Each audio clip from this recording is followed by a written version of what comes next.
House, I can express our deep sorrow this awful tragedy. I know that many colleagues have lost constituents and have suffered a devastating loss amongst those families, and they will be working tirelessly to support the families. Our thoughts are with them and their friends and the victims in India, the United Kingdom and around the world. I am expecting ministers to come to the House on Monday to make a statement and an update on the Air India crash and about the events in the Middle East that's happened overnight. Right, the clerk will now proceed to read the orders of the day. Terminally ill adults end-of-life bill as amended in the Public Bill Committee to be further considered. Member in charge. Now. Before we begin, I would like to say a few words about today's proceedings. We will begin at the point we ended on Friday, the 16th of May, with the decisions to be taken after the debate on the first group of amendments. I will put the necessary questions without further debate. After that debate on the second group of new clauses and amendments that then can begin, I remind honourable members that the scope of the debate will be the amendments and new clauses in that group. We have nearly 60 members who have indicated that they will wish to speak in the debate. Not all honourable members will be called. It is not customary to impose a speech time limit on private members' bills, but I hope that the member in charge of the bill and the speakers after her will restrict themselves in the early part of the debate, including taking interventions. The Chair will keep it under review as the debate progresses, and I will say now that if the Chair feels that people are taking advantage of the chamber, a time limit will be imposed. I hope we don't have to do that. I do not expect to call the front benches to speak till at least 1:15. I can also confirm that I provincially selected for separate decisions of all the propositions in the name of Kim Labita, the member in charge of the bill. I have also provisionally selected the following separate decisions on new clauses: Amendments B to New Clause 14, New Clause 1, New Clause 2 and New Clause 16. I will make further announcements on selection for separate decisions on amendments at an appropriate point. We will begin with the question that New Clause 10 will be added to the bill, which was debated on Friday the 16th of May. The question is that New Clause 10 be added to the bill. As many of that opinion say aye. Aye. The contrary no. I think the ayes have it. The ayes have it. We now come to New Clause 11, which was debated on Friday the 16th of May, has been selected for separate decision. I call Kim Labita to move formally that New Clause 11 be read a second time. Formally. Replacing the coordinating or independent doctor where unable or unwilling to continue to act. The question is that New Clause 11 be read a second time. As many of that opinion say aye. Aye. The contrary no. I think the ayes have it. The ayes have it. The question is that New Clause 11 be added to the bill. As many of that opinion say aye. Aye. Contrary no. I think the ayes have it. The ayes have it. We now come to New Clause 12, which was debated on Friday the 16th of May and has been selected for separate decision. I call Kim Labita to move formally that New Clause 12 be read a second time. Move formally. Report where assistance not provided because coordinating doctor not satisfied of all relevant matters. The question is that New Clause 12 be read a second time. As many of that opinion say aye. Aye. The contrary no. I think the ayes have it. The ayes have it. The question is that New Clause be added to bill. As many of that opinion say aye. Aye. Contrary no. The ayes have it. The ayes have it. We now come to New Clause 13, which it will be convenient to consider the other selected new clauses and amendments in Group 2 as listed on the selection paper. I call Kim Labita to move New Clause 13 be read a second time. Move. Thank you, Mr. Speaker. Thank you, Mr. Speaker. It's a privilege to open today's debate and to present to the House the amendments tabled in my name, a number of which relate to issues I promised to return to when they were raised in committee. All amendments in my name have been drafted with technical advice and expertise from civil servants from the Department of Health and Social Care and the Ministry of Justice, along with the brilliant Government Legal Department and Office of Parliamentary Counsel, in order to make the bill workable and to give coherence to the statute book, as confirmed by the Minister for Care and the Minister for Courts and Legal Services officers in their recent letter to MPs. Some are technical and drafting amendments, and all are there to strengthen the bill. So I hope colleagues will be able to support these amendments wherever they stand on the principle of assisted dying. I know there are many colleagues who wish to speak today, so I will endeavour to speak with brevity, firstly to the new clauses in my name. Starting with new clause 13. Mr Speaker, this important new clause and related amendments create a regulatory framework and safeguards around the approved substances referred to in the bill, by imposing a duty to make regulations about those substances and a power to make regulations about devices for use in connection with their self-administration. Amendment 72 provides that the regulations relating to approved substances are subject to the affirmative procedure, meaning they must be laid before Parliament and approved by resolution of both houses, providing important parliamentary oversight. Mr Speaker, these amendments ensure that the substances used in assisted dying are subject to a specific and appropriate regulatory regime. The member take an intervention? I will. Point. I will. Patricia Ferguson. Thank you, Mr Speaker. I'm genuinely looking for clarification. As a former Cabinet Minister in the Scottish Government, I jealously regard the devolution settlement. And I just wonder how the extension of some of these clauses to include Scotland will be interpreted. And I'd like to know what conversations have taken place between the member in charge and Scotland's Lord Advocate, and also with the Scottish Government. Thank you, Mr Speaker. I thank you for that intervention. I've taken legal advice from government officials to ensure that devolution is respected at every stage in proceedings. So where legislation does need to be amended that affects other jurisdictions, those conversations have already started and will indeed continue. And no, I'm going to make some progress if that's okay. So in terms of the substances that would be used, there would not be new substances, Mr Speaker. As we know, assisted dying is available in many other jurisdictions, and there are substances which have been used safely and in some cases for many years. Their safety and efficacy has been proven around the world, but they do need to be treated differently, which is the purpose of new clause 13. I'm going to make some progress, thank you. It's however most likely that these products are already licensed for other purposes, and they could well be regulated through the MHRA and within the human medicine regulations for the purpose of the bill. But it's important that time is given. I will give way.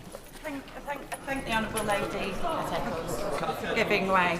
As an ODP with more than 20 years' experience, I want to emphasise that controlling and administering drugs is already a really key part of every healthcare professional's practice. Medicines management is front and centre of everything we do when we're handling drugs. So does she agree with me that the safeguards added to this bill, along with the existing frameworks, are more than adequate to deal with these? I thank her for that intervention, and I thank her for sharing her expertise, and along with other colleagues with medical backgrounds who have worked with me on this amendment. So, no, I'm going to make some progress. Given what the Speaker said. Yeah, given what the Speaker said. Mr Speaker, I now turn to new clause 14. There's a lot of people who want to speak. I now turn to new clause 14 and Amendment 73. This clause imposes a duty to make regulations prohibiting advertising of services related to voluntary assisted dying. This issue was discussed at Bill Committee following an amendment tabled by the Honourable Member for West Worcestershire. It was proposed that there should be no advertising of assisted dying services. I agree, and there was consensus on the Bill Committee about this. The previous amendment had some issues around workability, so I committed to returning to it at report stage, hence the inclusion of this new clause. Amendment 73 provides that regulations under new clause 14 are once again subject to the affirmative procedure, providing parliamentary oversight. I want to thank the Honourable Member for West Worcestershire. Yes. Mr Speaker, thank you. When it comes to the evidential base, just this week in the day's paper, Times newspaper, page 15, there's a story of a gentleman who was born in South Africa, lives in Australia, has come to London today and this week for this particular bill to give his story. His story is he was diagnosed with pancreatic cancer. For only 2 weeks to live. He lived for 3 years and 1 month, and he's still living. There's an evidential base that is growing. He said he was never afraid to die, but he does say he's afraid of the process of dying, which the Honourable Lady is the initiator of that. Would the Honourable Lady acknowledge the evidential base and the importance of this subject, and realise the evidential base against this bill is growing? I thank you for the intervention. I'm not sure it's quite relevant to the banning of advertising in terms of assisted dying services, which I will try and stay focused on. I'm afraid I'm going to make some progress based on the number of people that want to speak today. So, I want to thank the Honourable Member for West Worcestershire and the Member for Reigate for working with me on this amendment. I'm very pleased that they are supporting it. Moving on to new clause 15 and Amendment 54. These amendments, I'm sorry. These amendments make changes to the Coroners and Justice Acts that the bill would necessitate. They insert a new clause into the Act to provide that deaths that occur in accordance with the bill will be certified by an attending practitioner and medical examiner and will not be subject to a coronial investigation. Coroners, Mr Speaker, investigate suspicious deaths. I'm afraid not. Coroners investigate suspicious or violent deaths or situations where the cause of death is unknown. Assisted deaths would not fall into these categories, and there would therefore be no need for a default coronial investigation. This ensures avoiding any unnecessary delays and distress for bereaved families. Mr Speaker, these are not unexpected deaths. They were sadly inevitably going to happen. It is the manner and timing of their death, I'm afraid, about which the patient will make a legal, informed choice, having been thoroughly assessed. As Professor Anise Ishmael has said, I cannot think of any death that will be the subject of greater scrutiny in advance of the person dying than an assisted death. The process far exceeds the level of safeguarding that is in place for many of the deaths that are at present routinely reviewed by medical examiners and not referred to a coroner. Of course, Mr Speaker, anyone can report a death, including an assisted death, to the coroner or indeed to the police if they have any concerns that it was not carried out in accordance with the Act. And if any offences have been committed, they will be investigated. Section 2 of New Clause 15 requires that the medical certificate of cause of death must state the death as an assisted death, but must also record the illness or disease which caused the person to be terminally ill and enable them to receive assistance under the Act. This is really important for data collection and monitoring. In jurisdictions with similar legislation, around 70% of patients have some form of cancer, and this amendment would ensure that data was collected not only in relation to how many people access assisted dying, but also the terminal illnesses which make them eligible. I now come on to New Clause 20, which relates to the guidance about the operation of the Act, including with respect to devolution. Put simply, Mr Speaker, New Clause 20 ensures that the right roles and responsibilities sit with the right people. It firstly puts the obligation to issue guidance with the Secretary of State, and secondly enables Welsh ministers to issue guidance on devolved matters. The Secretary of State must consult the Chief Medical Officers in order to have the benefit of their expertise, which is also really important.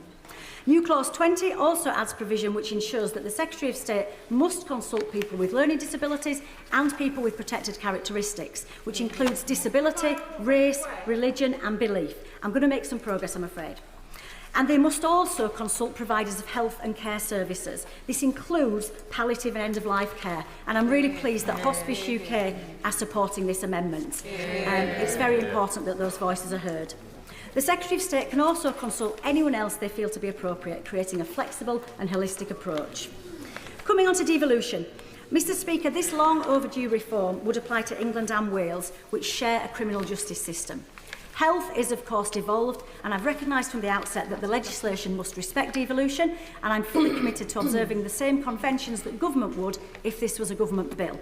I've worked with UK government officials to ensure that the right steps are taken at the right time by the right people. I've engaged with colleagues in the Welsh Government.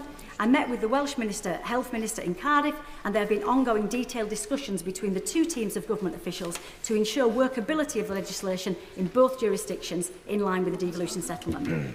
Amendments 92 to 94 also ensure that the devolution settlement is respected and adhered to. Mr Speaker, I want to thank the honourable members for Dwyfyn Marenid and Cheshire and Amersham, not only for their diligent work on the Bill Committee, but also for working with me on the amendments in relation to Wales, and the Welsh Government for their guidance and support. And I hope colleagues across the House can support these new clauses and amendments. I now turn to New Clause 21, which makes specific provision about the use of the Welsh language. Mr Speaker, the conversations that happen at the end of a person's life are extremely personal and should be handled with the utmost sensitivity. It's very important that they are conducted in the best interests of the patient, and a big part of that is by using clear communication. And in this respect, language matters.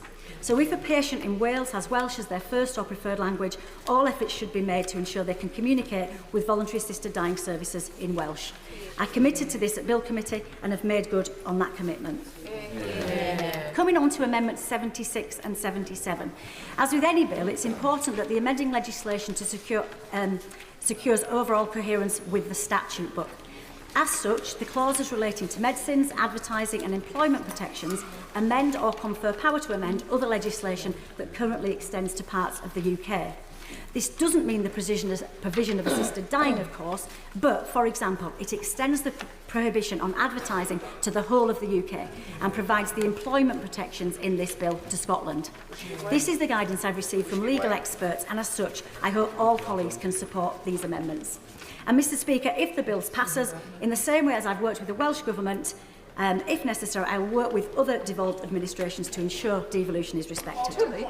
Mr Speaker, that concludes the explanations for the amendments tabled in my name. And I know there are many colleagues that are keen to speak on the debate today, so I'm not going to comment on all amendments in the group, but I will just make 2 comments on amendments which are not in my name, allowing other people plenty of time to speak. Amendment 42 from the member for Newcastle under Lyme not only tries to remove the backstop for the provision of assisted dying in England, but it also creates a number of other issues in relation to commencement. If Parliament chooses to give this choice to terminally ill people, there cannot be a clause in the bill that would prevent it being available as soon as it is safe and practicable. But this amendment would remove the 4-year backstop. It would also prevent the appointment of the Voluntary Assisted Dying Commissioner and create a potential commencement gap between England and Wales. As such, I've been strongly advised that this amendment would create serious workability issues, and I urge colleagues who want an operable bill to join me in rejecting it. To finish, Mr Speaker, I'm pleased to support Amendment 21 from the Honourable Lady for Twickenham, and I want to thank her for her engagement with the bill and this amendment, which would require the Secretary of State to prepare and publish an assessment of the availability, quality and distribution of palliative and end-of-life care as part of the first report on the implementation of the Act, mirroring the assessment already required as part of the 5-year review.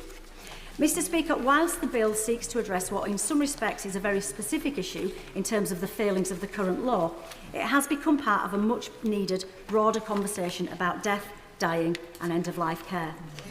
We all have our own experiences of death, loss and grief, and it's something we don't talk about enough. I'm really pleased that this bill has led to many conversations up and down the country, which, whatever your views are, has got to be a positive thing. Mr Speaker, I've had many such conversations over recent... I've nearly finished. Mr Speaker, I've had many such conversations over recent months, including with palliative care doctors, nurses, hospice staff, GPs, Hospice UK and Marie Curie, who are supporting this amendment. And I would like to thank them all for their constructive engagement with the bill. I cannot imagine there is anyone in this place who is not truly grateful for the outstanding work done every day by the wonderful people working in palliative and end-of-life care in every one of our constituencies. Many, if not most of us, will have personal experience of the kindness and compassion they have shown to our own family and friends. But this is not an either-or conversation. Palliative and end-of-life care and assisted dying can and do work side by side to give terminally ill patients the care and choice they deserve in their final days. So in the same way that this should not be an either-or for dying people, it should also not be an either-or for us as legislators to choose between supporting assisted dying or other end-of-life choices. And that is why I'm supporting Amendment 21, to ensure that we channel our energies in this place into supporting all options available to terminally ill people, something which I have always committed to do. Thank you, Mr Speaker. Regulation of approved substances and devices for self-administration. The question is that new clause 13 be read a second time. Sarah Olney. Thank you very much, Mr Speaker. It's a privilege to be called at this stage in the debate. My principal reason for voting against the bill at second reading was my concern that vulnerable people would be put at risk. I agreed to serve on the Bill Committee so that I could do what I could to allay my concerns about this and address some of the issues that were raised by others. I do not think that the revised version of this bill properly or completely reflects the concerns expressed on a multitude of different occasions and consequently does not fully mitigate the risks to vulnerable groups. We all recognise that decision-making of any kind does not take place in a vacuum, and that in all parts of life we live in a particular context. The Equality Act 2010 recognises that many people face discrimination or unfair treatment as a result of particular characteristics, and that reasonable steps should be taken to eliminate this. It was very clear from the oral evidence sessions that particular care has to be taken to assess the context within which people are making the decision to seek an assisted death. If they suffer from a mental illness or an eating disorder, if they're from a low-income or ethnic minority background, if they suffer from a disability, or if they are in an abusive relationship. These factors are likely to lead to an increased risk that someone will seek an assisted death, which they would not have sought if those factors were not present. The point was made by myself and others during the committee stage that it would have been desirable to have received an Equalities impact assessment before the detailed work of committee scrutiny had begun, so that the committee members had a sense of how the proposed legislation would impact those groups that we know can suffer at disproportionate levels of disadvantage. We were told it wasn't practical to produce it until, I won't if that's okay, wasn't practical to produce it until after the committee stage because it would be necessary to assess the impact of the amendments made during committee. So the impact assessment was finally published 5 weeks ago, Mr. Speaker, and I have to say I was pretty astounded. The Equalities impact assessment makes no recognition of the fact that certain groups in this country may have their lives prematurely shortened as a result of this legislation passing. It concerns itself instead with the barriers that vulnerable people may face when trying to access assisted dying, and I find this astonishing. Did the people who drafted this assessment not hear the speech of the member for Vauxhall and Camberwell Green during the second reading debate, when she spoke with passion about how the underlying inequalities in access to healthcare experienced by those from black and minority ethnic backgrounds would be exacerbated if this bill passed unamended? Did they not listen to the oral evidence of Dr. Jamila Hussain during the committee stage, where she talked about her experience of working with racialised communities in Bradford and their fears of being pushed disproportionately towards an assisted dying pathway? Or the testimony of Dr. Mira Griffiths on the experience and concerns of disabled people, testimony which has been echoed by Baroness Tanny Gray-Thompson and the actress Liz Carr. It is inexplicable to me that the impact on vulnerable people should be framed as removing barriers to accessing assisted dying and not, as it should be, the increased risk to their health and well-being that the passing of this legislation presents. And I am concerned that we are thinking about the impact on vulnerable people solely with reference to those who are suffering a terminal illness with fewer than 6 months to live. We are not thinking about the impact on our wider society of introducing a concept of lives not being worth living and how that might disproportionately affect our more vulnerable communities.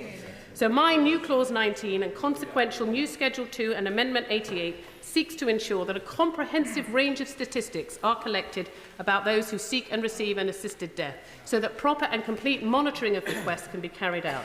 It is absolutely imperative that we get the most detailed possible picture of who is requesting an assisted death, so that any patterns of disproportionality can be properly detected and addressed. On that point.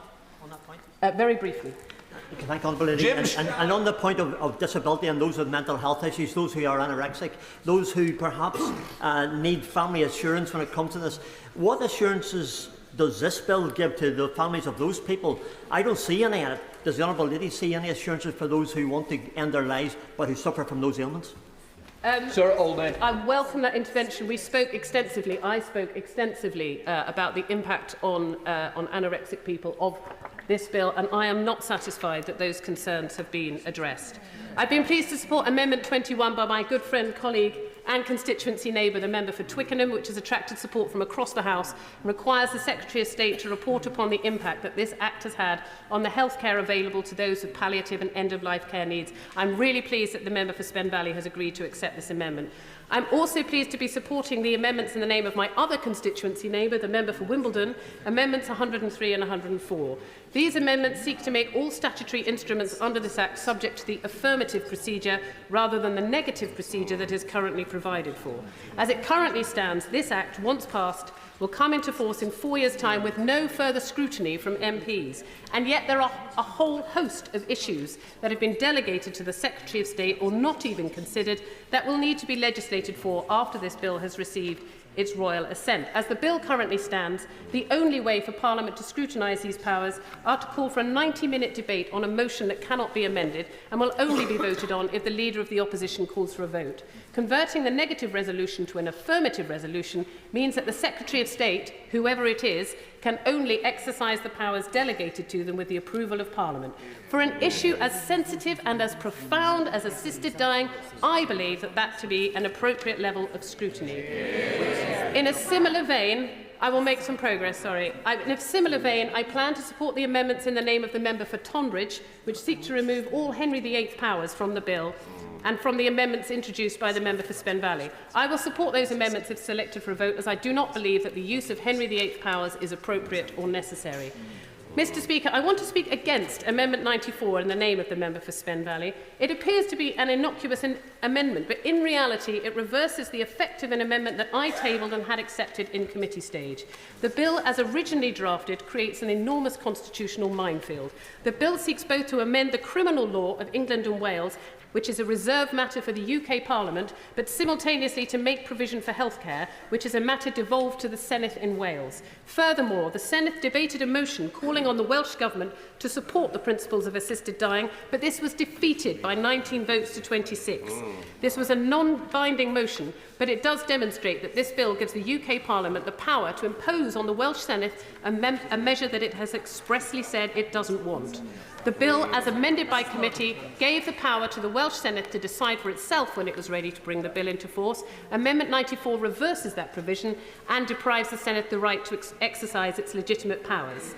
It is not just that Amendment 94 restores a constitutional loophole that the committee had closed, it threatens to create real problems and risks for Welsh citizens if the Senedd are forced to implement the Act before their devolved healthcare system is ready. So I urge fellow members to have regard to the committee's decision in this regard and vote against Amendment 94.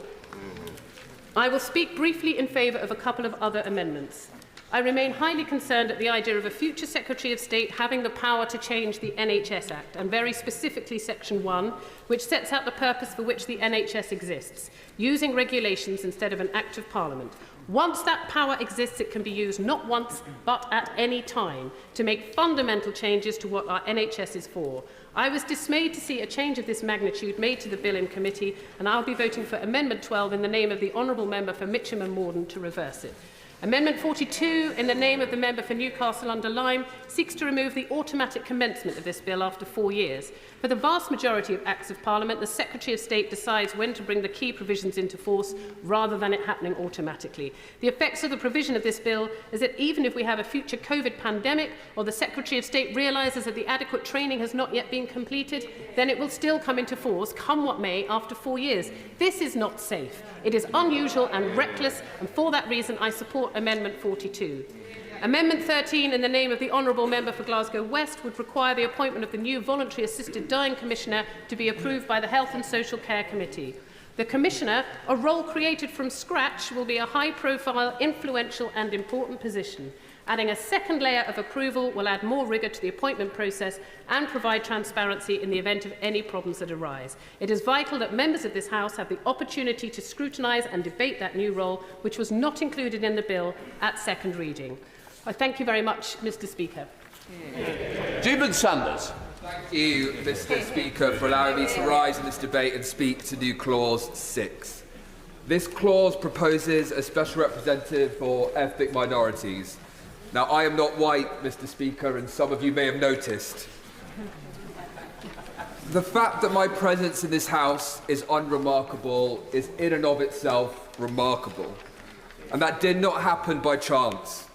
It happened because of those that came before me. Now, the mother of this House has spoken powerfully in this debate, and I know that my unremarkable presence here is due to her remarkable achievements. We may not always hold the same opinions, but we have always shared the same Labour values. She will never know how grateful I am, we all are, for her. I may be the last generation of MPs that can say this to her while she is in this House. Thank you. The member for Vauxhall has spoken powerfully in this debate. The member for Walsall has put this amendment forward. I know I stand on their shoulders too. And I don't doubt their good intentions.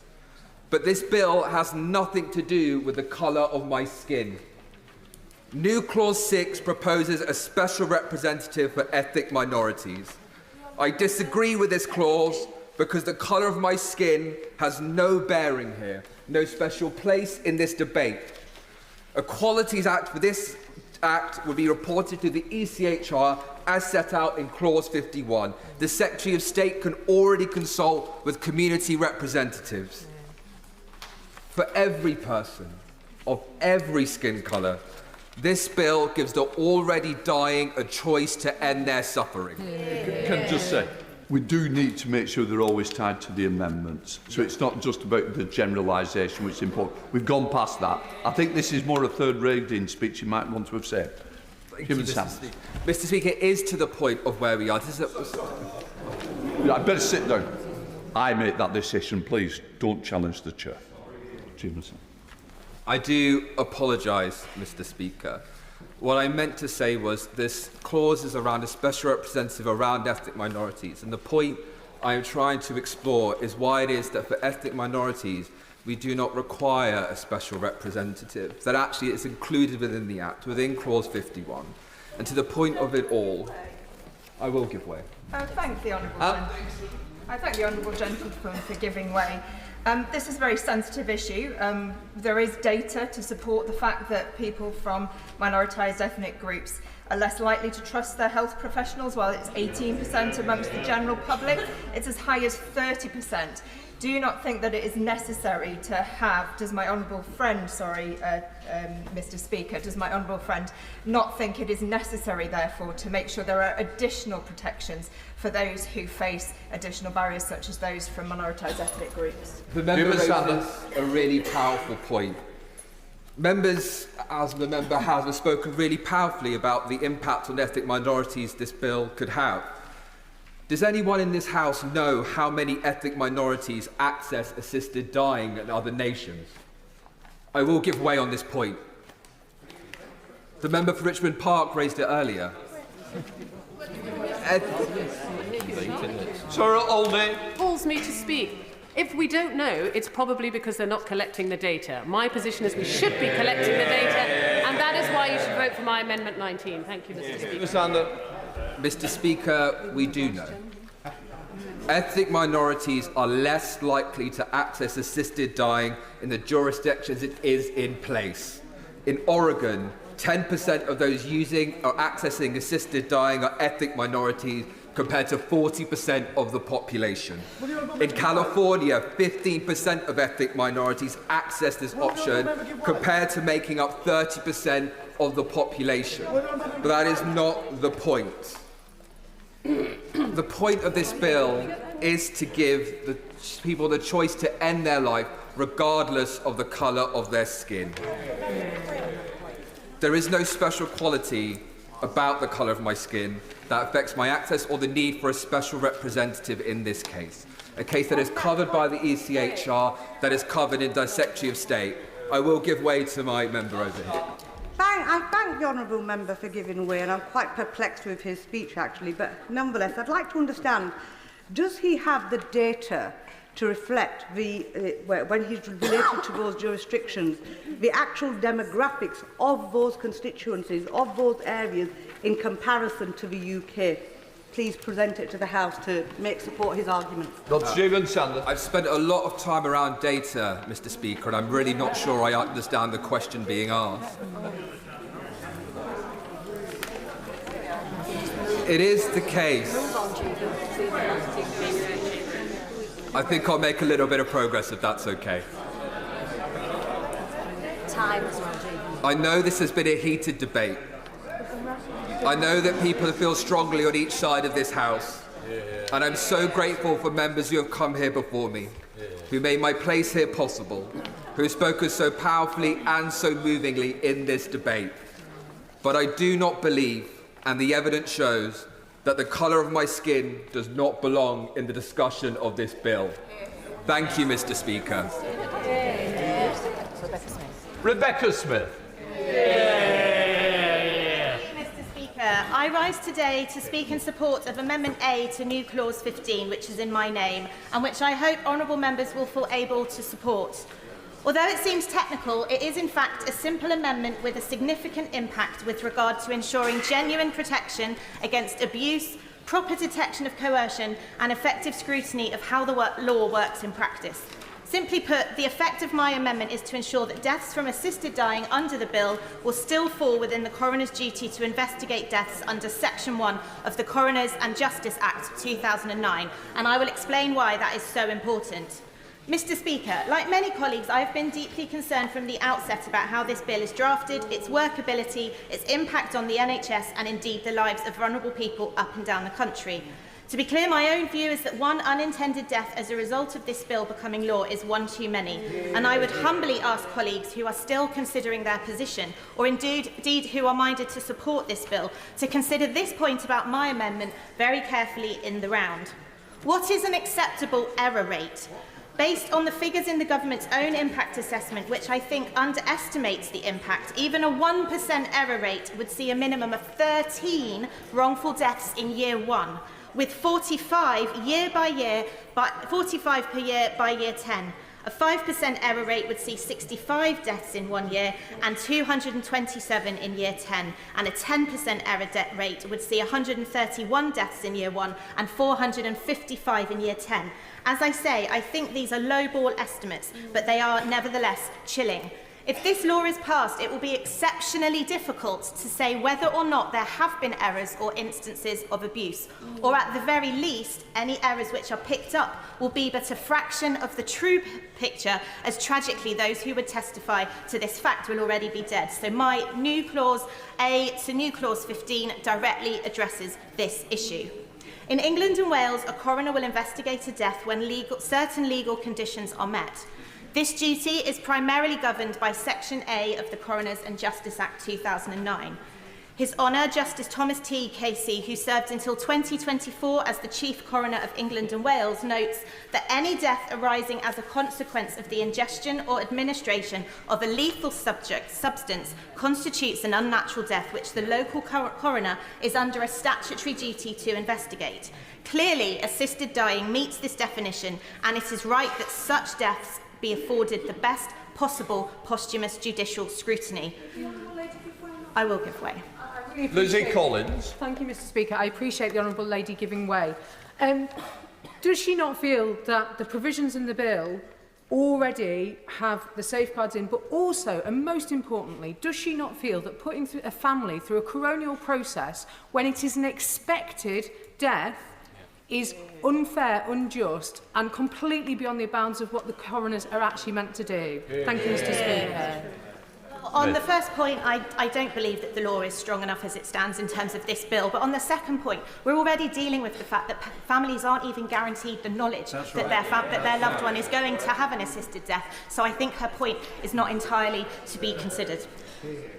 However, as it stands, Mr. Speaker, the bill would disapply the duty of the coroner to investigate in the case of an assisted death that has been carried out in accordance with the bill's provisions. New Clause 15 specifically would amend the Coroners and Justice Act 2009 to clarify that assisted death does not constitute a natural death for the purposes of the Act.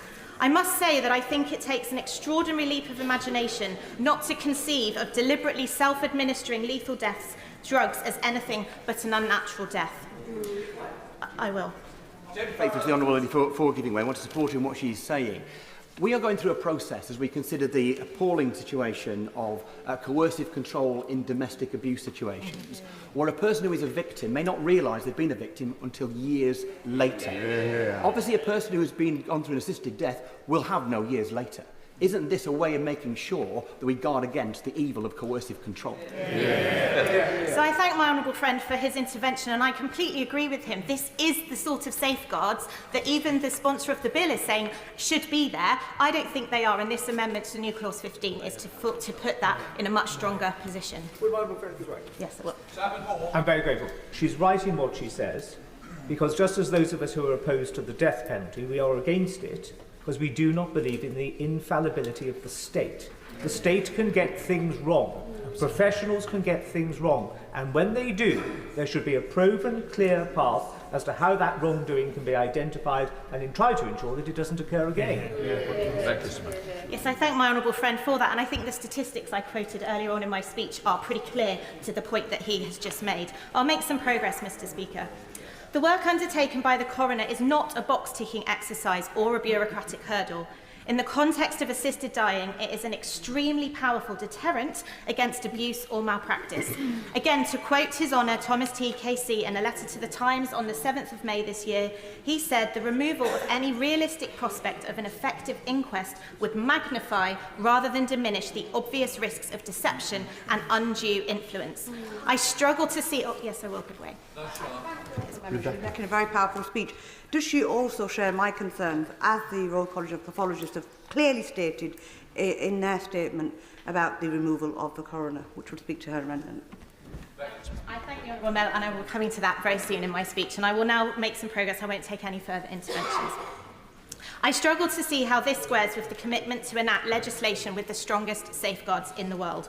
By removing automatic oversight of assisted deaths, the bill sets a lower bar for scrutiny and review and creates an information deficit. Put another way, we simply don't know what we don't know.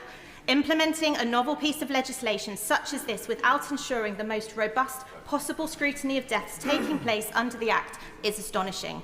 Under this bill, assisted deaths will be the outlier, as any other intentionally procured death would automatically be reviewed by a coroner. Why should deaths under this Act be any different? Requiring automatic scrutiny from a coroner for assisted death should not be viewed as an add-on at the end of the process, or perhaps just a safety net, though it is that. Rather, it is imperative to... No, I've already said that I'm not going to take any further interventions. I've been very generous with my time. I made it very clear. Rather, it is imperative to consider the whole picture, particularly regarding malpractice or coercion, whether that is on the part of medical professionals, family or third parties. In written evidence to the committee, Dr. Rhys Johnson, a legal expert from Essex Law School, highlights that in some cultures, decision-making is a collective process involving family and community members. This approach, combined with the bill's provision for signing by proxy in Clause 19, potentially creates opportunities for coercion or abuse, particularly where family members have conflicting financial, social or emotional burdens. Without a coroner's inquest, Dr. Johnson notes, we would lose the ability to fully and properly investigate the possibility of where coercion or abuse took place in such culturally sensitive situations.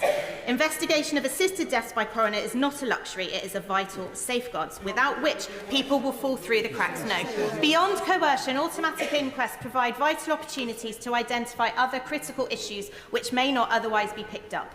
Without a coroner's inquest, there would be no post-mortem examination. This is not merely an academic point. Studies have shown that 1 in 4 cases had been misdiagnosed after autopsy. Without this oversight, as His Honour Judge Thomas T. Casey, the former Chief Coroner, notes, there is no certain means of knowing whether the approved substance has led to a quick and painless death or a lingering and distressing one, and even whether it had failed to cause death altogether and the deceased had been dispatched by manual asphyxiation or some other unlawful means. I am not sure it could be more clear, Mr. Speaker. The view of the experts in this area, both the Royal College of Pathologists and the former Chief Coroner of England and Wales, is that this bill's proposals, as drafted, are not fit for purpose, and I strongly urge honourable members to support my Amendment A. Can I suggest we aim for around 6 minutes informally, and a good example with Paul Ward? Thank you, Mr. Speaker.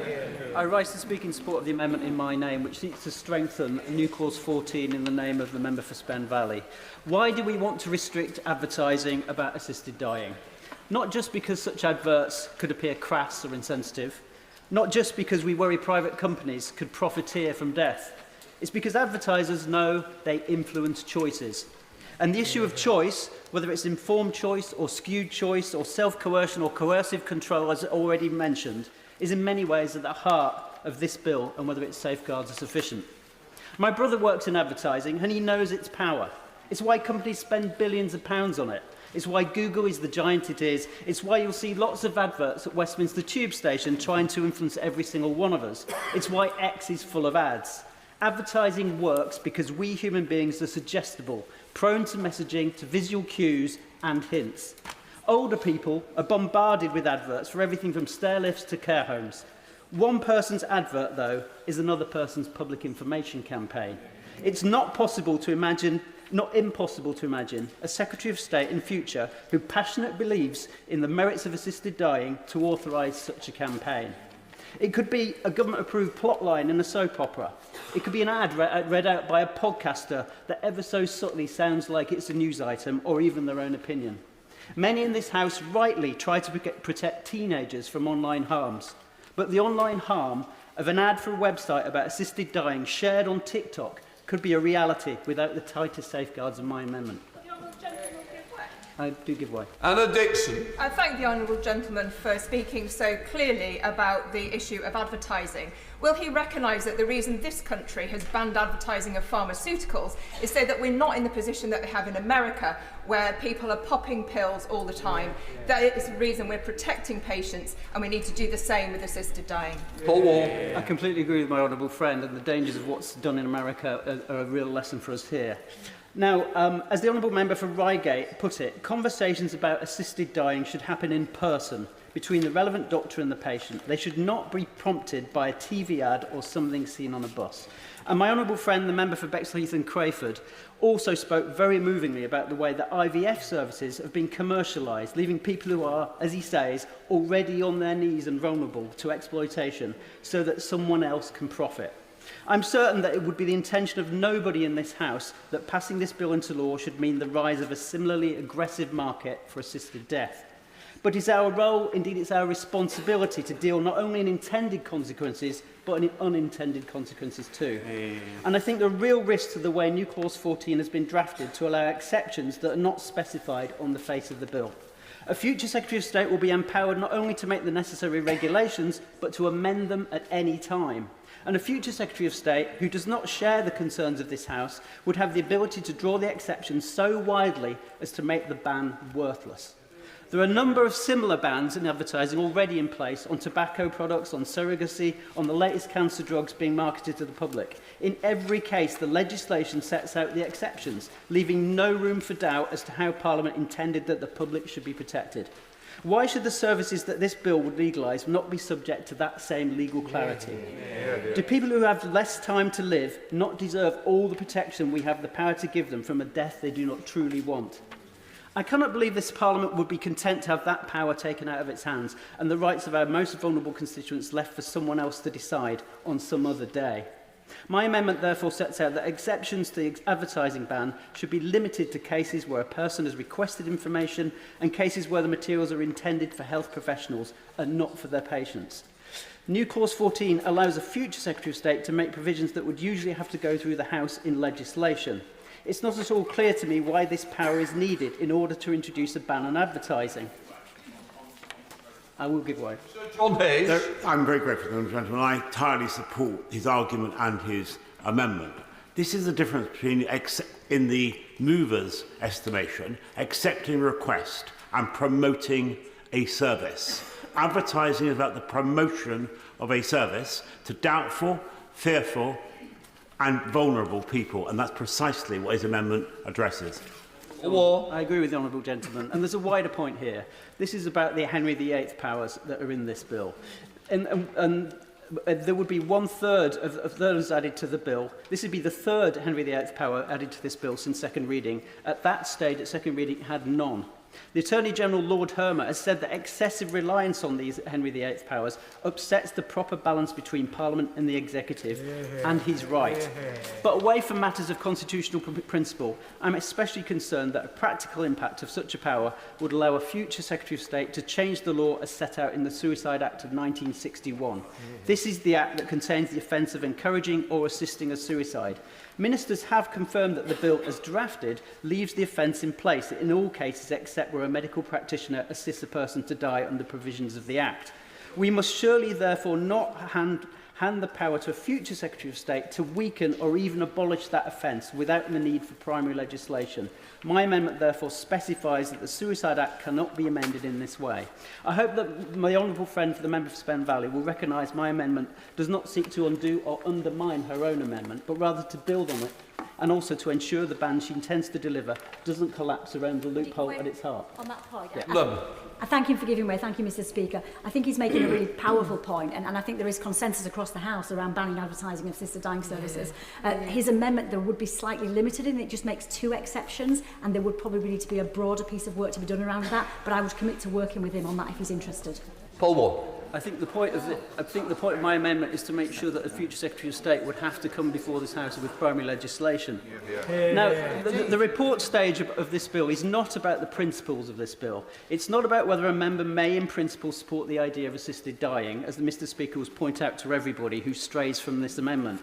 It's about this individual bill before us today. We have to ask, what will it mean in the real world for our very real constituents?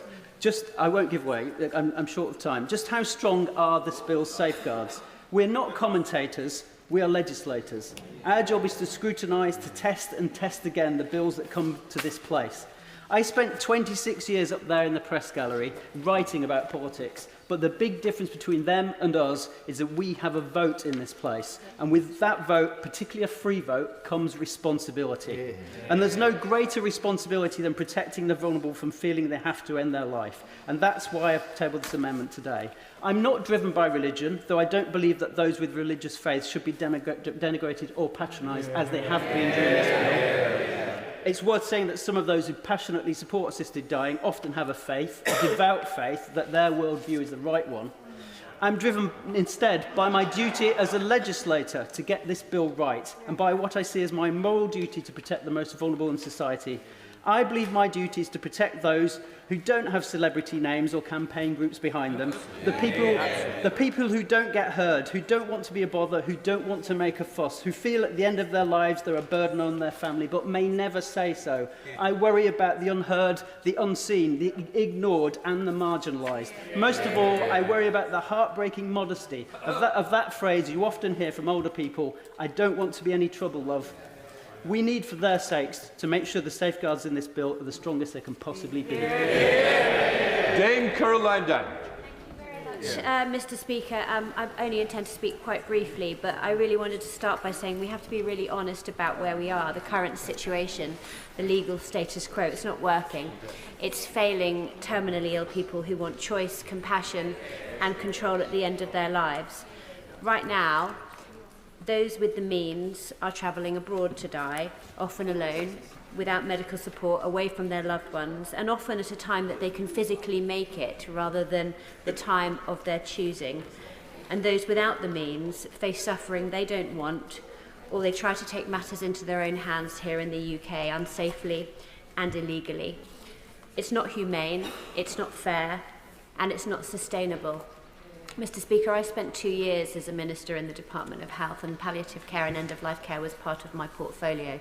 So this was something that came across my desk on a regular basis. It's something I had a lot of time to think about, and it's something that is not easy to find an answer and a solution to, but I do think we owe it to people to try and do that. That is why I support this bill, because it brings this issue out of the shadows and into the framework of regulation, safety and dignity. Because I will give way. To the right honourable member, I don't know if she's had time yet to read the Independent Palliative Care Commission's report, but it goes into how pain can be palliated, how symptoms can be palliated, and ultimately the problem at the moment we've got is poor care and the poor provision of specialist palliative care palliative services. Will she read that report and understand the difference that palliative medicine can make for all of those examples of poor care we've heard in these debates? Dame Caroline Downey. I certainly will read that debate, and she makes an excellent point. Palliative care is really important. It needs to be improved, and in many, many cases it can make such a difference. But it is not the solution for everybody, and there are cases, most heartbreaking cases I've met in my own constituency, where that form of palliative care would not have made the difference, and that's why I support this bill, and that begins with new clause 13. Madam Deputy Speaker, I wonder if you can assist me. I'm at a loss as to what amendment we're discussing.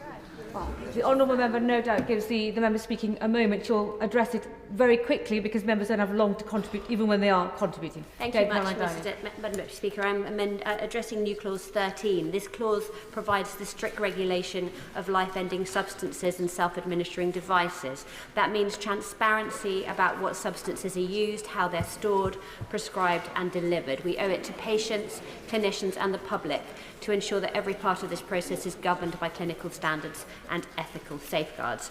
And for those physically unable to swallow or self-ingest, this clause also ensures that devices to support self-administration can be safely used.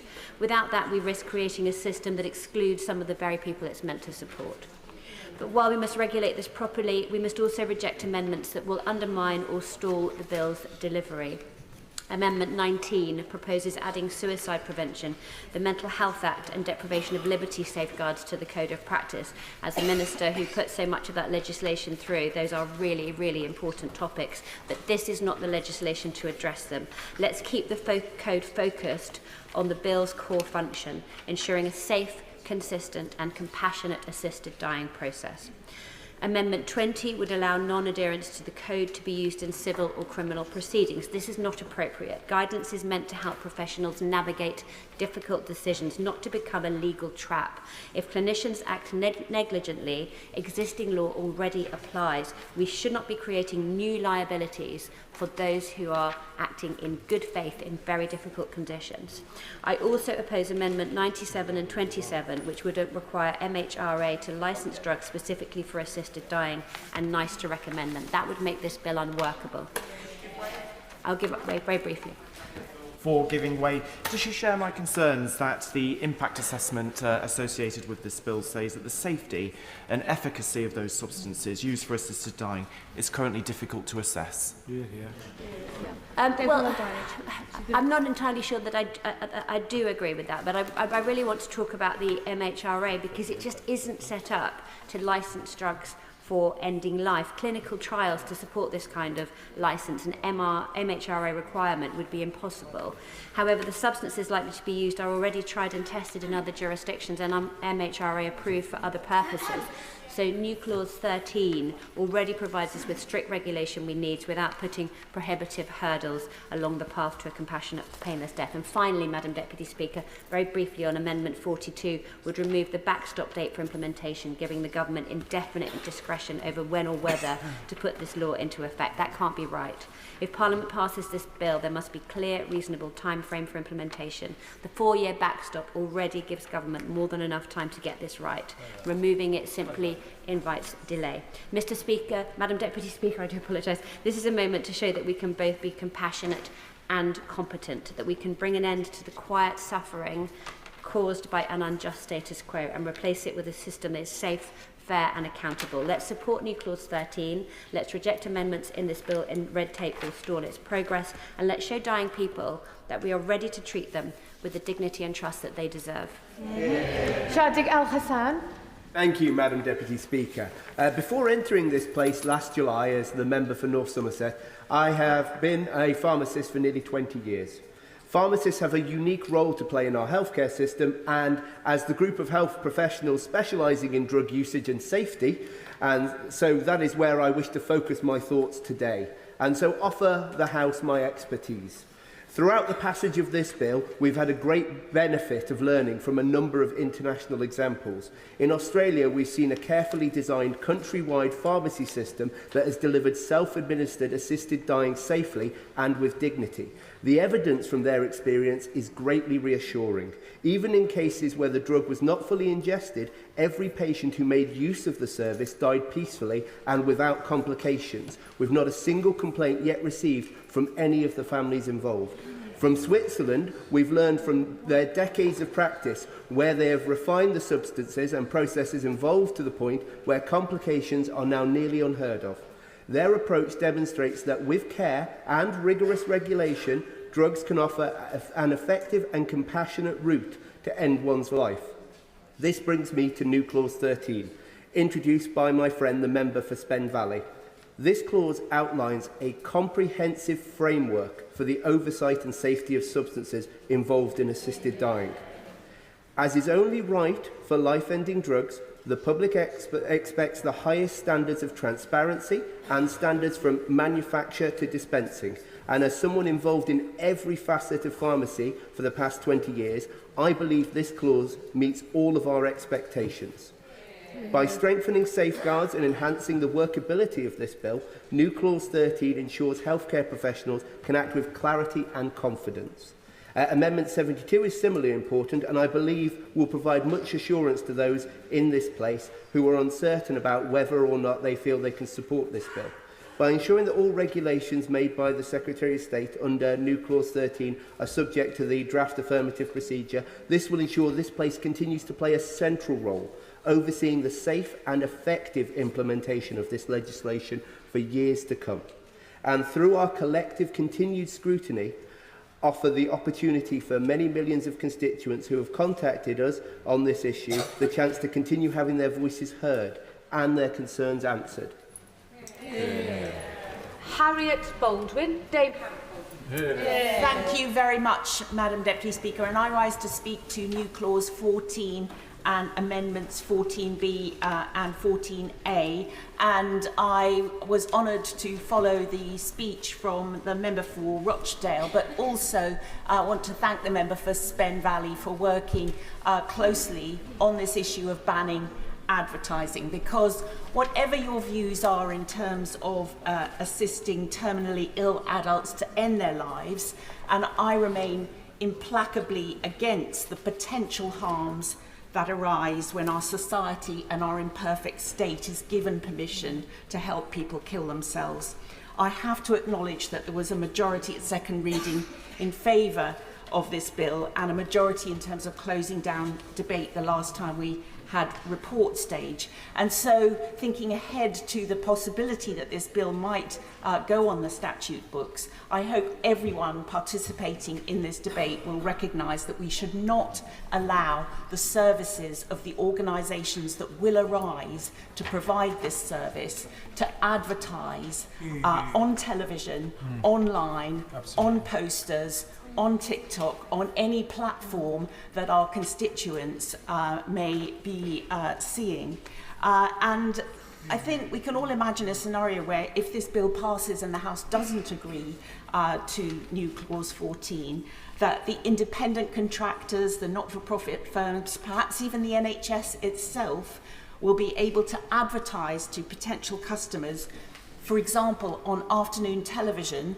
Can you imagine a situation, Madam Deputy Speaker, you're sitting watching a repeat episode of One Foot in the Grave and an advert runs for a funeral plan company, and then it's followed by an organisation that's offering to provide the services to make it easier for you to have an assisted death.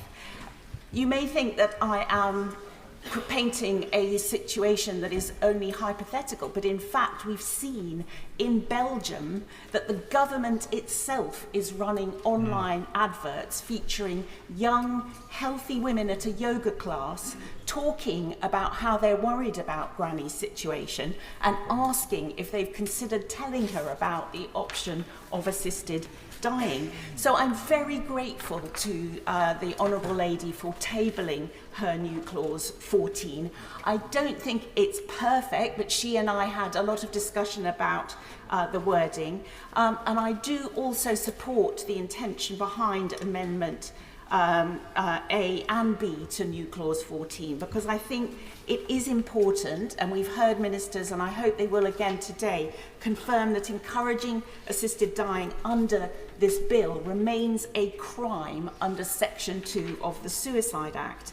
However, it does require showing intent to encourage, whereas adverts themselves might be framed so that they're not so intended. So it is right that there's a specific provision on advertising needed in this legislation. I am also concerned about, in the unamended new clause 14, about the scope of some of the exceptions. I'm grateful that, for example, in subclause 2 doesn't refer to potential service users, but there's nothing that prevents the Secretary of State with the Henry VIII powers from exercising the power to exempt them. So doing so would negate the point of the prohibition. So I'd be grateful if the Minister would confirm that the power will not be exercised to create exceptions for adverts that are targeted at potential service users. And it's absolutely the case that as the member for Rochdale mentioned, there are a number of advert bans already in existence on the face of legislation. For example, the Cancer Act, the Surrogacy Act and the Tobacco Advertising and Promotion Act. And they are set out clearly on the face of the bill. So I hope this can be resolved. I hope the House today will support at a minimum the new clause 14 proposed by the proposer of the bill. I hope that the House will also support the strengthening amendment, which I endorse. And I hope that ministers will confirm that these powers would never be used to create an exemption to Section 2 of the Suicide Act in order to partially allow encouragement of assisted dying, as I think it would defeat the whole point of the provision. Alison Hume. Thank you, Madam Deputy Speaker. I rise today to speak in favour of new clause 15, which clarifies that an assisted death would not be classified as an unnatural death and a full coroner's inquest would not normally be required. My constituent in Scarborough and Whitby, Anthony Shackleton, lived with motor neurone disease for 6 long years. As his condition worsened, his options narrowed until there was only one choice that preserved his dignity, autonomy and peace: to travel to Dignitas in Switzerland and end his suffering on his own terms. Louise, as his wife of 25 years and someone who had known him since the age of 18, did what any loving partner would do. She stood by him. She helped him onto that plane. She held his hand through the most difficult decision of their lives. And now, for that act of love, she is under police investigation. Madam Deputy Speaker, that is precisely why we need new clause 15. If the bill is passed, then assisted dying would be a legal, strictly regulated and monitored choice made by the individual concerned. There would be strong... I will give way. Thank you ever so much to my honourable friend for giving way and recognise the situation of your constituent is awful. But we're here to balance today the choices of people who may not be loved as dearly as him. And our concerns here would be about the fact that many of these killings could be mercy killings, and that if there isn't that recourse to the coroner, then some people may be taking their own lives under coercion and pressure that may never be discovered because it won't be given the full law. I thank my honourable friend for her intervention. New clause 15 particularly addresses the role of coroners, and coroners investigate deaths where there's a reasonable suspicion that the deceased has died a violent or natural death, where the cause of death is unknown, or if the deceased died while in custody or state detention. This is not the case with an assisted death. There would already be strong safeguards in place, including multiple layers of oversight and assessment. The process is cautious, thorough and heavily safeguarded. There is no need to investigate an assisted death, as it is not unnatural. In this country, it is still a crime to help someone die peacefully and with dignity, even when they are suffering unbearably from a terminal illness. Even when... I will make progress. Thank you. Even when they are of sound mind, even when it is their deeply considered wish. Anthony wanted a good death. He wanted to die peacefully, with grace, without pain and without profound suffering. He got that in a foreign country, far from home, far from family, because our laws force people like Anthony to make that desperate journey abroad. Madam Deputy Speaker, this is why I support this bill, and in particular new clause 15, as there is no need for coroners to investigate an assisted death. Would my honourable friend give way? I will give way. I thank my honourable friend for giving way. One of my constituents told me of her mother's pain in her last few months of suffering, so painful that she couldn't bear to be touched by my constituent or her brother. Now, both my constituent and her brother are facing post-traumatic stress disorder because of the difficult situation they witnessed while their mum was dying.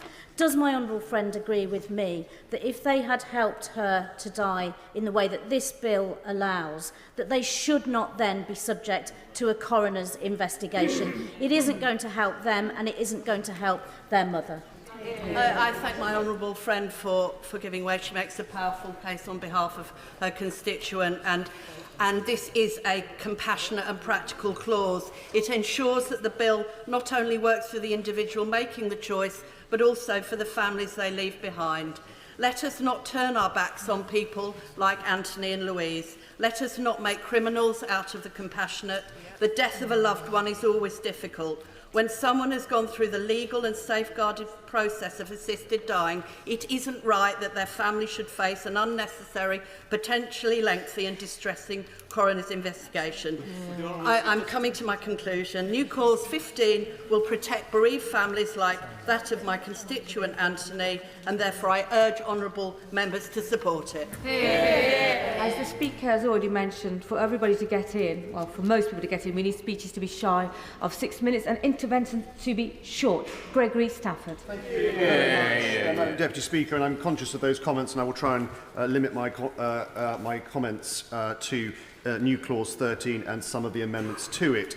The Royal College of Physicians, the Royal College of Psychiatrists, the Royal College of Pathologists, the Association of Paliative Medicine, the British Geriatric Society, all have said that there are problems with this bill. And I have heard nothing from the mover of the bill, despite trying to intervene on a number of times, as what she has done to ensure that their concerns have been addressed. And this brings us directly, Madam Deputy Speaker, to a fundamental concern, namely the means by which assisted death would be carried out through new Clause 13.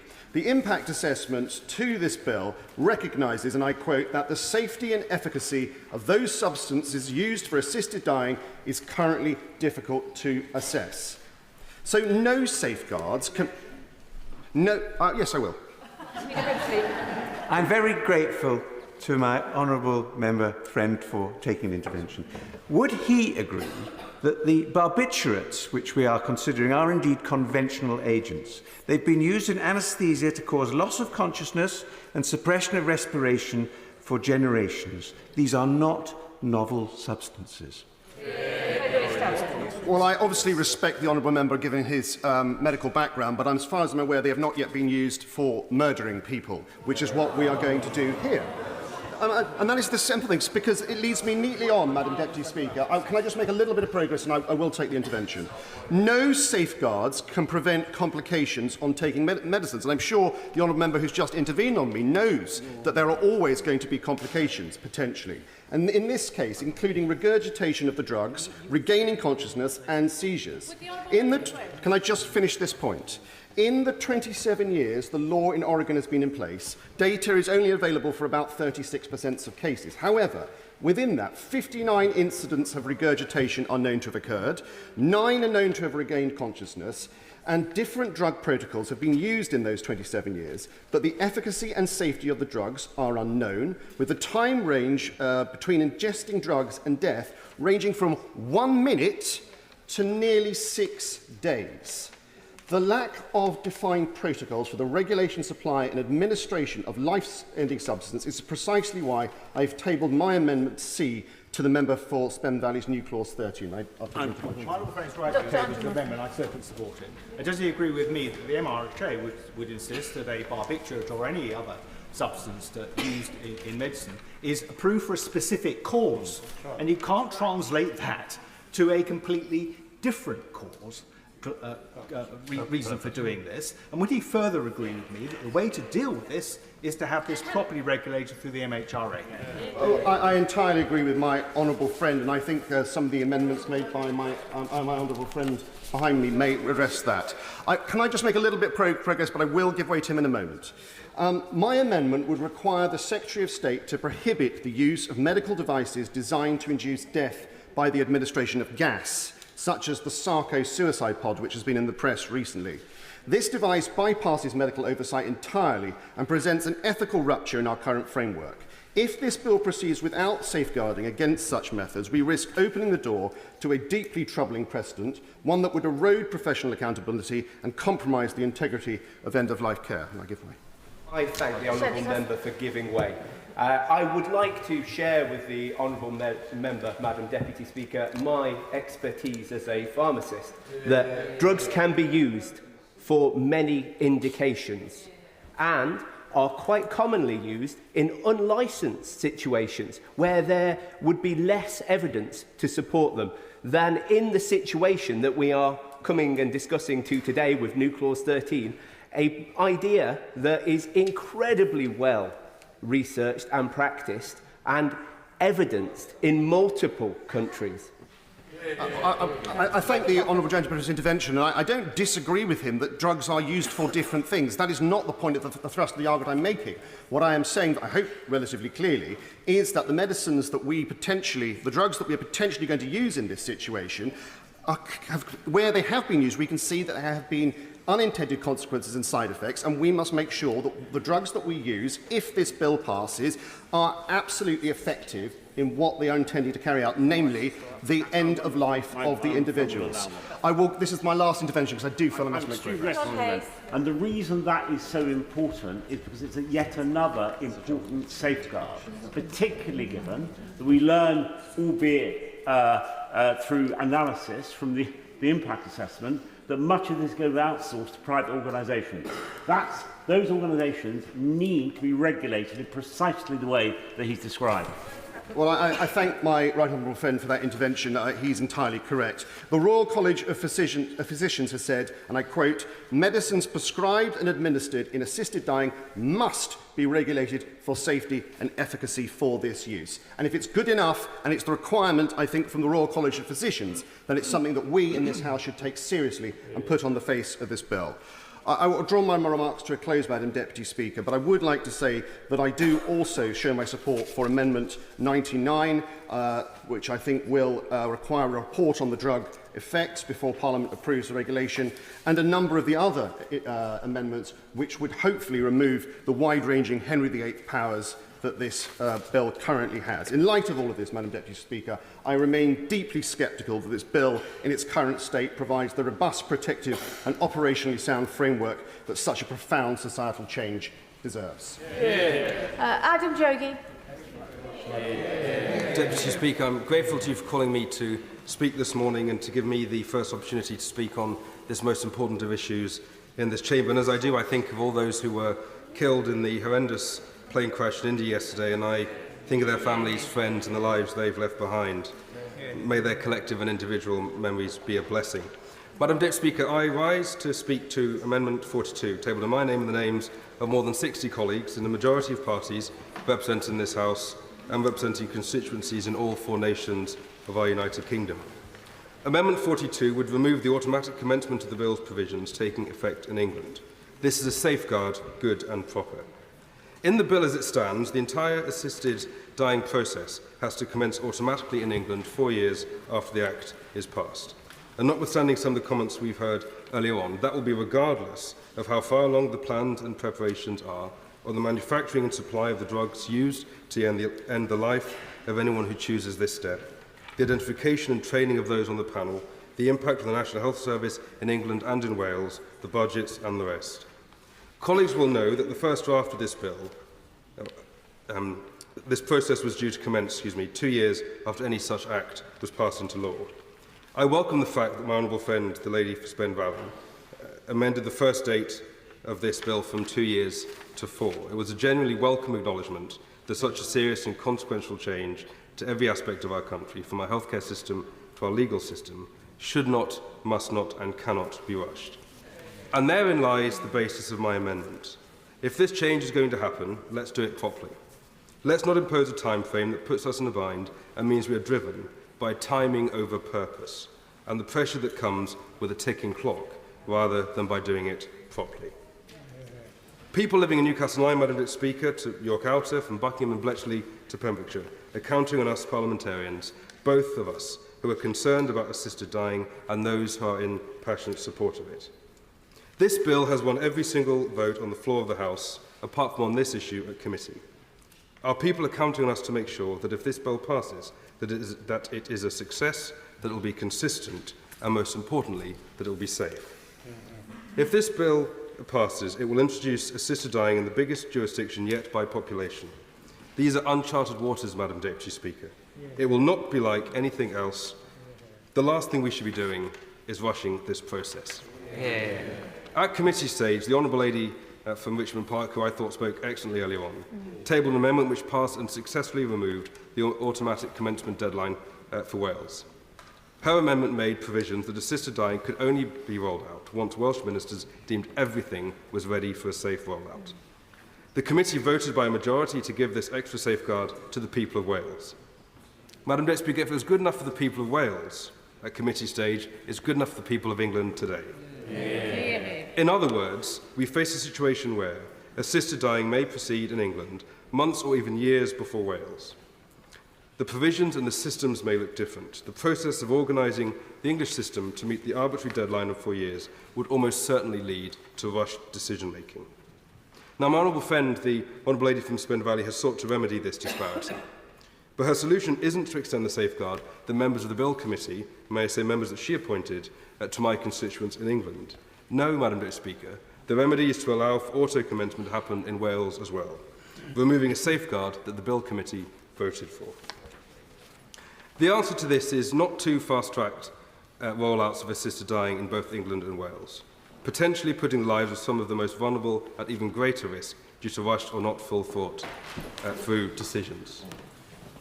I haven't been on these benches very long, Madam Deputy Speaker, but arguing for the auto-commencement of legislation generally is, in the kindest interpretation, unusual.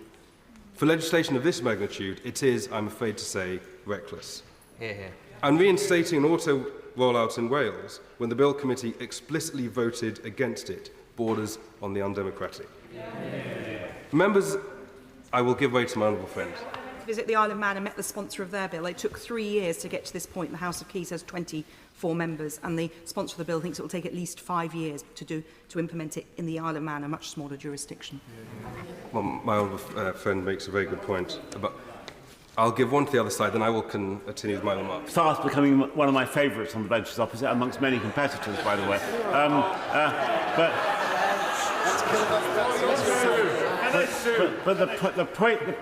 But the point that he makes is fundamental, because if we're going to do this right, we have to do it thoroughly and by independent analysis. Had the Honourable Lady had the kind of pre-legislative scrutiny and thorough analysis before the bill, we may have ironed these matters out in the first place. I thank the Honourable Gentleman for his intervention. It teaches me not to take them, and thanks for the thanks for helping the street cred this morning. But, Madam Speaker, he raises an important point. Now, members of this House have been told that this bill, because it is this bill that we're voting on, Madam Deputy Speaker, today, not the principle, was rigorously tested and refined in committee. However, we are now seeing efforts to undermine the decisions of that same committee. Amendments 94 and 95 serve the singular purpose of undoing amendments introduced at the committee stage to improve this bill, to make it a safer, more conventional piece of legislation. But the implications of these amendments go beyond just this. They also challenge the basic tenets of our democracy. One of the key roles at the heart of our democratic system is the role of the or a Minister of the Crown. It is our ministers who prepare the groundwork for legislation to be enacted successfully, and these amendments would completely do away with this core ministerial function. They would see the responsibility for ensuring the rollout of assisted dying in Wales, the power we, the people, entrust to our ministers in a democracy, taken away from them. Conscious of your cough, Madam Deputy Speaker, I shall quickly move towards the end of my remarks, so I have taken half of them out already. Ministers, in my view, Madam Deputy Speaker, should be able to lead the rollout of assisted dying in Wales just as they should in England. It is ministers, not the bill supporters, who will be responsible for delivering these seismic changes to our health and legal systems. It is only right that they decide when the provisions become law. Amendment 42 would put England back on an even footing with Wales. Getting this right is literally, Madam Deputy Speaker, a matter of life and death. It makes sense to avoid any possible pressure on decision-making and the decision-makers. It makes sense to, at the very least, allow government ministers to enact legislation with the usual constitutional powers. One death because of a rushed decision would be one too many and should give us all food for thought. I don't want it on my conscience, Madam Deputy Speaker, that our collective sticking to an arbitrary deadline led to a death or deaths that may otherwise not have taken place. We must recognise that we can prevent any such situation, and we can prevent that with our vote today. To do so, we must remove the deadline for automatic commencement in England, and we must uphold it in Wales. And I urge members to support my Amendment 42 and to vote against Amendments 94 and 95. Thank you. Tom Gordon. To Amendment 3 in my name. which is the exact opposite for the member for Newcastle-under-Lyme. In fact, it would see the commencement period be reduced down from 4 years to 3. This is something, as a member of the Bill Committee, when we had that initial conversation about increasing the commencement period from 2 years to 4, I was the only person to speak against it and pushed it to a vote. What frustrates me about the situation that we're now in is that, in effect, we are acknowledging that the reason that we're here, that we're debating this bill, is that the status quo is not acceptable, that people are pushed to taking decisions that they shouldn't be, having to go to foreign countries to have that opportunity overseas. And I think those of us who support this bill are broadly in agreement on those principles. What frustrates me about this 4-year period is a number of things, principally that the people who are in office today, the government of the day, wouldn't necessarily be here to be implementing it. And I'm really hesitant about supporting a bill that we wouldn't know who would be then seeing through those details. So the amendment reducing that threshold back down to 3 years would still be more than most jurisdictions around the world. There have been countries which have implemented assisted dying legislation after as short as 6 months, 12 months and 18 months. So 3 years would still be a substantial increase on other countries. We're not innovators, we're not leaders in this field. There is no reason that we can't take best practice and learn and speak to colleagues around the world. I believe this bill does have the strongest safeguards of any, which is why I think an implementation period of 3 years would more than meet the requirements.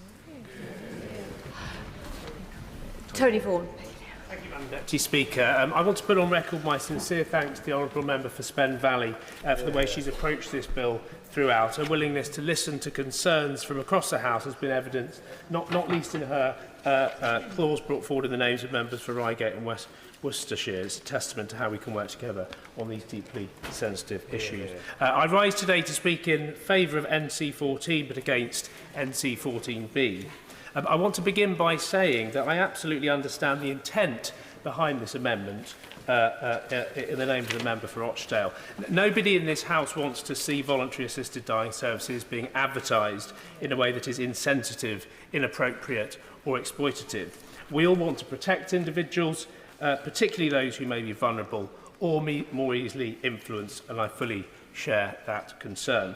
But while I respect the principle behind the amendment, I do not believe it offers the right solution. The underlying clause NC14 rightly prohibits advertising voluntary assisted dying services to the public, while giving ministers tightly defined powers to create appropriate exceptions through regulations. Now that's important because in a healthcare system as complex as ours, we must be able to draw the line between unethical promotion and responsible professional communication. The original clause, in my view, gets the balance right. What the amendment does, NC14B does, is two things, which in my view are both problematic. First, it tries to define on the face of the bill a narrow list of exceptions to the advertising ban, just two, replying to individual requests and professional communications that patients are unlikely to see. But as we've heard from legal experts, and I share this view, that writing into primary legislation removes essential flexibility, which may even hamper implementation. Ministers would not be able to respond to future developments or clarify borderline scenarios without coming back to this House with further primary legislation. It could also limit the ability of future ministers to clarify how the system should work in real-world and evolving situations.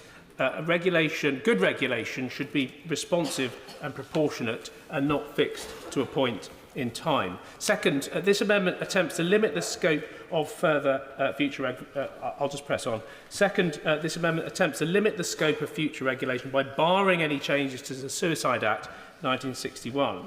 But that is already covered. NC14 already prevents changes to this bill, so the additional clause is not only duplicative, it closes off any future clarity that might be needed in the Suicide Act, such as to ensure offences around coercion or fraudulent practice are properly dealt with. So, in short, this amendment does not, in my view, add clarity, it risks confusion. It doesn't strengthen the advertising ban. It introduces constraints that could make this provision harder to enforce and evolve in practice. I will give way. I thank you for giving way, given the time constraints. There's a key question here. It's quite simple on this point. Does advertisement include a leaflet on a GP's surgery table or on the door going into a GP, because to me it seems very unclear what is information and what is advertisement here.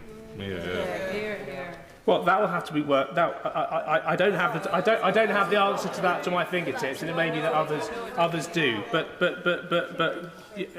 further to what I said, I was pleased to hear the Honourable Member for Spen Valley say earlier in the Chamber that she is open to working with the Honourable Member for Rochdale and others in the Lords to find a workable way forward on all of these issues, including that one. So I hope he's able to take up her up on that offer, because this is obviously an area where constructive cross-party work could ensure that the strong safeguards are achieved without unintended consequences. For now, I'm essentially done now. For now, I'll urge members to reject this amendment in its current form, not because we oppose its aims, but because we can and must find a better way to achieve it. John Glenn. Thank you, Madam Deputy Speaker, and I'm grateful for the first opportunity to contribute on this bill. It wouldn't be appropriate for me to dilate on my profound anxieties and concerns about this. But I do approach the amendments that I rise to move today in the spirit of constructive engagement with the bill and what has come before it. So I rise to move amendments 82, 83, 84, 85 and 86. And these linked amendments would strengthen the panel by giving it some of the features of the High Court safeguard, which has regrettably been removed. And we've heard from the bill's sponsor that the panel will now be stronger because it includes a broader range of expertise. And of course, the argument against that is that the High Court was a stronger safeguard because it has the powers of a court and the independence of a judiciary. But my amendments would mean that we don't have to choose between the two. The panel is now part of the bill, but we can have a better panel if we give it some of the features of a High Court, namely the court's independence, the calibre of its judges, and its powers as a court. Amendment 82 would require all panel members to be appointed by the Judicial Appointments Commission, which nominates judges in England and Wales. Currently, the selection of panel members is wholly down to the Voluntary Assisted Dying Commissioner, and Schedule 2 says the Commissioner must make appointments to a list of persons eligible to sit as members of panels. Now, I have absolutely no doubt, Madam Deputy Speaker, that the Commissioner will be someone of great integrity and experience, but he or she will certainly be a strong advocate of assisted dying, and so will those who put themselves forward for the panels. Now, that may create an impression that the VAD Commission is a self-selecting group with a particular set of institutional views. Now, I believe that if this system is to command public confidence, then the appointments would be best administered by some external body, and the Judicial Appointments Commission is the obvious choice. We, in this country, I hope, trust the judiciary, partly because we know that they represent no set of opinions. Just a commitment I'd be very happy to give way to my neighbour and honourable. I'm very grateful. I'm grateful to him for his amendments, and of course he's absolutely right that this country trusts the judges, and that is why this House was so enthusiastic for the High Court stage of the original bill that was introduced. And does he agree with me that reintroducing a proper judicial scrutiny at this stage would then revert the bill back to something that the House voted for at second reading? Well, it won't surprise him to know that I do agree wholeheartedly with him, and I do recognise that that was a major reason that many colleagues gave at earlier points in the discussions and deliberations. I'd be very happy to give way to the Honourable Lady. And I thank him for his constructive engagement, but would he agree that he didn't vote for the bill with the inclusion of a High Court judge, and now he's trying to reintroduce a High Court judge? Is there a version of the bill that he would vote for with some sort of judicial oversight other than a commissioner, which is a judge or a retired judge, a deputy commissioner, a judge or a retired judge, and someone on the panel who is a legal expert? I've been very clear. I'm approaching my contribution today with these amendments in a very constructive way to try and bring together the will that she has expressed, but also recognise, I believe, the meaningful dilution in the authority of this process and what can reasonably be amended to invigorate it along the principles that was intended, I think, at the outset. If I just revert now to the point I was making about the judiciary, I mean, they just have a commitment to uphold the law. And I think that that should be the standards that we should be looking for when it comes to matters of life and death. The Judicial Appointments Commission already conducts appointments for all tribunals, including lay members of tribunals. The government's impact assessment compared the panel to the Mental Health Tribunal. But all appointments to the Mental Health Tribunal, including the non-legal members, are done by the Judicial Appointments Commission. So this would not be a novel function for them. Now, let me move on to Amendment 85. This ensures that all the members of the panel have to take the judicial oath, if they have not already. If other amendments pass, this would only be necessary for the non-legal members. It is crucial for public confidence that the judicial oath is taken. Amendments 83 and 84 seek to preserve an important element of the bill as originally presented to the House. They ensure that the most senior decision-making figure, the chair of the panel, will be a High Court judge, with all the experience, responsibility and professionalism that this implies. Under these amendments, all High Court judges will be automatically eligible. They must be either currently or serving, or at least below retirement age, and it must be judge of the highest authority, not a deputy judge. Members of this House and the public, for that matter, were originally told that this would be a safe bill precisely because it would have a High Court judge, and that was a persuasive promise, and I think there is a way to honour it even in the new version of the bill. I would also just like to briefly mention the retirement age, if I could, because it is important. It used to be 70, it is now, judges can continue to 75. But with the panel, there is no age limit. Now, if we're saying that an 80-year-old retired judge is still with it and is able to decide on matters of life and death on these panels, then why are they saying that they are too old to help clear the not too old to help clear the backlog of criminal cases? This seems a meaningful anomaly. So, Madam Deputy Speaker, in the interest of time, I think I've made very clear the purpose of these amendments. I bring them to the House today in the spirit of trying to bring and strengthen the bill back to where it was intended and meet the expectations of so many who supported it at an earlier point. Sir Alison Gardner. I rise to support a number of new clauses and amendments to this bill. The common thread to all the amendments is to address some of the gaps in terms of safeguards and oversight the current form of the bill lacks. Should this bill pass, I want to at least ensure that it is improved and has better protections than it currently has and removes some of the risks it contains. New Clause 4 requires monitoring by the Chief Medical Officer rather than depending solely on the Assisted Dying Commissioner.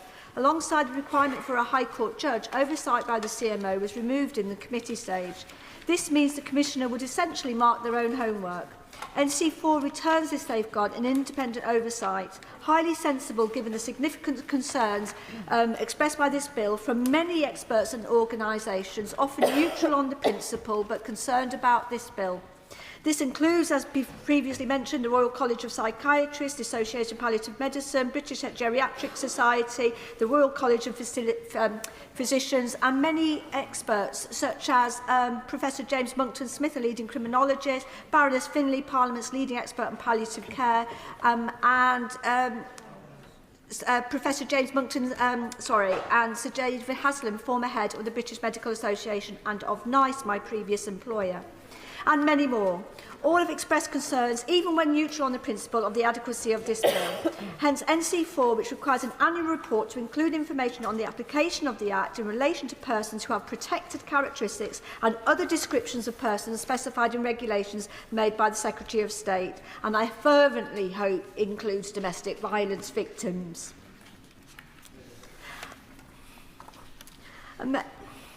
Amendment 13 very sensibly adds the requirement that the Commissioner appointment is not the sole remit of whoever is the Prime Minister at that time, by requiring the consent of the Health and Social Care Select Committee. This provides a safeguard against ideological or politically motivated appointments. I would be very quizzical as to why anyone would prevent this. Amendment 15 addresses the significant concerns of the involvement of private for-profit providers of assisted dying. There are concerns of gaming of the system when there is a commercial relationship between providers, meaning the relationship of the coordinating doctor and independent doctor risks being compromised. Likewise, existence of such providers does not allay concerns of doctor shopping as raised in the previous debate. Hence, Amendment 15 will require private providers to be transparent and provide reports on service numbers, costs and revenue. In previous debates and in the public discourse, I found it very disconcerting that in response to legitimate concerns, all we have been offered, as we have seen today, are some promised unspecified future regulations that will fix the gap. Yes, I thank the honourable member. She's making very powerful points. Does she also share my concern that most of these discussions that we're having today have been hashed out at committee stage, and now we're being told we leave them to the Lords because we can't even fix them here? That is a really flawed process. I entirely agree with my honourable friend. To expect MPs to improve this bill without clarity as to what these regulations are or will be, how the service will be delivered, and without rigorous regulatory oversight is fundamentally wrong. In light of this, the fact that implementation of this bill will be automatic in 2029, a general election year incidentally, is not realistic when reflecting on the many areas where we still lack detail. Hence, I am supporting Amendment 42 proposed by my neighbour and honourable friend of Newcastle under Lyme, which allows the Secretary of State to determine the appropriate date for the bill to be implemented. This would allow time for the NHS to be fit for purpose, palliative care to be strengthened, and adequate regulations to be drafted and scrutinised by Parliament without being rushed. Similarly, but fundamentally to the society we live in and for our most dear institution, Amendment 12 protects the fundamental status of the NHS. The current bill provides us, before us provides Henry VIII powers to amend the NHS Act 2006 without limit, which could include the specification of charges. If, as Labour MPs, we are committed to protecting the NHS being free at the point of care, then Amendment 12 is vital. This amendment will require any changes to the NHS 2006 Act to be made via an Act of Parliament. The future is uncertain. We must build in safeguards in the face of a bill that fundamentally alters the fabric of our society. There are many others I will mention. Briefly, Amendment 27 requires the licensing of drugs used for assisted dying by the MHRA. Research has shown that painful and protracted deaths via assisted dying drugs are not uncommon, with deaths ranging from 3 minutes to 137 hours, nearly a week, with up to 8 hours to lose consciousness and serious side effects, disproportionately affecting younger people. Amendment 27 will help ensure the safety and efficacy of these substances. I will close, Madam Deputy Speaker, with quoting Sir David Haslam in response to some of the individual stories used on both sides of the debate and how we balance these with the good of society. As you know, NICE has to make the difficult decision to approve or not approve medications and treatments based on a cost and clinical effectiveness model. They are experienced in weighing up societal good, I'll be quick, Madam Deputy Speaker, versus the need and wishes of individuals. Sir David states, from individual perspectives, assisted dying appears a logical development, but from the perspective of society, it is likely to have profoundly different impact, with a legion of unintended consequences. Once we blur the boundaries, there is no going back, and the elasticity with how assisted dying laws have been applied in other countries shall serve as a warning that such legislation is inherently unstable. So in closing, Madam Deputy Speaker, even if we apply all the safeguarding amendments put forward, this bill will still not be fit for purpose. The Renters' Rights Bill contains 191 pages. The End-of-Life Bill consists of just 43. But should it pass, let us at least try to ensure that we have inserted some level of safeguarding and oversight. As such, no matter how you stand on principle, I urge all honourable members to support the new clause and amendments I have addressed and have not had time to address, particularly NC4, Amendments 12, 15, 27 and 42. Thank you. Paul Kohler. Thank you, Madam Deputy Speaker. Let me begin by laying my cards on the table. I am, of course, a Liberal and have always supported the right of individuals to freely choose when they want to end their life.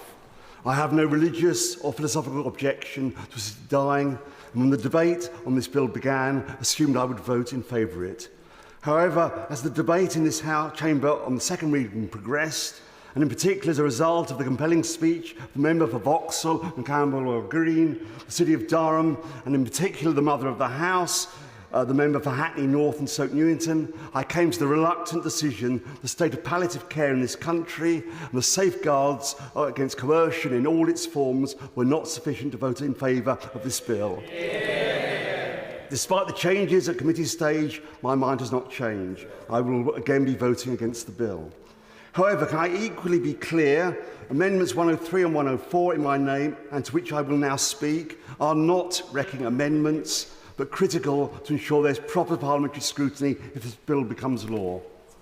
Yes, I will. I thank the honourable member for giving way. The issue of palliative care has been raised across this House, and we've been repeatedly told that this is not an either-or choice. But does the member agree with me that without world-class palliative care, that will force some patients down the assisted dying route where otherwise they would have chosen better care? I agree entirely with the honourable member. It would not be a free choice if we make that choice now with the standard palliative Would care. the honourable member give way? This is the last one, I will. Thank you very much. I thank the honourable member for giving way, and I share with him concerns about the level and the quality of palliative care in this country. However, I do not agree that giving people the choice to end their life if they are terminally ill and have a diagnosis that they are going to die shortly in any way undermines our ability as a House to insist on an improvement in palliative care. What's more, statistics from other jurisdictions show that once given that choice, people often turn to palliative care. I thank the honourable member for intervention. All I would say is giving people a choice when they look on the internet and see how awful their death might be because the shocking state of palliative care is not a free choice. This is an extraordinary bill. It has 45 clauses and 38 regulations making powers, of which 5 are Henry VIII powers, in other words, powers to modify primary legislation.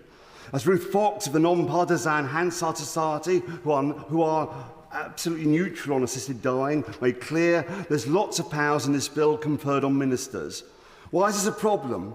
Well, Lord Hermer, KC, the Attorney General, in his Bingham lecture last year, puts the point as follows. Henry VIII clauses upset the proper balance between Parliament and the Executive. This not only strikes at the rule of law, but also at the cardinal principle of accessibility and legal certainty. I'm afraid this bill is an example of such excessive reliance. There's a major problem because in large parts the safeguards are left to be decided by regulations. What level of qualifications and training will the doctors need to have? How will mental capacity be assessed? Who can be a proxy? What happens if the self-administration of drugs goes wrong? The person suffers complications but does not die. When pressed on the key safeguards and key issues, supporters of the bill say that they are problems which will be approved later. The same goes for how this will actually be delivered. Will it be the NHS? And if so, how? Will providers be commissioned? And if so, how? By whom? And on what terms? Will for-profit providers be allowed? All of those questions are unanswered by the bill that was introduced in the House. I'd hoped that they could be answered in committee, but they were not. Instead, we got even more reliance on delegated powers. Firstly, it means that MPs cannot make a judgment about assisted dying, how assisted dying will actually work in practice. Take training, for example. MPs might assume that the training provided will be a robust 2-week course on assessing coercive control. There's no such requirement in the bill. And indeed, the impact assessment suggests it would be a short course. Secondly, regulations cannot override the statute. They are ultimately bound by it. So whilst it might be reassuring that a code of practice will have to be issued, taking into account how depression can impair a person's decision-making, it does not change the fact that impaired judgment does not mean that someone lacks capacity, as the Royal College of Psychiatrists have recently reminded us. Thirdly, leaving all those matters to be considered by guidance regulations places them outside the democratic control of MPs. With very limited exceptions, they will not get a vote on those, and they will have no input, directly or indirectly, in formulating them. The case for the defence might be that reliance on that is inevitable for a bill of this complexity. The experience of other common law jurisdictions suggests this is not the case. In Victoria, the first Australian state to legalise assisted dying, there are only 20 pages of regulations, as they have included much more within the Act, which is necessarily longer than the bill for us today. That is a good thing, as it means more parliamentary scrutiny. I wholly understand why it was not possible for the member for Spen Valley to draft a bill as detailed as the Australian one before second reading, but I'd hoped that with the help of government resources, those gaps would be filled during the course of the committee and report. Sadly, this is not the case. I had much more to speak about, but heeding the Deputy Speaker's cough, all I'd say is, so in finishing, can I just say that I might clear at the outset I will be voting against this bill, but even if you disagree with me, please vote for both my amendments. Thank you. Thank you, Madam Deputy Speaker. I want to begin by thanking my honourable friend for Spen Valley, who has exemplified the integrity and transparency that we need in public service. Today, I wish to speak to Amendments 82, 83, 84, 85 and 86, as mentioned earlier by the Honourable Member for Salisbury. As a former lawyer, these amendments do concern me. In committee, the Minister for Courts was clear that the panel's decisions will be subject to public law principles. This will include procedural propriety and absence of bias, including the appearance of bias. My concern is that this panel is deliberately designed to be inquisitorial. It's intended to collect information. It's not meant to be adversarial like a court. Requiring a judicial oath... No, I'm going to make some progress. Requiring a judicial oath would be inappropriate because this panel is not performing a judicial function. It's a specialist administrative panel whose first priority must be focused on safeguarding and the review of evidence. Disqualifying retired and deputy judges... No, I'm going to make some progress and expand on my point. So, disqualifying retired and deputy judges would only shrink the pool of experienced candidates. And I do not believe these changes would make the process safer, more effective or better. Instead, it would make it more difficult to appoint experts to allow the panel to function as the necessary safeguard that it needs to do. Finally, I return to the most important aspect of this bill, those who are affected directly. Opponents present hypotheticals, but I've heard real stories from my constituents who support this bill.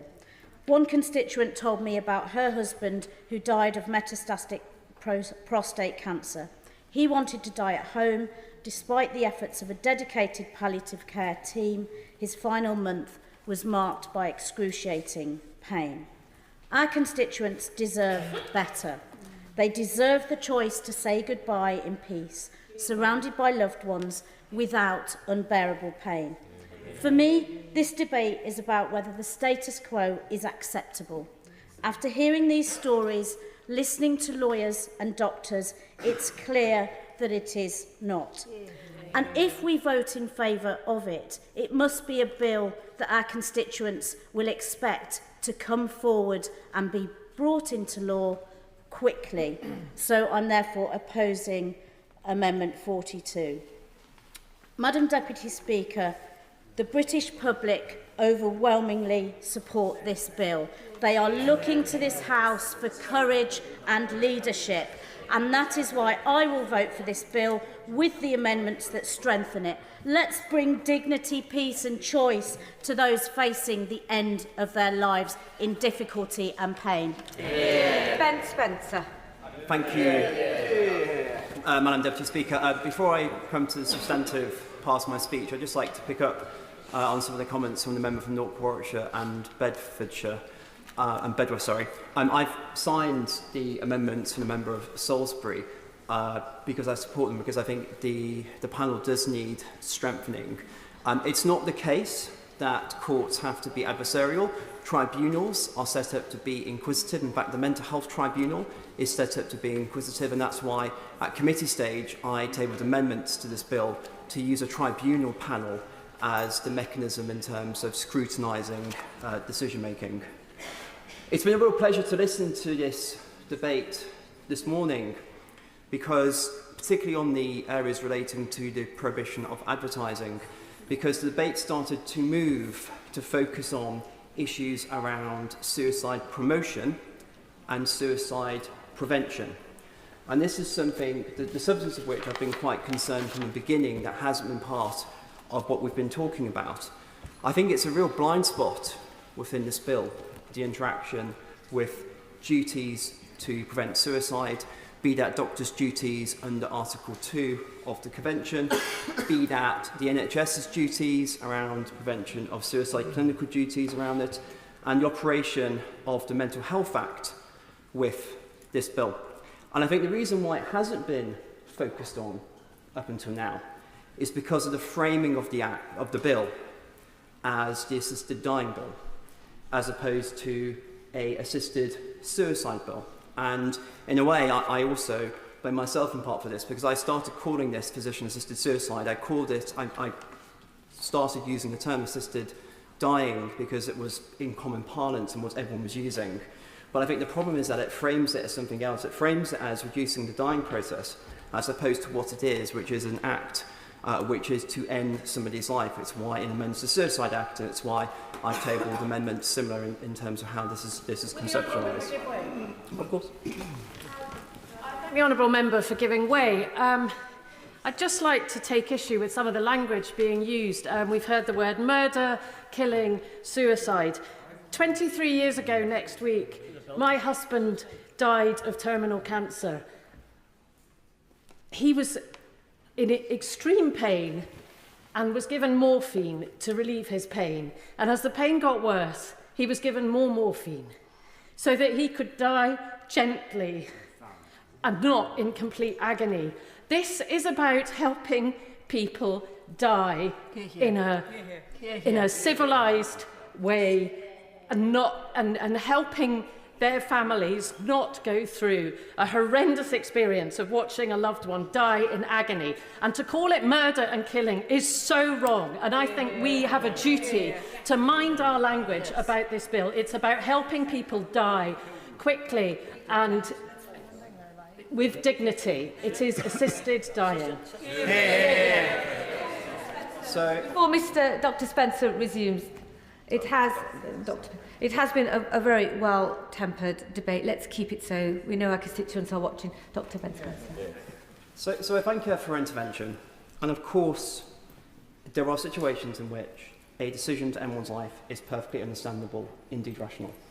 I spent my career looking after people who, many of whom present to me and to mental services with thoughts about wanting to end one's life. Many of them have mental illness. Some have had terminal illness. The fundamental problem with this bill is that it turns a complete blind spot to these people who are highly, highly vulnerable. It is absolutely scandalous that we have got to this point and we're still having this debate around the core concepts, which is why this bill should have been dealt with properly from the start with a Royal Commission or a review, so that we don't have this situation where at report stage we are still debating core principles. This is why I have tried over the past months to table amendments which I thought would help it get to a point where we ensure that the most vulnerable are protected if it becomes law. My amendments 19 and 20 work to edit the code of practice to this bill to make sure that there is clear guidance with regards to doctors' duties, suicide prevention, Article 2, protection of human life, the interaction with the Mental Health Act, because the bill is currently blind on what you do with people detained in hospital or you do with patients presenting with suicidal thoughts. I have great concerns that there will be many people who are quite unwell psychologically who will start presenting to services seeking, inverted commas, an assisted death rather than presenting with suicidal ideation. And the guidance on this, of course I will. Won't be the only person in this place who's lost someone they love to suicide. And as I listen to what the Royal College of Psychiatrists, who are not in principle opposed to this bill, and things they've said recently, the penny drops for many of us that for many people given a terminal diagnosis, they also have mental health issues, which of course come with them. How does he think we distinguish between a person who chooses to end their own life because of a mental health issue, because of despair, because they have a terminal illness, and somebody who wants to end their life because of despair, because of something else. Doesn't this blur our approach to the important sanctity of life and preventing suicide in every circumstance? So I thank him for his intervention. I think, of course, these are going to be very difficult things to disentangle. I mean, he would say, well, you would say this, won't you, Ben? But of course, you know, you get in front of a psychiatrist, you get in front of a clinical nurse specialist who's working in psychiatry. This is what psychiatry does. This is what it's about, which is why, again, early amendments I put down, some amendments are to ensure you get in front of a psychiatrist as part of this process.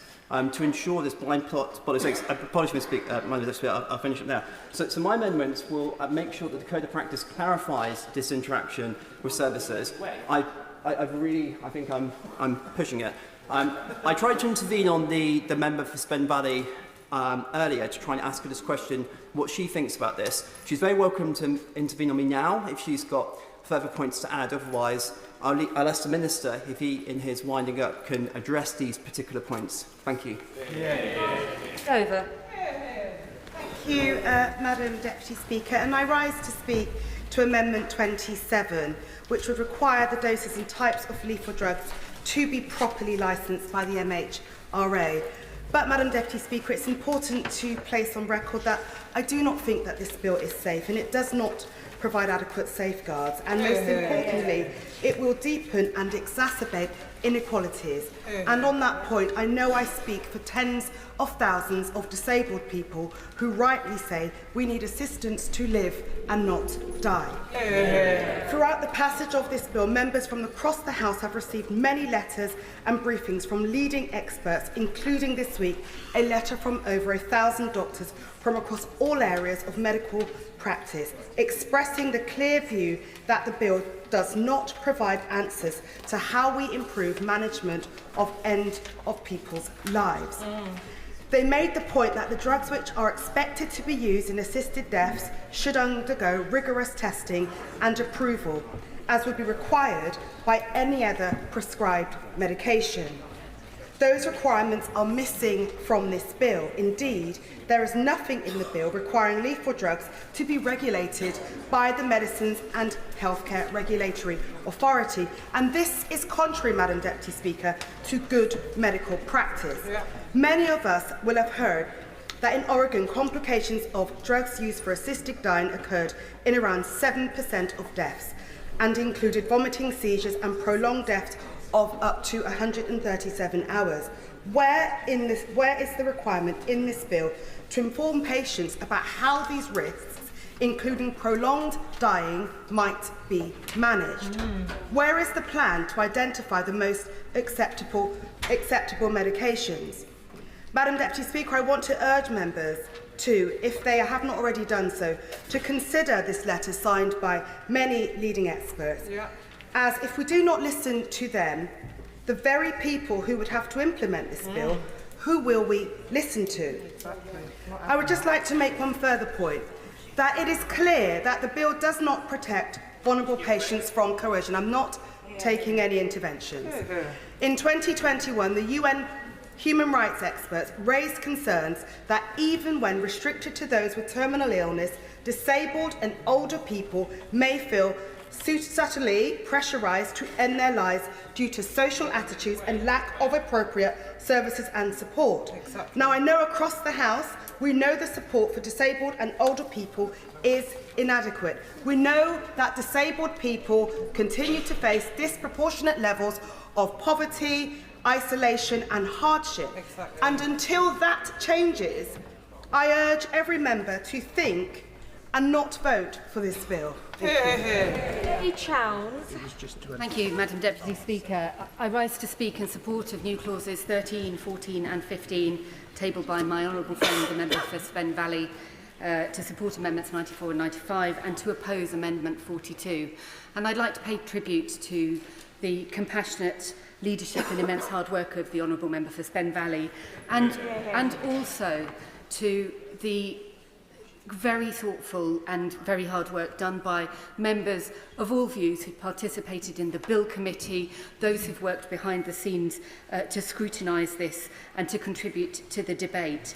I'd also like to thank all the constituents who've been in touch with all of us, and I'm sure, like me, you've all reflected so carefully on the contributions made by constituents and taken them into account. It is clear, though, that the status quo is not acceptable, and that is why it's right that we have this legislation before us, and why it's right that we are scrutinising it so carefully and looking at it in such immense detail. Turning to New Clause 13 regarding the regulation of substances for use in assisted dying, they obviously have to be properly regulated, although it is equally obvious that they can't be subject to conventional clinical trials in the same way as other medicines, and that's why the proposal about making this all go through the MHRA isn't appropriate. But the regulations set out, provided for in NC 13, will ensure that this critical part of the process is carried out with the highest possible level of scrutiny and harm prevention. It's essential that there's transparency and assurance of the process from manufacture all the way through to administration, and that is what NC 13 does. But not everybody... Briefly. I thank the Honourable Lady for giving way. I'm just interested in what she is talking about in terms of the safety of these drugs, and ask her whether there is any adverse event data existing globally to quantify how much harm and suffering could be caused while inducing that dying process. I thank you for raising this issue, which gives me the opportunity to speak about the very detailed evidence given by my constituent, Emeritus Professor Sam Ahmedzai, who I spoke with at length yesterday about precisely this detail, and I have reviewed a number of tables of data about this. There are side effects of any substance, but the reality is that the comments made in this chamber today have indicated that these substances are being held to a far higher standard than substances routinely used in palliative care. And so we have to recognise that, in fact, in assisted dying, the substances that are talked about, there is a huge amount of evidence about the efficacy of those substances. There's a huge amount of published, peer-reviewed evidence about the effectiveness of those substances. And the reality is that people like my constituent, Professor Ahmedzai, who has 40 years' experience with a global expert in this area, point out that we know how to assist people to have a peaceful, compassionate death effectively. And this is what this is about. It's about people who are terminally ill, helping them to die with dignity, to face those final moments with the support and the love and the care of their family around them, to face them not in agony, but in whatever degree of peace is possible when you are facing death. Turning briefly to Amendment NC 14 relating to advertising, this, as the Honourable Member for West Worcestershire spoke about, this has been developed in consultation as a result of concerns raised by opponents to the bill to try to ensure that crucial thing that assisted dying is not an advertised service. There's a crucial distinction between advertising and information. And so this clause ensures that assisted dying remains a careful clinical process and not something that would be promoted commercially. It's a balanced cross-party safeguard supported by people from all sides of this debate. I'm very short of time. I think I had better continue. Turning to clause NC 15 in relation to the role of a coroner.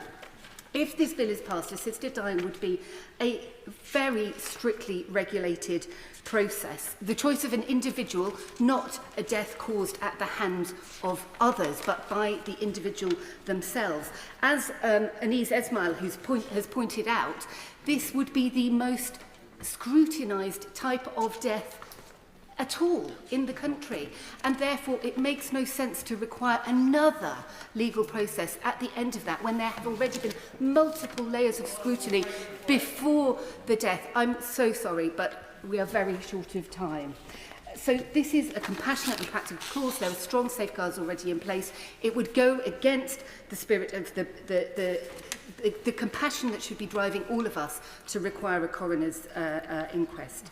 And I'll briefly pass to Amendment 42, from the Honourable Member from Newcastle Under-Lyne, which would remove the backstop commencement, essentially leave it in the hands of the Secretary of State as to when it or if this comes into effect.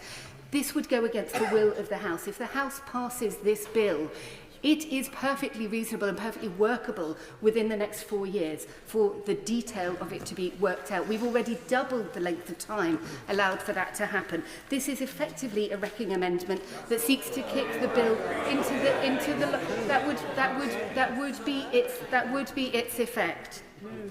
So to conclude, Madam Deputy Speaker, I want to briefly address the misconception that seems to have informed some of the comments that I've heard in the debate today, i.e. that the assumption that families would be wanting to pressure family members to die quicker. My mum is a social worker. She's a specialist palliative care social worker. She's told me in all her years of practice she's never experienced that happening. It's the other way round. Family members, dying people. I'm sorry, I'm concluding. We're each speaking from our own experience and from the heart. The evidence is that it is dying people who... It is made it clear she's not taking interventions at this time. Continue. It is dying people themselves, facing the end of life, who wish to have the choice. Only small numbers of them will take this choice up, but it is crucial, humane, compassionate for us to offer them that choice. Assisted dying is complementary to palliative care. It's not contradictory. And this bill has been through a huge amount of scrutiny, far more than any other bill this session. Therefore, I deeply hope that the House will pass this compassionate, humane and clearly drafted, tightly structured bill to offer a dignified death to those who are facing death. Patricia Ferguson. Thank you, Madam Deputy Speaker. And I rise to speak to my amendment number 13, which concerns the appointment of the Voluntary Assisted Dying Commissioner. During the committee stage of the bill, it was decided that the Prime Minister would appoint the Voluntary Assisted Dying Commissioner and that the appointee would serve 5 years and be responsible for appointing the Assisted Dying Review panels. The Commissioner would also oversee the training of panel members, give them guidance on the procedures to be used, and, crucially, decide when a case that a panel has refused should be referred to another panel for reconsideration. The Commissioner will not, according to the bill, be acting as a judge, but must be a current or former senior judge of the Supreme Court, Court of Appeal or High Court, but is not required to have any expertise in medicine or healthcare. And importantly, following committee stage, the bill no longer requires that the Chief Medical Officer be responsible for monitoring whether or not the assisted dying regime complies with law. That responsibility has now been transferred to the Voluntary Assisted Dying Commissioner. So the person who is in charge of making the process, the person who is in charge of creating the panels, will also be the person who decides whether or not the Act is being administered correctly in that regard. Will she give way? I certainly will. Given the scandals that we've seen in healthcare over many years, from infected blood to medicines which shouldn't have been prescribed to people, to things that happened at mid-staff, so that having that independent and robust oversight from the Chief Medical Officer is a really a good way forward if people are going to be able to trust this legislation if it comes into law. I thank the member for his intervention, and I think he does make a very, very valid point. And I think that the point of my amendment, and I will come to this, is that we need to ensure there is as much scrutiny as possible in this regard. Now, clearly from what I've outlined, this is an exceptionally important post, and one which carries great responsibility and significant power. Indeed, it seems to me that the post holder will require the judgment of Solomon to be able to fulfil their role. So it's surprising, therefore, that as the bill stands, there is no requirement for pre-scrutiny of the appointment by the relevant select committee, despite the profile of the post and the controversy that I think it will inevitably attract. Now, considering that such pre-appointment scrutiny is required for the chair of the Competition and Markets Authority, for the chair of the BBC, the chair of the Charity Commission, the Information Commissioner, the chair of the Care Quality Commission, the Health Service Commissioner for England, the chair of the Judicial Appointments Commission, and the chair of the UK Statistics Authority, the omission of such scrutiny in this case is clearly a serious oversight, which my amendment seeks to remedy by ensuring that the correct select committee does have that power of scrutiny over this bill. Mr. Speaker, in my view, Madam Deputy Speaker, in my view, we need to guard the rights and privileges of Parliament very jealously. We need to ensure that this Parliament is involved in the scrutiny of this bill going forward as much as it possibly can be. And the bill itself requires to be as rigorous and transparent as is possible. No matter what side of the debate you're on, it is important, and we owe it to the people who send us here, the people who have been writing to us in such great numbers, to make sure that this bill is as strong and as good as it possibly can be. And my amendment seeks to make sure that in that regard, in regard of the Voluntary Assisted Dying Commissioner, it is stronger than the bill currently allows. Hear, hear. Dr. Caroline Johnson. Thank you, Madam Deputy Speaker, and I refer to honourable and right honourable members to my register of interest as an NHS consultant paediatrician. The debate so far has primarily focused on ethical consideration, legal frameworks and who will be eligible, the who, the when and the why, but I want to focus my remarks today on the how. As a doctor, Madam Deputy Speaker, I know that various drugs in different combinations can be fatal. In other words, there is more than one way to kill people. But which would be the best if that is what we wished to do? Which would be the most comfortable, and how do we know? For example, some forms of assisted dying use neuromuscular blockades, and in common parlance that means they paralyse you. Imagine a situation where you're in a lot of pain and someone gives you such a drug. To the outside you would look relaxed and peaceful as your muscles relaxed, but inside you'd be in a lot of pain and unable to express that to anybody else. Do we want people to be comfortable and know they're comfortable, or only appear comfortable to us? Clearly we want them to be comfortable inside as well, and so we need to have drugs that are properly understood and properly regulated for this purpose. Assisted dying is often portrayed as safe, peaceful and controlled, but the reality in comparable countries where it's been legalised so far is more complicated. Technical difficulties frequently arise, leading to complications, causing greater suffering, requiring intervention and potentially leading to a prolonged and painful death. A report in the British Medical Journal by Dr. Susie Lishman, who's a former president of the Royal College of Pathologists, and I should say works at the same trust as I do, showed there is a lack of reliable data on effectiveness and safety of drugs used, largely due to inconsistent reporting in jurisdictions where such dying is legal. In Belgium, it's estimated that only 52% of euthanasia cases are reported to the Federal Euthanasia and Control and Evaluation Committee. During a select committee visit to Oregon to discuss assisted dying in the last Parliament, which I went on and two honourable members from the other benches all went on as well, we heard about the complications being unknown in 71% of cases. There was no healthcare professional present when the drugs were given, so we couldn't really know. And we didn't even know if the drugs had been taken in some cases, but where we did, we found a history of seizures, of vomiting and of prolonged deaths. And in 9 cases in Oregon in 2023, there were 9 cases of patients having reawakened later on having been given these drugs. How do they feel in the intervening time? It is difficult for us to know.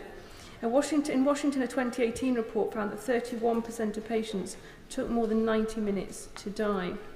I would also remind honourable members that an absence of evidence that things are going well is not an evidence of absence of things going wrong.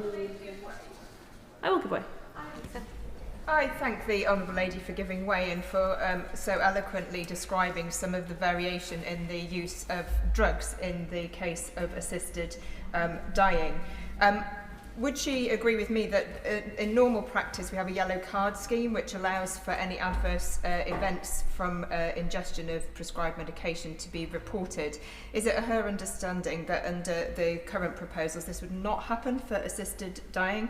And is she also aware of a review that shows a great variation in the range of drugs used and in the dosages? I think the Honourable Lady for Intervention, I think one of the key problems with this form of intervention compared with others is the fact that we can't ask the patients afterwards how that felt. We can't get their feedback because they are dead. And so we can't, if we're going to give them things like particularly neuromuscular blockade or sedatives, we may not be able to tell. And there are physiological ways you can monitor patients and get some idea perhaps from their heart rate or their blood pressure, but we're not going to be doing that. And so that's one of the reasons that I have put forward the amendments I've put forward today, to ensure that the drugs are properly regulated by the MHRA so that we know that the drugs have been properly tested for the purpose for which they're being used. I've not got very much time and I don't want Mr. Speaker to get Madam Deputy Speaker to get another return of that cough. If one examines the litany of drugs involved in other jurisdictions where assisted dying is legal, it makes for troubling reading. It's often an ad hoc cocktail of lethal substances including sedatives, analgesics, cardiotoxic agents, neuromuscular blockers and antiemetics. There's no internationally agreed drug regime. Jurisdictions such as Oregon, Canada and the Netherlands use varying combinations of barbiturates, sedatives, opiates and antiemetics. In 2020, the official Oregon report stated that compared with single barbiturates, all drug combinations have shown longer median times until death. As it currently stands in this bill, doctors will have to consider prescribing untested drugs or drug combinations, which could potentially breach the GMC prescribing guidance that a doctor must be satisfied that the drug serves the patient's needs. So to address some of these concerns, I've tabled several amendments. Madam Deputy Speaker, Amendments 96 and 97 ensure that no drug can be approved under this Act unless there is a scientific consensus that it's effective and does not cause undue pain or side effects, and that it's been specifically licensed for that purpose by the MHRA. And I cannot really understand why anyone would disagree with that. Amendment 98 clarifies the Secretary of State is not compelled to approve any drug if after consultation it's concluded that no substance is appropriate or safe enough to meet the standard. And Amendment 99, alongside Amendment 100, mandates that before any regulations are laid before Parliament, a comprehensive report must be provided. This report must include time to death, possible complications including pain, and any likely side effect of the proposed substances. Again, I can't see why that would be controversial, because surely we all want everybody to be fully informed and make informed decisions, and these are part of making an informed decision. Amendment New Clause 13B requires that any medical devices for self-administration be approved by the MHRA, and that the Secretary of State consult the MHRA before making any regulations. This is a basic safeguard we would expect in any medical intervention, and it should be a non-negotiable condition here. And finally, if Madam Deputy Speaker will allow me, Amendment 42 removes the time limit and therefore the pressure on the Secretary of State. I understand other people's concerns about this, but there's often a narrative that this will lead to patients being able to die at a time and a place of their choosing. But the regulations in this bill require the doctor to stay with the patient from the moment the drug is given until they are dead, and we've heard that this could take quite a long time. Do we really have enough doctors to do this at people's home at a time of their choosing? At the moment, I don't think we do, and I do not see how in a short period of time that will be achievable either. Alex Barros-Curtis. Thank you, Madam Deputy Speaker, and I'd like to stand in support of new clauses 20 and 21, along with amendments 89, 90, 92, 93, 94 and 95, all standing in the name of my honourable friend, the member for Spen Valley, but I will not speak to all of them. Colleagues, fear not.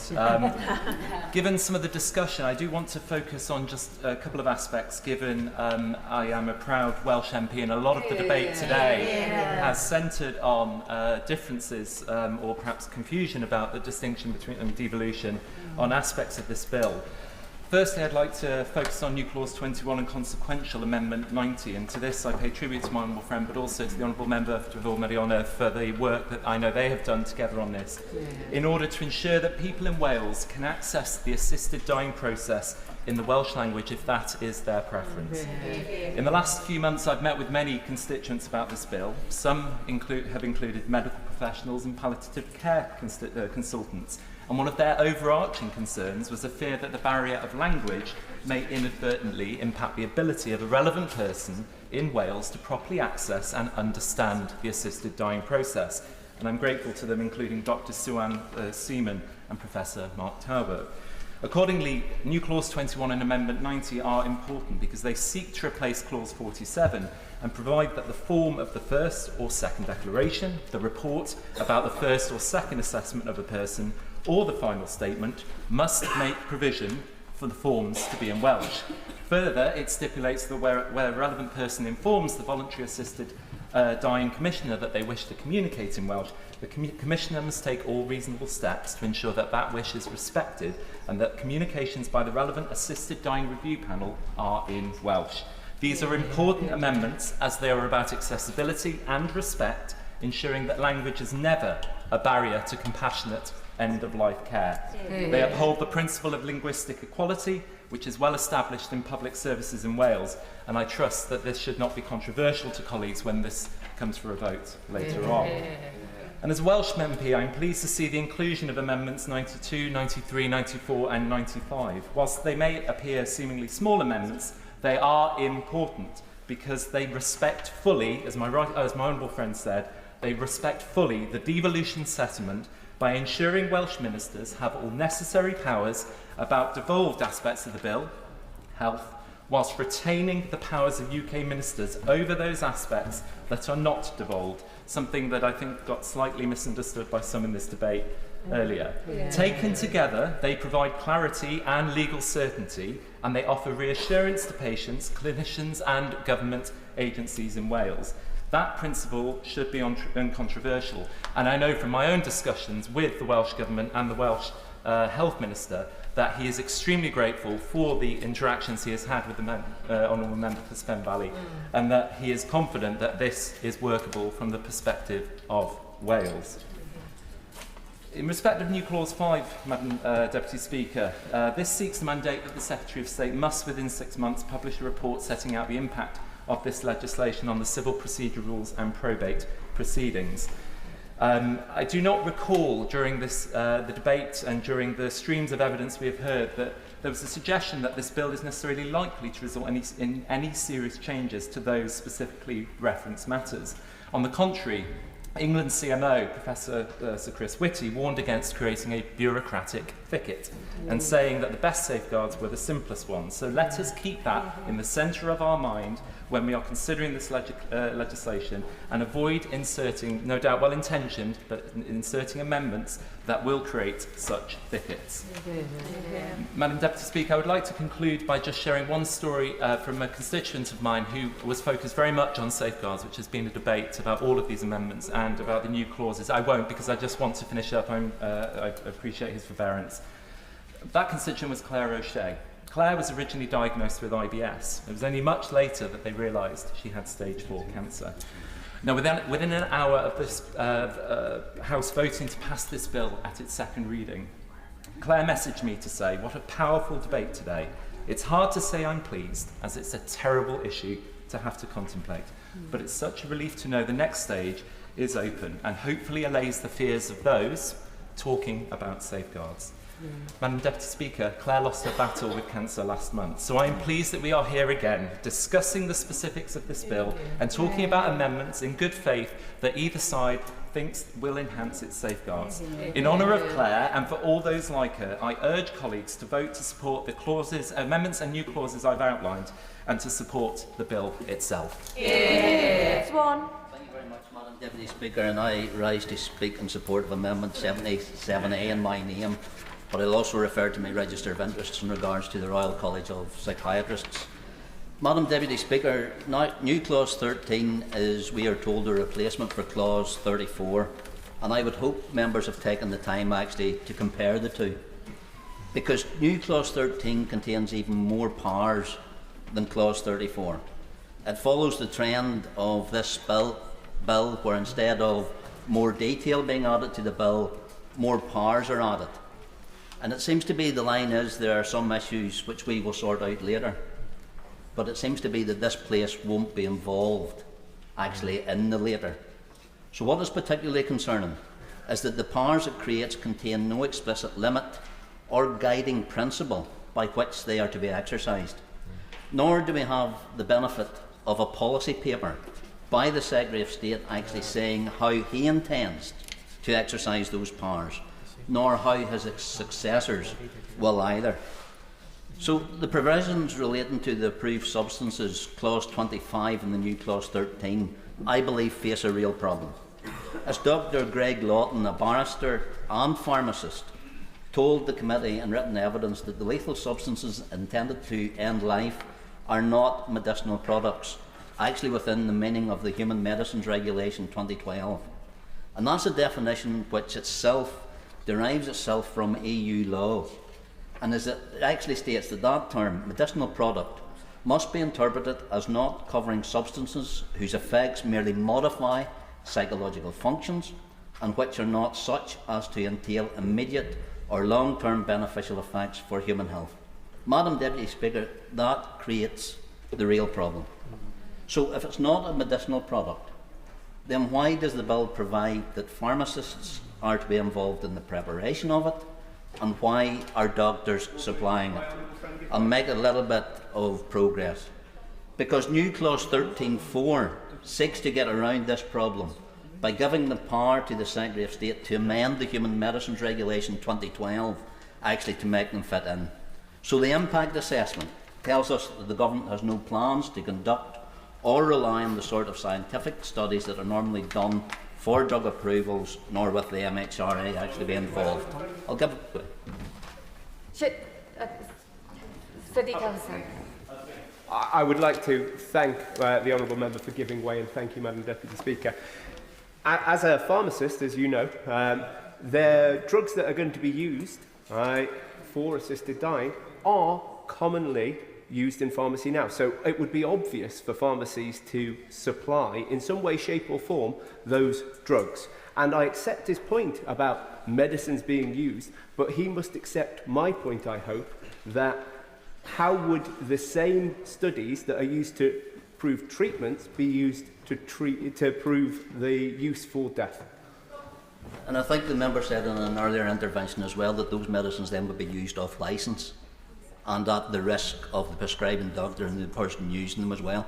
So that's where the risk falls back on the individual rather than anything that's actually covered in regards to this bill. Because that's where my regret comes, because I do not understand the need to treat them as medicinal products in England and Wales in that case, but I do see it if it is the will of this House to change the law here. But what I cannot understand is why this law now changes that for the rest of the United Kingdom. And indeed that's where the base of my amendment 77A, because this House is not voting for assisted dying in Northern Ireland. So it has no locus in changing the definition of a medicinal product in Northern Ireland in order to accommodate this bill, which after all we've been told applies only to England and Wales, unless it is the intent of the bill's sponsor or those behind it at a later date to extend it to Northern Ireland using some of the Henry VIII regulations in it. There is a further issue in Northern Ireland. We are still subject to EU law, and on this point I would be very interested to know where the government has considered this aspect in that regard. So can the Minister really change EU law in Northern Ireland in regards to the use of these substances by ministerial diktat? And if so, why has it not been granted for such power in other areas of significance to Northern Ireland? Why only this?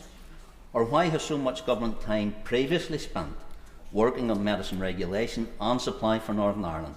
Or why did the Right Honourable Member for Milton and Spey, when he was Minister of State for Health, and I as the Minister of Health in Northern Ireland, spend so much time on it? So to that extent, can I ask the sponsor, or indeed the Minister, what engagement there has been with the Department of Health or the Minister of Health in Northern Ireland, or indeed the Chief Pharmaceutical Officer for Chief Pharmacist in Northern Ireland? Or is this another section of the bill which has been put in without any background or any engagement just to meet the sponsor's needs? Madam Deputy Speaker, in that regard, in conclusion, the application of those provisions to Northern Ireland also has implications on the conscience protection, because if as a result of these regulations are made under these provisions, pharmacists in Northern Ireland are required to be involved in the manufacture or preparation of those substances, and they will not have the benefit of the conscience clause as that clause has not been extended to Northern Ireland in this bill.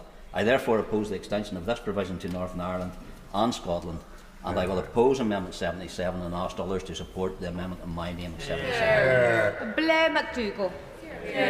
Thank you, Madam Deputy Speaker. I rise to speak in support of amendment number 15 in my name, and I'll minimise my comments in order to maximise others' time in this debate. Madam Deputy Speaker, because of the widespread unease from NHS practitioners, because of the growing number of voices of concern about the shortcomings of this bill, it seems that if this legislation is passed, and I still hope that it won't be, but if it does get passed by this House, then it's likely that assisted deaths will take place away from the public sector. Indeed, this bill does not prevent assisted deaths from being outsourced to private companies. There is no definition of what reasonable remuneration means in return for helping end someone's life. My amendment seeks to ensure that providers publish on an annual basis the numbers they've provided those services to, the costs of doing so, and the revenues received in return. Madam Deputy Speaker, I know that many will be guided in this debate by their religion when they vote on these issues, and though I respect that deeply, I am not a person of faith. If there is a booming baritone voice appealing to my conscience, it's not that of God, but of Nye Bevan and his concern about the commodification of care. In his time, the worry was about the role of the market in extending life. Today, my concern is about the role, or the potential role, of the market in ending it. Throughout the passage of this bill, we've discussed coercion of different kinds by individuals in the lives of people whose protection is entrusted to us. As a Labour MP, I don't think we can have this debate without addressing the economic coercion experienced by the vulnerable in our society.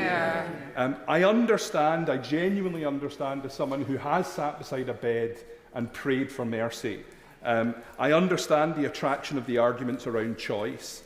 But for me, again as a Labour MP, arguing for freedom of choice as a fundamental principle in isolation, without also acknowledging the economic, social and cultural context that people make those choices in, is not, for me, it seems, a Labour approach to this. I will give way.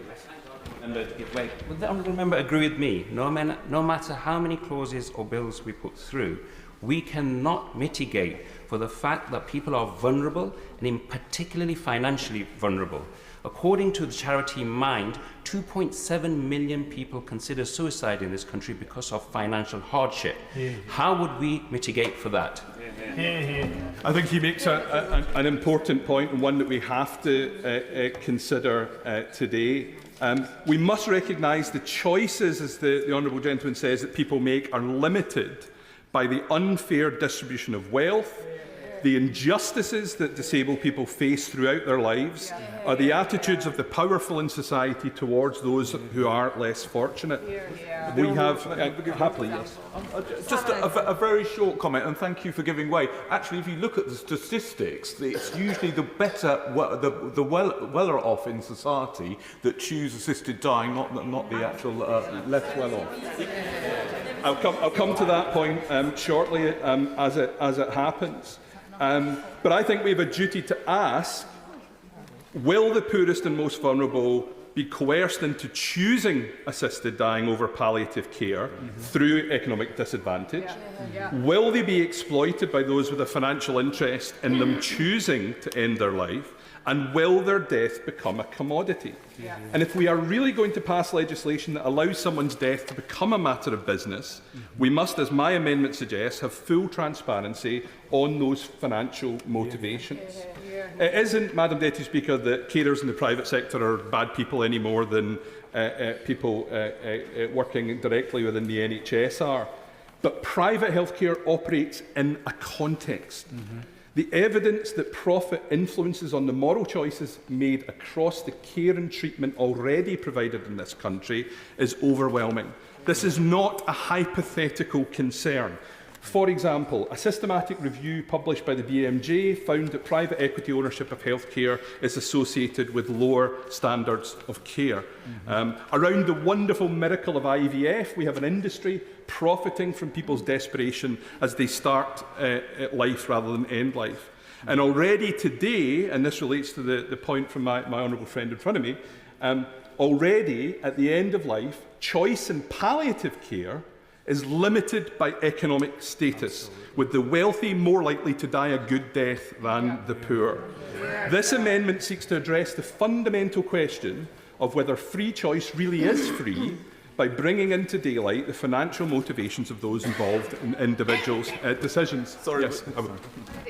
I thank the Honourable Gentleman for giving way on that point, and he makes a very strong argument about why we should be excluding private for-profit providers from provision. During the Bill Committee, he may know that I laid an amendment specifically to limit the provision of assisted dying to charities, but unfortunately that amendment was rejected. Would he be able to clarify where and how he thinks assisted dying should be, and what his understanding is on the basis of this bill and the lack of clarification we've had from the member for Spen Valley? Thank you. Thank you, Madam Speaker. I think she makes an important point. I think this amendment seeks to recognise that there is a difference in where the income stream comes from, and there are moral issues raised by that. I'm going to make some. I don't wish to exacerbate Madam Deputy Speaker's bronchitis, so I'm going to continue. This amendment touches on that fundamental point at the heart of the debate. Disabled people and the sick in every aspect of their life have to fight every day for resources from a state, a market and a society that views them as a drain on finances.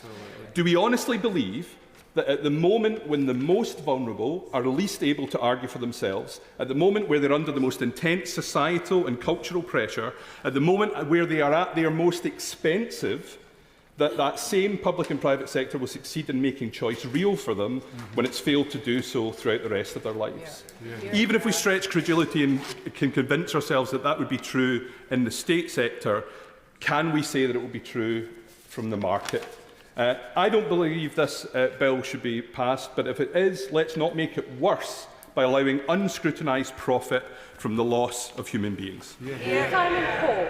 Thank you very much indeed, Madam Deputy Speaker, and I rise to support new clause 14B, new clause 1, new clause 2, 16, 15A and 14A. I just make two observations, Madam Deputy Speaker, if I may.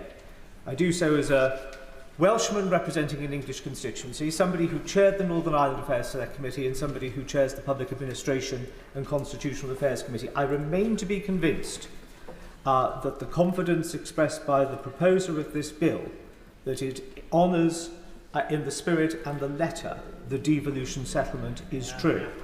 And if she had been able to see the expression on the face of her honourable friend, the chair of the Scottish Affairs Select Committee, I don't believe the honourable lady believes that it honours the devolution settlement as far as Scotland is concerned either.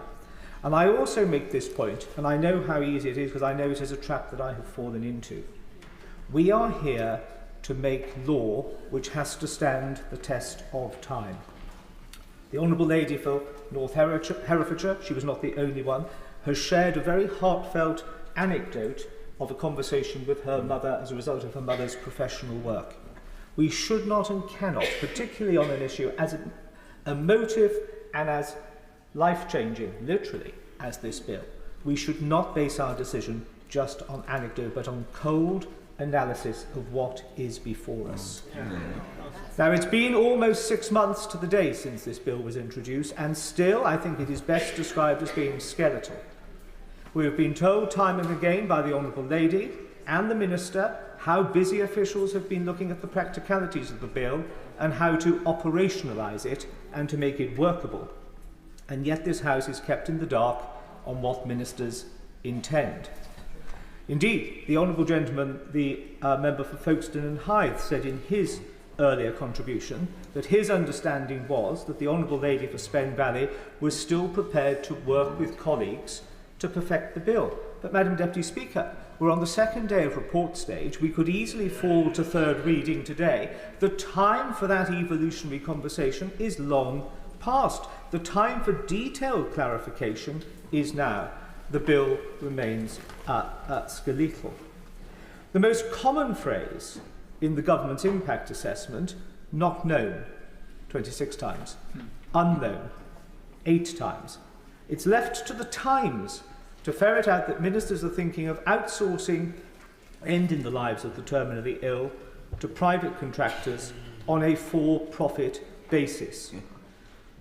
The honourable gentleman who spoke before referenced Nye Bevan. I can hear Nye spinning in his grave at the thought of that. Rather than fill in the blanks and constrain the powers to be given to ministers, even more Henry VIII powers have been added. Henry VIII powers which were not in the original bill.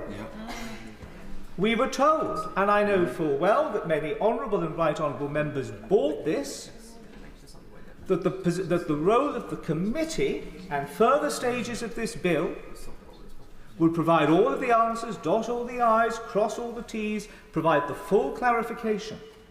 Now, that has not happened. And this House rightly bridles when ministers of the Crown bring forward legislation which has an unhealthy reliance on Henry VIII powers. If we do it on other legislation, we certainly should bridle at it for this. It is beginning to feel, Madam Deputy Speaker, as if this were a deliberate tactic. Keep things vague. Don't make anything too real or tangible. Don't confront what this will mean day to day. Let's just keep it light. Let's keep it airy-fairy. Let's keep it in the cloud of principle, and somehow or another, through benign intervention, good will accrue. I think that this is too serious an issue to place that faith, because placing that faith could be misplaced. It relies on us as members of Parliament to not care, to switch off when we hear the words secondary legislation, something which we know that can often take place in 5 or 10 minutes in a committee room of 14 or 20 people selected by the whips, no debate on the floor of the House. This is not a niche issue for the Hansard Society or the Delegated Powers and Regulatory Reform Committee, and it would be a shame and a stain on this House, in this Parliament, if we just nod through a bill which gives us this idea that Henry VIII is the way to go.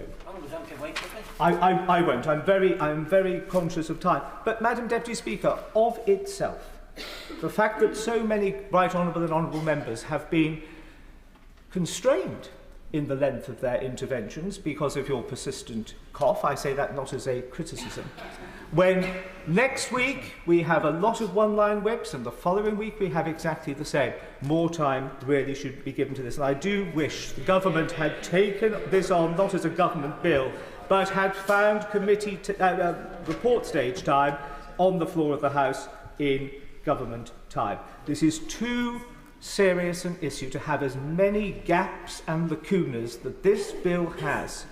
The founding fathers of the United States worked on the basis that the vague generalities of the Constitution would always be adhered to and that men and women of goodwill would adhere to it. They are now beginning, I'm pretty certain posthumously, with the current incarnation to wonder if that is true. We should not be legislating where we leave it up to ministers to define and decide how regulations come forward. We have bills which have page after page after page, which when people think to themselves, what is this all about, actually amounts to very little. The amendments which have been tabled and which I support have been tabled in good faith. But I'm afraid to say, I think in terms of trying to improve this bill, it is trying to make a silk purse out of a sow's ear. Catherine Fuchs. Yes, Madam Deputy Speaker. I rise to support NC20, NC21, as well as Amendments 70, 71 and 92 to 95.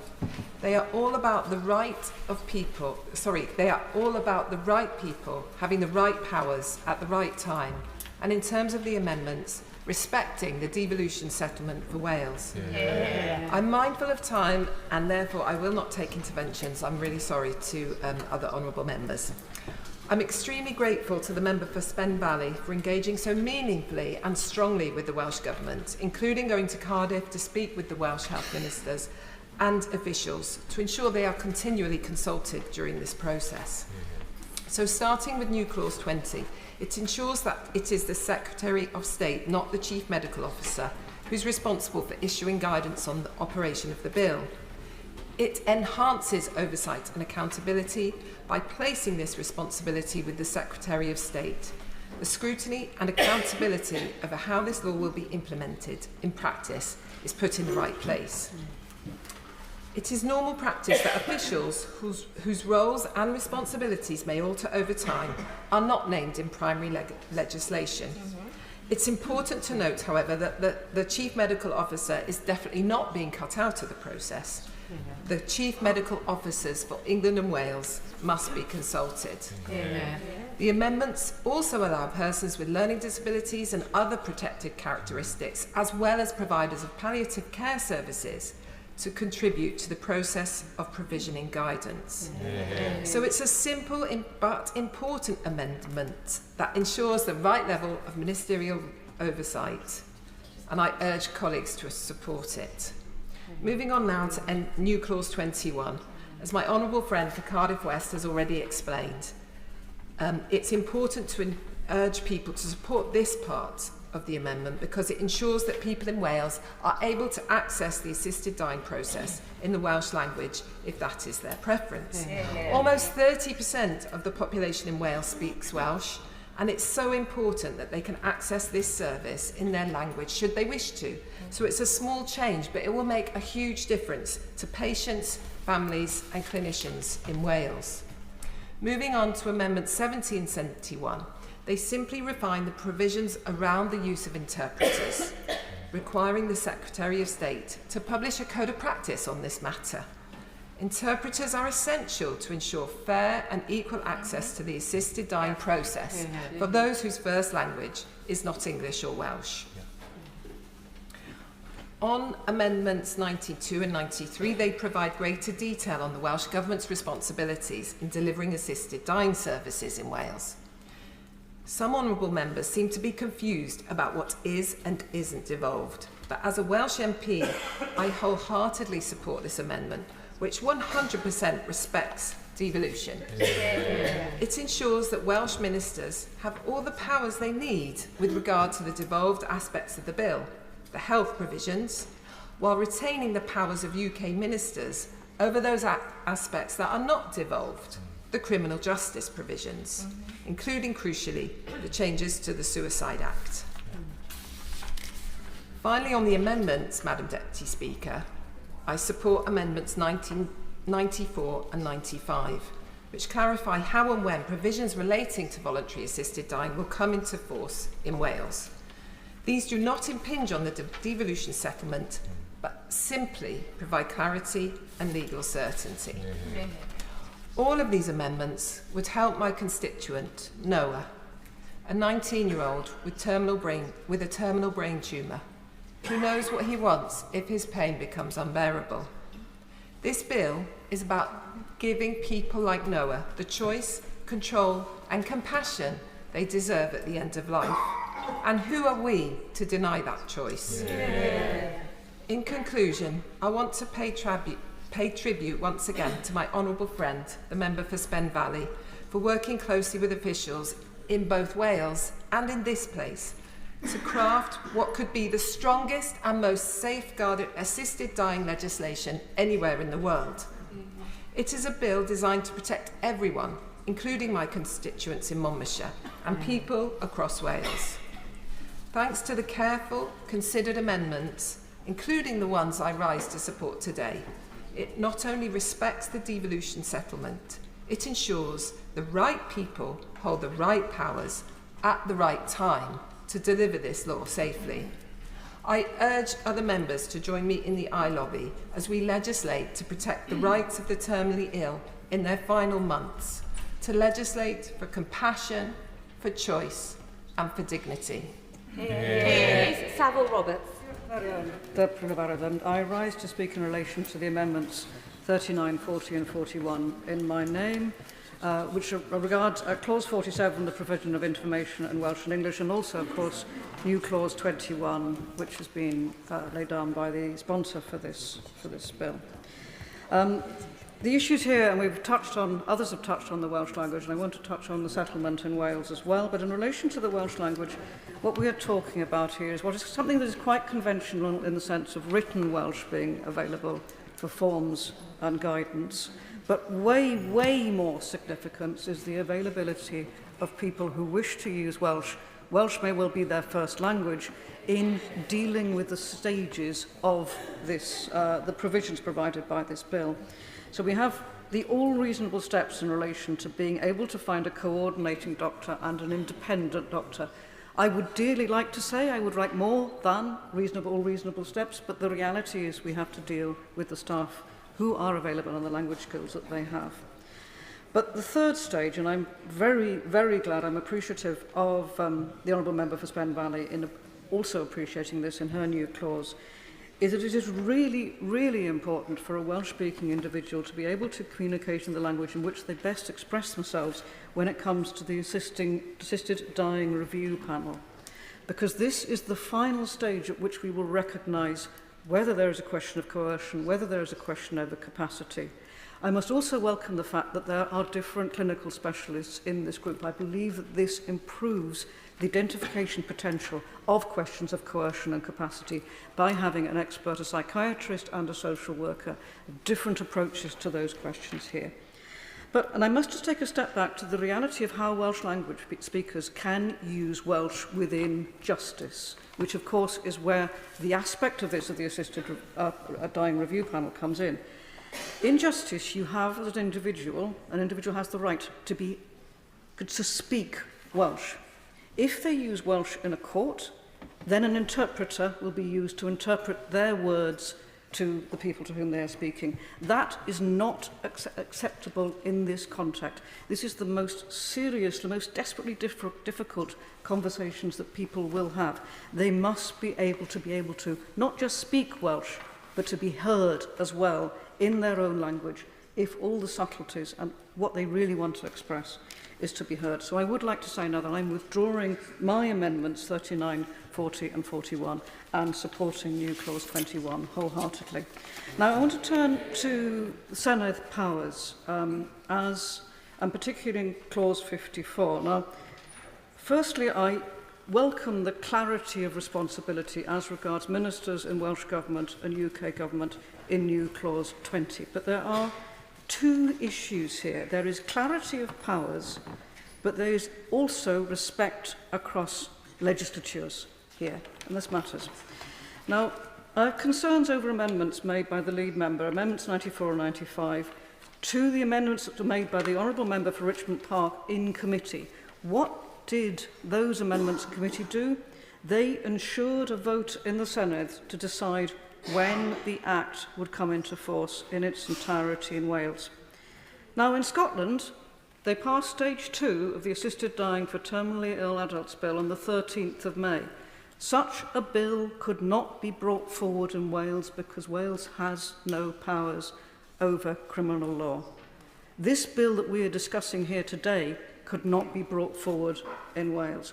So, although I appreciate what the Honourable Members for Cardiff West and Monmouthshire said about the devolution settlement, and I am glad that we have clarity, there is also a question of respect for decisions already made in the Senedd. So as things stand, what does the Senedd have to do? It will be required to pass a legislative consent motion as required by the Sewell Convention, but that can be ignored by here. This legislation affects action in Wales, but the Sewell Convention can be overridden and LCM can be overridden. Now, this is calling, therefore, for a vote. And the second thing, that can happen within the Senedd, and will be expected, is in those areas where there is the power of the Senedd. So, commencement, a decision is required on the provisions of the bill which have devolved competences, which is specifically the NHS in Wales. Now, bear in mind that if this is refused in Wales, that means that this bill, if enacted, can only be brought in into the private sector. But that decision lies with the Senedd. Now, the critical point that a number of us have raised there previously today is a debate on the 23rd of October last year, when the Senedd debated, in principle, the question of assisted dying, and the Senedd voted against this. Now, Professor Emil Lewis of Aberystwyth University believes this, and I agree with him, to be highly significant. That vote, by the way, included the First Minister and the Health Minister of Wales, who voted against the principle of what we are discussing here. Now, to me, therefore, the amendment that was made in committee, which allows the Senedd to have a vote on the entirety of the commencement of this bill when it is enacted, is highly significant. And although I support very much of this bill, in principle and in broad detail, I cannot support Amendments 94 and 95 because they roll back on that. Siobhan McDonald. Speaker, I would like to move Amendment 12 in my name. I want to be clear. A decision on Amendment 12 is not a vote for or against assisted dying.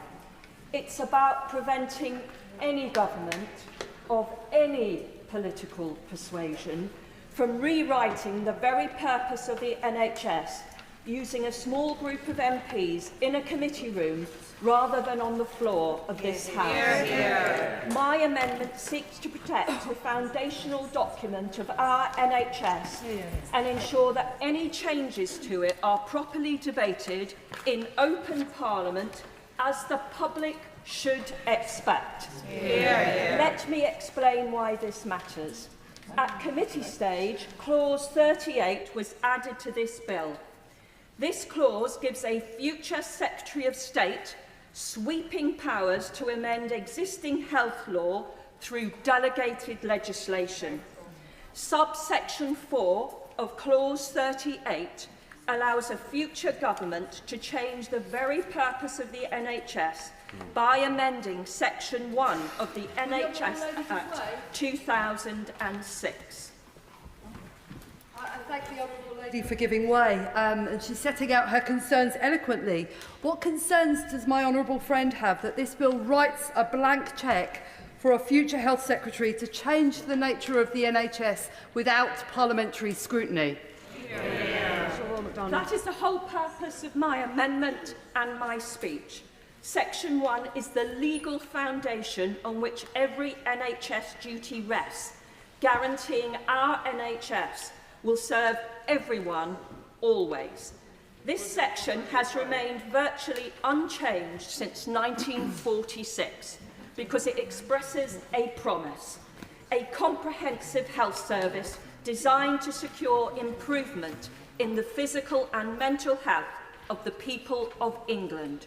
Those words, spoken by Nye Bevan and enshrined in law, set the purpose of the NHS, a national health service free at the point of delivery. Before that intervention is taken, can I just put on the record, members should not be wandering into the chamber and then very quickly making an intervention. Lots of other members are waiting to speak and make interventions, if that is the case. But have you been in the chamber for a while? Yeah. Okay, go. I did use the facilities, Madam Deputy Speaker, so I apologise for that. I am a gentleman of an age.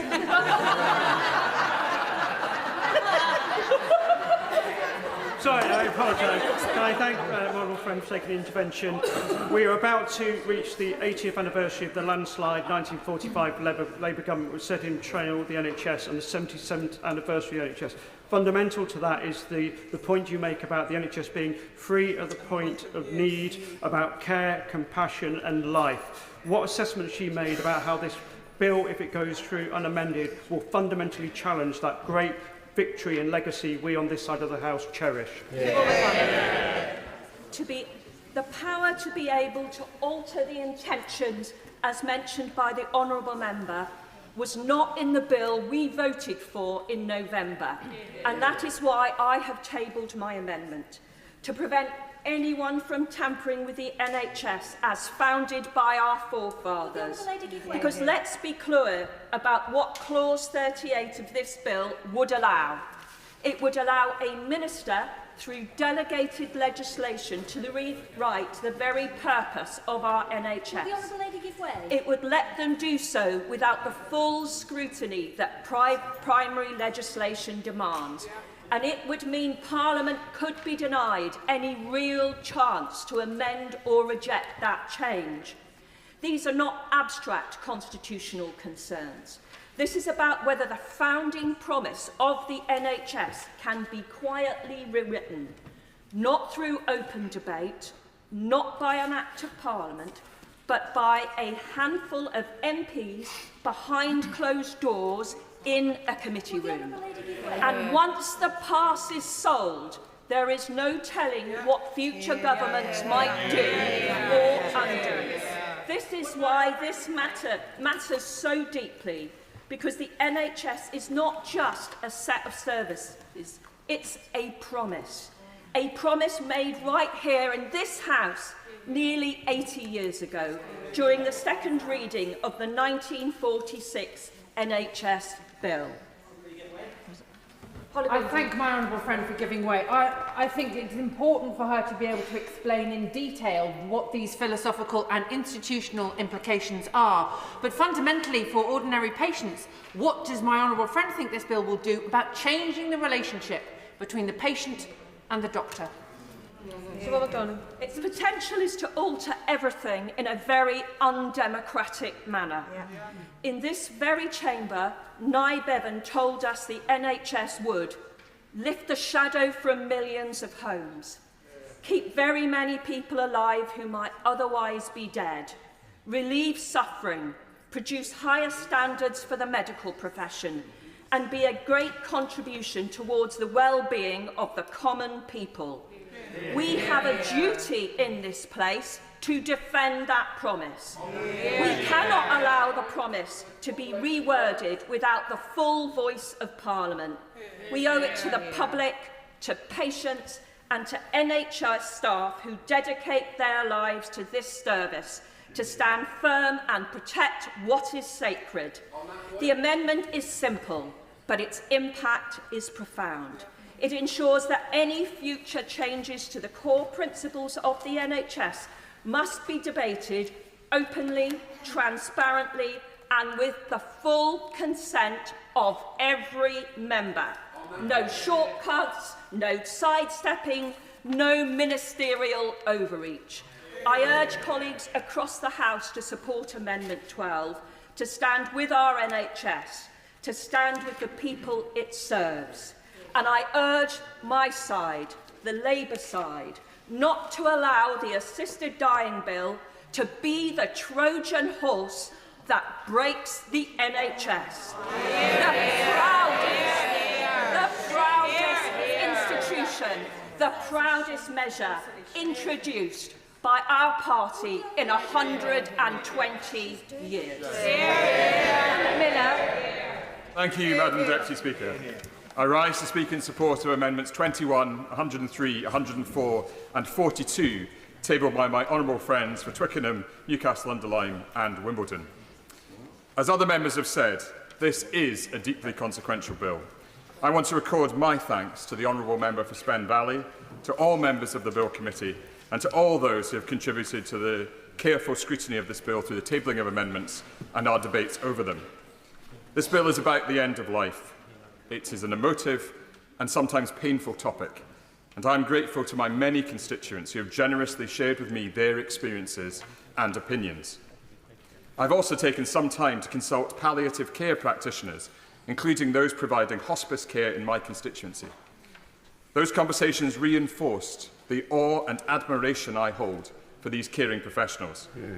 Their expertise and deep commitment is always impressive. Contrary to the points made earlier by the Honourable Member for Gosport, they are adamant that they can provide sufficient pain relief to the vast majority of those receiving end-of-life care. The issue is not about the efficacy of treatment, it is about access to it. And in this, I echo the powerful points of the member for East Renfrewshire on the present inequality of access to palliative care. Amendment 21 would ensure that the availability, quality and distribution of palliative and end-of-life care is published within 1 year of the Act being passed.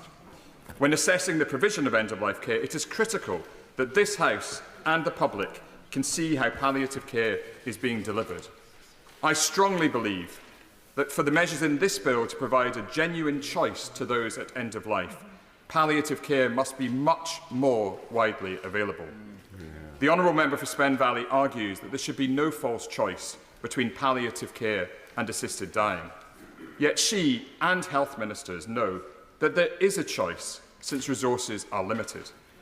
When so many hospices have closed beds due to funding shortages and receive more than 70% of their funding from donations, I am concerned that we may see significant expenditures on a new regime for assisted dying funded by the state as a health treatment, while the palliative care sector, and hospices in particular, remain chronically underfunded. Only by having the assessment, I will not give way, only by having the assessment of the palliative care system proposed in Amendment 21 can we be confident of knowing whether access to palliative care is sufficient. If we are to provide a true choice at end of life, this is critical. Madam Deputy Speaker, I also stand to support Amendments 103, 104 and 42. Amendments 103 and 104 would give this House a say over the key decisions that still remain to be taken about the implementation of this bill. Given the significance of the bill and the importance of the many questions still to be resolved, these amendments are critical. Amendment 42 would ensure that we do not career towards the enactment of this bill in 4 years, whether or not the system is ready to operate safely and fairly. Taken together with Amendments 21, 103 and 104, this would ensure that this House has the chance to consider whether those at end of life can access the full range of support, advice and protections intended by the bill, and that they deserve from palliative care services across the country. Madam Deputy Speaker, like so many in this House, I have direct personal experience of the issues addressed by this bill. My father was diagnosed with stage 4 cancer in May 2002. Over the next 7 weeks, he and my family benefited from the incredible care of our local hospice. Sharing my dad's life, care and death has shaped me, so I fully understand why so many of my constituents have asked me to vote on this legislation in light of their and their loved ones' experience. Yet, Madam Deputy Speaker, our task here is to legislate for a new system that will affect thousands of people and society as a whole. I firmly believe that however this House votes on this bill, our debate... I thank the Honourable Lady. I recognise at the time constraint. On the issue of vulnerable groups, you may know that there has been a letter sent on the issue of eating disorders, and the spokesperson for the bill's sponsor dismissed this, saying that their concerns were old news. Do you agree that there's a problem with the way that this bill has been run, that so often the concerns and evidence of groups with issues have been dismissed out of hand? I totally agree with that. I mean, we know that Esther Ransom wants this, we know Jonathan Dimbleby wants this, but our role is to be voice of the voiceless as well. And so I totally agree with her. And as opposed to the sort of vague, ever-changing qualifying criteria that gets held up as safeguards, at least these amendments would put ethnic minority people on the board. If they're on the board, New Clause 6, they should be on the board as well. But it just seems to have neglected them altogether. So this would provide real protections. And we know that in a cost of living crisis, assisted dying could be quite attractive. We know that BAME communities have lower disposable household income than standard households. And you can just imagine relatives in a cost of living crisis, in a housing crisis, wanting to speed up granddad's probate, to get a foot on the ladder, or granny, or nanny ma, or daddy ma even, convincing herself, or no, I won't, because I'm not getting any more time, am I? Convincing themselves that, look, they'd be better off out the way, given the cost of care, to get the younger generation on the ladder.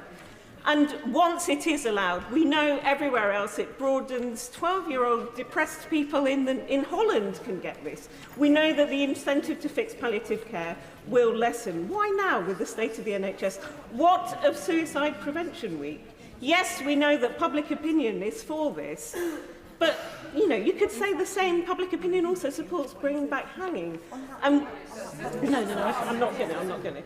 And look, I've had people pointing out the unfairness at my advice surgery of the cost of Dignitas 10K.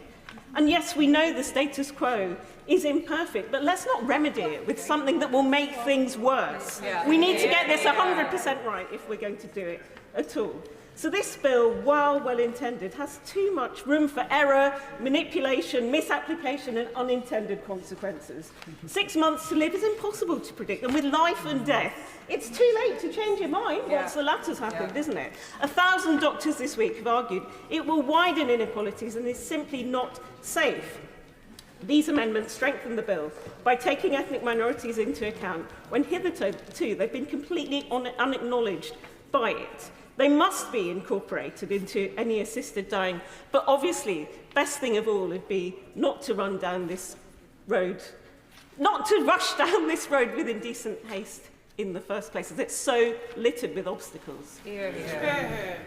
Richard Tice.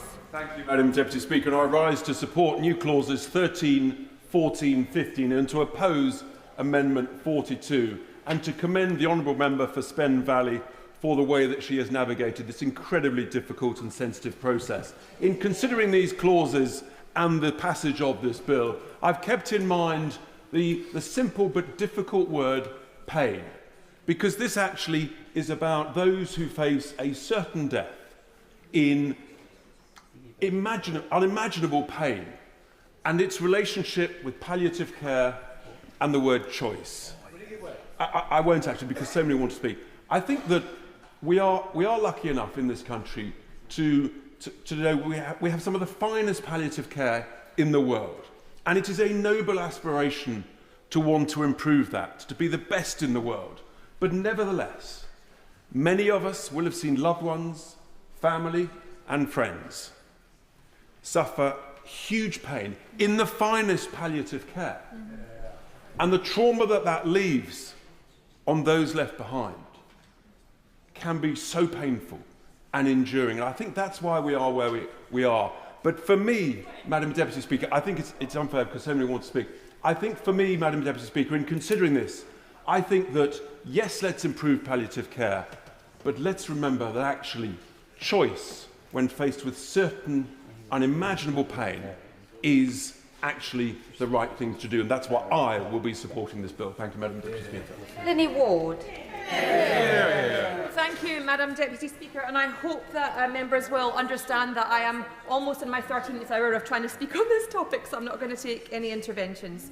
I rise to speak in support of new clause 4 laid by my honourable friend for Peterborough, Amendment 14B laid by my honourable friend from Rochdale, and Amendment 13 laid by my honourable friend from Glasgow West.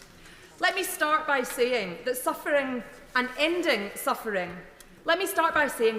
suffering is a shared goal of all across this House. Yeah. No one has a monopoly on wanting to end suffering. The question is about how we best do this. As a former aid worker and someone who has risked my own life in order to alleviate the suffering of total strangers in war zones, I promise you that I am motivated to end suffering at least as much as the next member. Yeah. It is worth the House knowing too that my darling dad died of terminal cancer in a hospice run and funded by a charity because the NHS doesn't have that provision. Now, new clause 4 matters because we do not live in an equal society, although many of us, particularly on these benches, seek to bring one about. This is a deeply flawed bill, and the truth is that in seeking to give choice to some, it risks causing new harm to a much larger, vulnerable group of our citizens. And the safeguards which were watered down in committee stage will not prevent this. Indeed, a letter from over 1,000 doctors this week said the bill will widen inequalities and, quote, it is simply not safe. We heard earlier from the Honourable Member for Rochdale powerfully about the impact of advertising on the most vulnerable. And new clause 4 increases data about the impact on the most vulnerable and brings in proper oversight from the Chief Medical Officer, including in relation to those with protected characteristics. Last time we debated this bill, we heard from my honourable friend, the member for Bexley Heath and Crayford. We are in the shared situation of having close and dearly loved family members who have complex disabilities. My honourable friend and our families both know how it is to have to struggle, to fight every week for the access to basic state services that our loved one is entitled to but cannot access. Services and precious state resources that would increase their equality and ability to live well, but were stretched beyond breaking point by successive Tory governments. It is that experience, Madam Deputy Speaker, that brought me into politics and into the Labour Party. And still to this day, away from my day job as a member of this House, I have to fight on behalf of my loved one, who has significant physical impairments as well as learning difficulties, to access the healthcare and support that they desperately need. Vulnerable people do not always make decisions in their own best interests, and I know too from my family experience that vulnerable people can be highly susceptible to pressure from others who do not have their best interests at heart. That's why the transparency of New Clause 4 matters. I remind the House too that the Royal College of Psychiatrists had described the so-called safeguards in this bill as inadequate, and in Washington State, almost 2/3 of those who last had an assisted death in the year where data is available cited fear of being a burden on their family, friends or caregivers as a reason for doing so. I do not want that to happen in our country. Over 350 disability rights organisations oppose this bill as it stands. One of my constituents told me, "This bill contributes to a sense amongst disabled people," and I quote, "that we are disposable."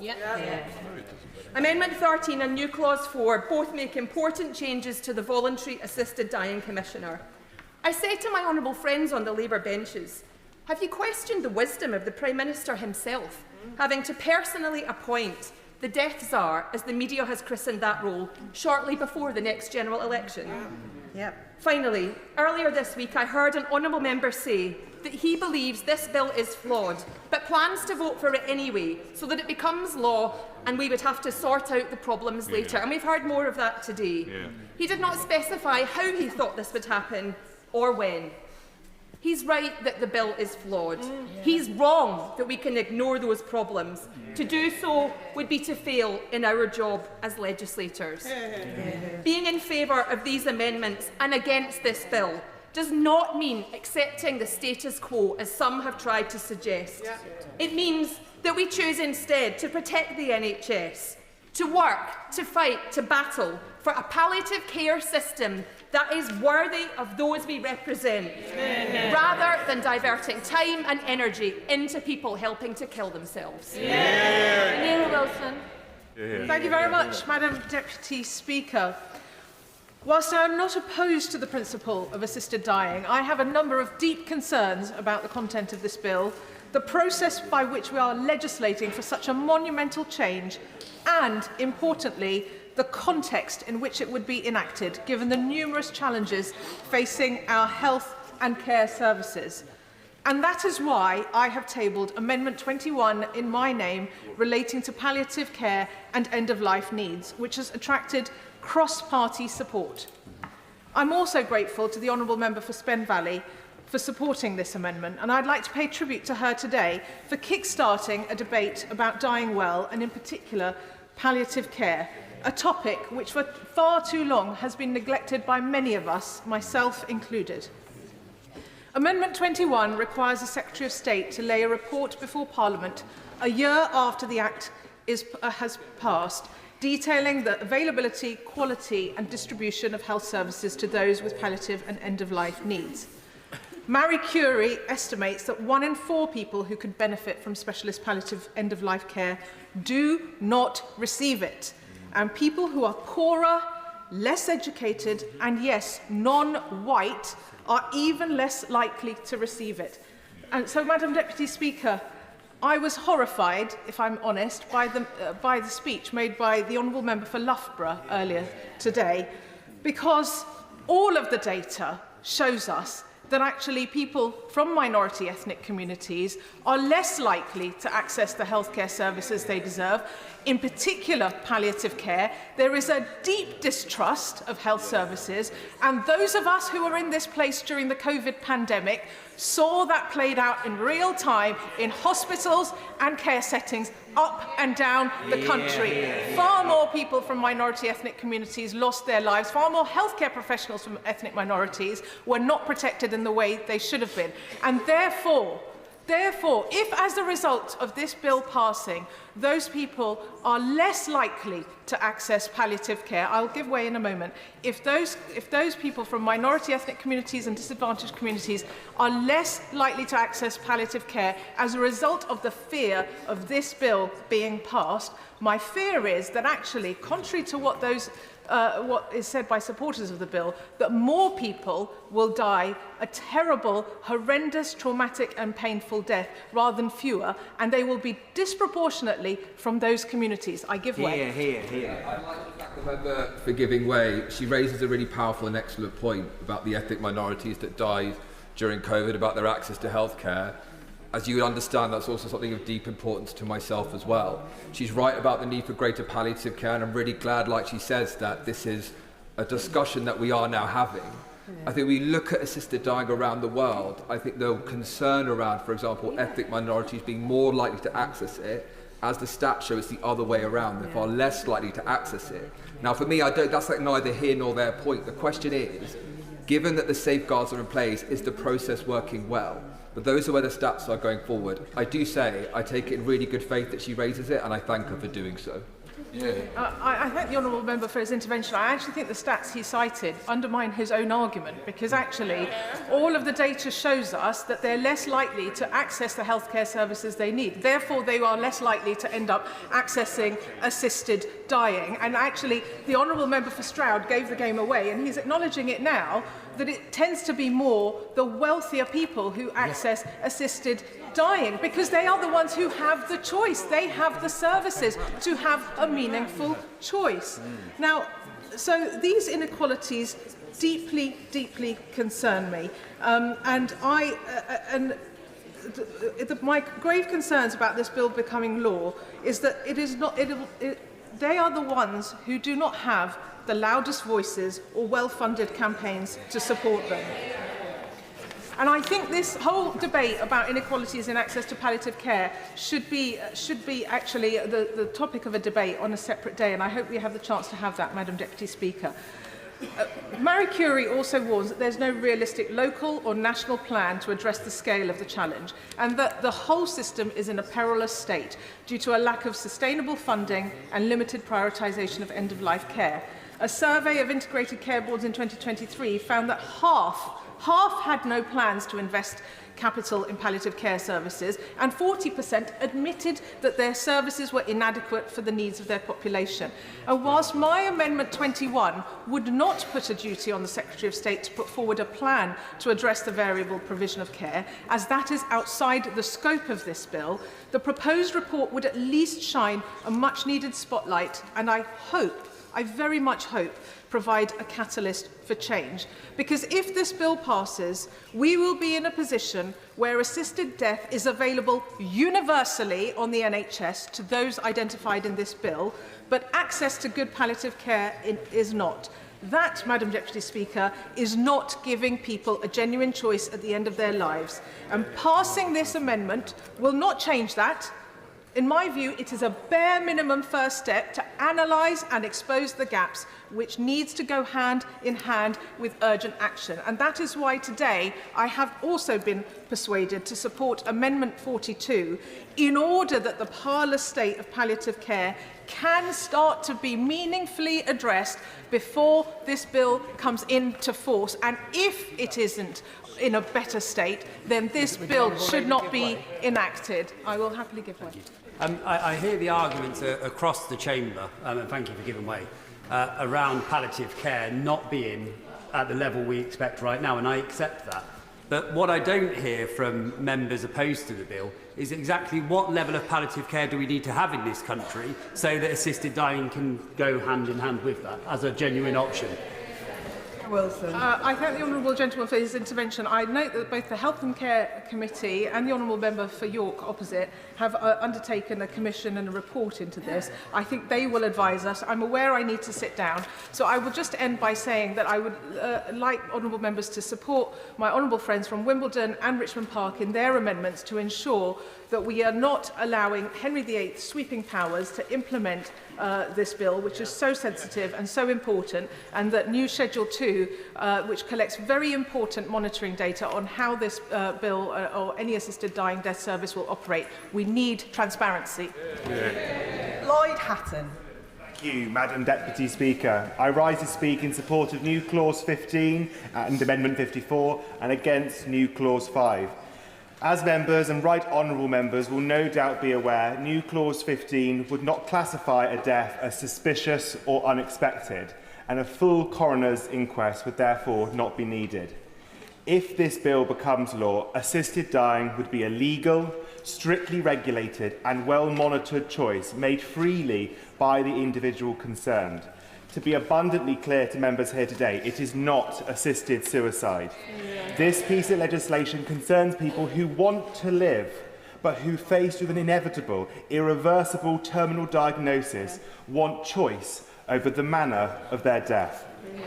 It is an important choice that removes some of the trauma and anxiety, not only for the patients themselves, but also from their families and their loved ones. New Clause 15 and its consequential amendment number 54 will ensure that families naturally grieving the loss of their loved ones are not subject to an invasive coroner's investigation completely needlessly. I will. I've just been trying to intervene throughout this debate. I think it's very important to realise that if there is any suspicions around an assisted death, a coroner can still be involved. It doesn't exclude that, but it stops the automatic referral to a coroner. I share the sentiment put forward by my honourable friend.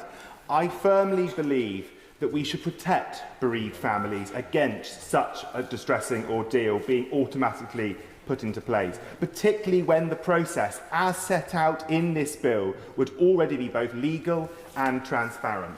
Would the honourable gentleman briefly give way? I would like to make a little bit of progress, if I may.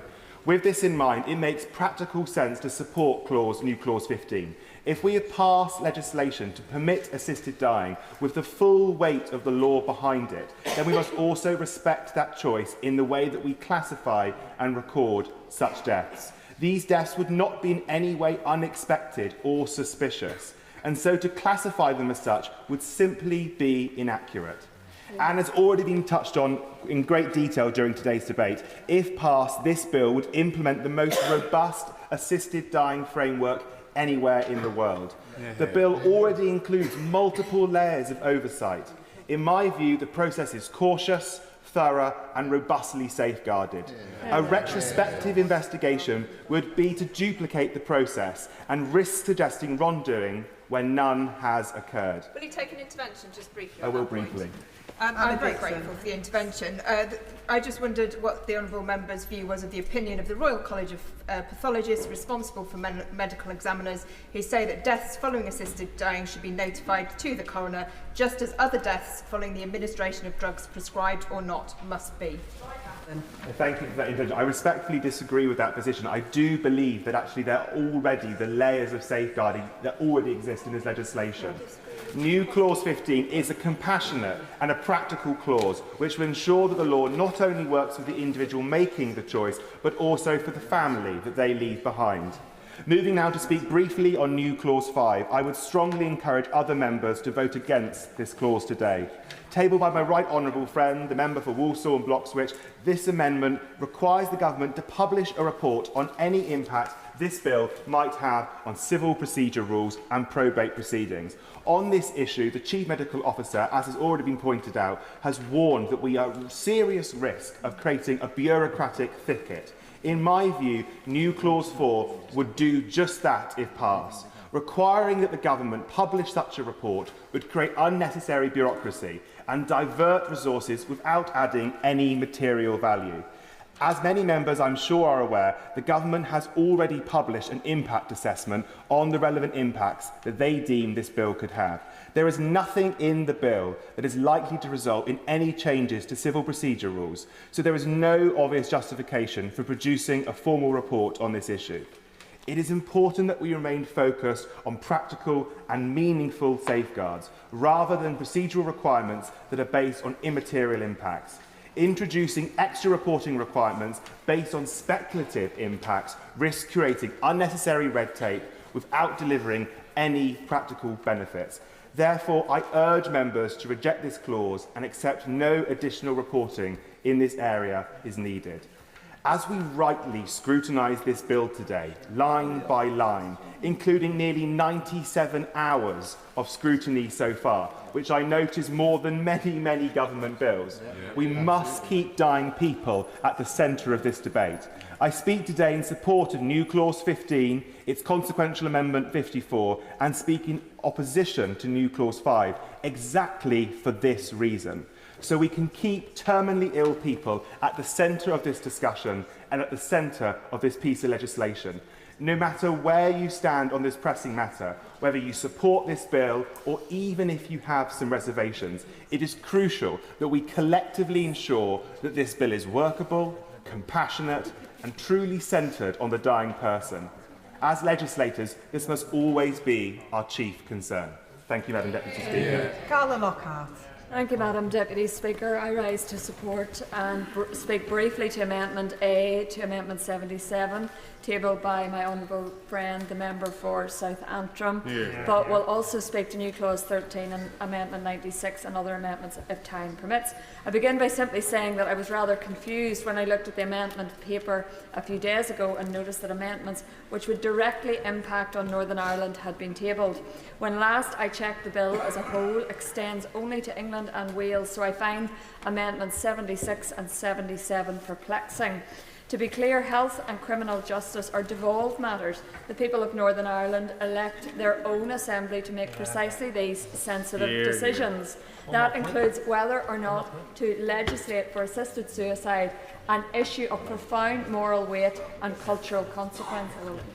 My honourable friend and colleague for Urbana is right to pursue this, and the honourable member across the way said it earlier on. The NHS was formed by the Labour Party, and it was for the Labour Party, but this amendment that ensures that the City of State can overrule the Assembly members. In other words, 90 members in the Assembly can make a decision, but the City of State can overrule it. Surely that has to be incredibly wrong, and that goes thrust in the face, the very face of the democratic process that we are here to uphold. My honourable friend is absolutely right. A constitutional basis alone, Amendment 77A is necessary, and I hope my honourable members will feel they can support it. Moving on to factors beyond the constitutional, I'm concerned that there is a danger absence of an adequate regulatory framework for lethal drugs under the bill. At present, Clause 25 gives the Secretary of State powers to approve lethal drugs, while Clause 34 mandates the Secretary of State to make provision for prescribing, dispensing, transportation, storage, handling, disposal and record keeping, as well as enforcement and civil penalties. However, the fundamental issue of how these approved substances are actually approved remains alarmingly weak. The bill defines approved substances simply as a drug or other substance specified by the Secretary of State by regulations. There is no explicit requirement for these substances to undergo specific rigorous testing for their use in assisted dying. When this issue was debated in committee, I was disappointed to see good faith amendments to engage dismissed, such as Amendment 443, which sought to mandate that these substances will not give way, be approved through the Medicines and Healthcare Product Regulatory Agency and either the National Institute for Clinical Excellence or the All Wales Medicine Strategy Group processes. I therefore strongly support Amendment 96, tabled by the Honourable Member for Slayford and North Heckham, which would, and I quote, ensure that drugs can only be approved if the Secretary of State is reasonably of the opinion that there is a specific consensus that the drug is effective at ending someone's life without causing pain or other significant adverse side effects. This is a common sense approach which should attract support from across the House. This week, more than 1,000 doctors wrote a powerful letter to all MPs to outline their deep concerns about this bill, calling it a real threat to both patients and medical workforce. I strongly urge this House and colleagues to read this letter before third reading. Indeed, the Government's own impact assessment does not provide any comfort with regards to the use of lethal drugs under the terms of the bill, which the doctor's letter picks up on, and I quote, "There is no requirement for the drugs to undergo rigorous testing and approval that would be required of any other prescribed medication, nor indeed for them to be regulated by the Medicines and Healthcare Product Regulatory regulatory agency. They go on to say that this is contrary to all good medical practice. And this matters not just for regulation, but also with regards to patient safety and complications. There's no requirement in this bill is drafted to inform patients about how the risk, including prolonged rather than promised peaceful, dignified death, will be managed. Complications do occur, and this is not scaremongering. In Oregon, when complications have been recorded, patients have experienced difficulty swallowing, drug regurgitation, seizures, and have even regained consciousness. In Canada and Canadian associations, patients have experienced regurgitation, burning and vomiting. I also wish to draw members' attention to the written evidence submitted to the Bill Committee by a group of experts, senior pharmacists and pharmacologists. In their submission, they warn that the approach of this bill as drafted puts the cart before the horse. Specifically, they caution against proceeding without a comprehensive review of the evidence for efficacy and safety, and note that this review should be scrutinised by MPs before consideration of legalising assisted suicide. Madam Deputy Speaker, these are not small details of incidental matters, yet even at this late stage in the bill's passage through the Commons, we are still being asked to pass legislation without satisfactory answers to basic questions from experts in the field. It simply isn't good enough. I'm grateful to have had the opportunity to speak, and will close by simply saying whatever mitigating amendments may be passed to this bill remains morally and ethically wrong and is flawed and should not be passed. John Grady. Madam Deputy Speaker. I rise to speak to Amendments 8, 13, 82, 83, 85 and 86. But first let me turn to Amendment 77, which extends some of the provisions of the bill to Scotland. My review of the bills in Scotland and England that are proceeding at the minute suggests to me that if someone moved permanently from Glasgow to Bradford or Newcastle, they would lose their right to an assisted death in Scotland, but would have to wait a year to acquire their right to an assisted death in England. Now imagine the heartbreak if you were diagnosed as terminally ill 3 or 6 months into your permanent move to Newcastle. And that's a natural consequence of the law of habitual residence and residence, long-standing case law on that. And one matter that hasn't been addressed satisfactorily is how the relationship between Scots and English law and the Scottish and English law bill will be worked out. And that's something that I suspect will require further primary legislation in this place and in Holyrood if both bills pass.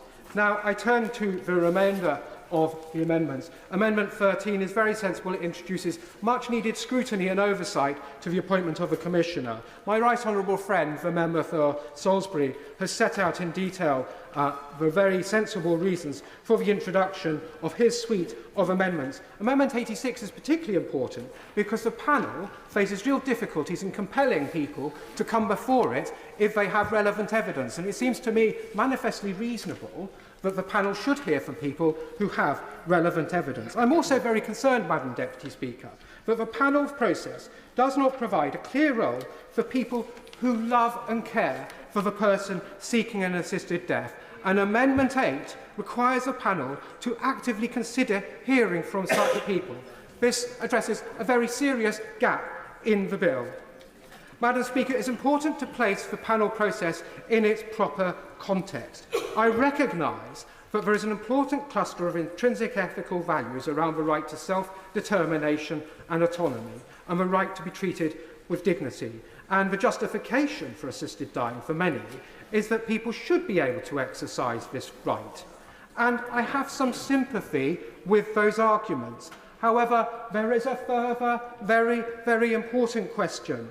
Will everyone who requests an assisted death be doing so on the basis of a true exercise of autonomy and a true exercise of self-determination? Madam Deputy Speaker, people across our family of nations cannot access good help with their mental health, and good treatment can help people with mental health issues have a fulfilling life even at the end of the life. And I speak of this through personal experience of myself with various family members. And we all agree that palliative care and end-of-life care is not available to many people, and Britain has entrenched poverty, and people worry terribly about money at the end of their lives. It is important to understand, Madam Deputy Speaker, that the panel and the Commissioner do not ventilate or investigate these matters at all, because they are looking at pressure from other people and not those terrible societal pressures. And faced with those terrible... I will, yes. Honourable friend for giving me. Does my honourable friends agree with me that across all aspects of this bill, we cannot legislate only for those with good mental health, those who are loved, supported, protected? We must have at the heart of this the most vulnerable, those without a voice, those without loved ones with their best interests at heart, and ensure that those people are protected. I'm obliged, and that is precisely why I joined the Labour Party as a 16-year-old. Faced with those terrible circumstances, some people will seek an assisted death. I find it very hard to accept that these will be truly autonomous choices. We must be clear that the very same circumstances that have denied people self-dignity and robbed them of autonomy throughout their lives will drive them to an assisted death. And I find this deeply troubling. And I worry that we are placing too much confidence in the concepts of capacity, autonomy and self-determination. Now, everyone accepts that coercive control is common. Indeed, it is incredibly common, as is domestic abuse and elder abuse. There are very clear risks of coercion, Madam Deputy Speaker, and I recognise that the supporters of a bill have sought to improve protections to protect people in these types of circumstances. I have anxiously scrutinised these protections, and I do not believe they will achieve their aim, which is why the amendments are so important. However, I will give way. Honourable friend for giving way. Last weekend, the bill's sponsor posted on X the story of two older people who wanted to die together and found doctors to sign off on their assisted death. Are you concerned that this debate may be romanticising suicide pacts, given that there are, as we know, mercy killings which are unfortunately actual deaths? And do you share the fears of the government's suicide advisor that this bill will undermine suicide prevention efforts? On that, Madam Deputy Speaker, I think everyone comes to this House debating this in good faith. And in the courts, there's a general view that you should be reluctant to attack otherwise, and I'm sure that question was meant on that basis. I do think, however, that one must not lose sight of the fundamental point, that the protections in this bill will not address the profound societal pressures that people will face. And I think one must not lose sight of the fact that whatever protections are included in this bill, Madam Deputy Speaker, it will not protect people against coercion. I'm obliged. Mary Calify. Thank you, Madam Deputy Speaker. Edmund Burke said that bad laws are the worst tyranny. And over time, I've seen many imperfect measures put before this House, under governments of all persuasions, by the way. And usually, through scrutiny, they're improved.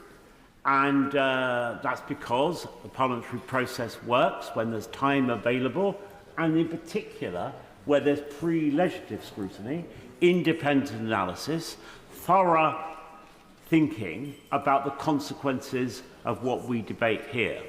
That could have happened regarding this important matter, but it hasn't, because it's been shoehorned into a process ill-fitted for its purpose.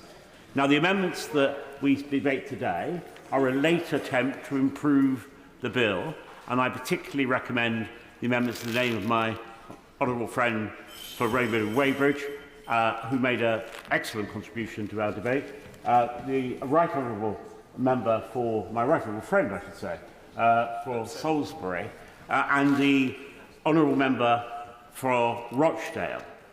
Why do I support those amendments? Because it's critically important that the safeguards in this bill are not only maintained, but improved, enhanced, for all the reasons that have been advanced by members across this House about coercion and vulnerable people. The Honourable Lady from North Herefordshire said she never encountered coercion.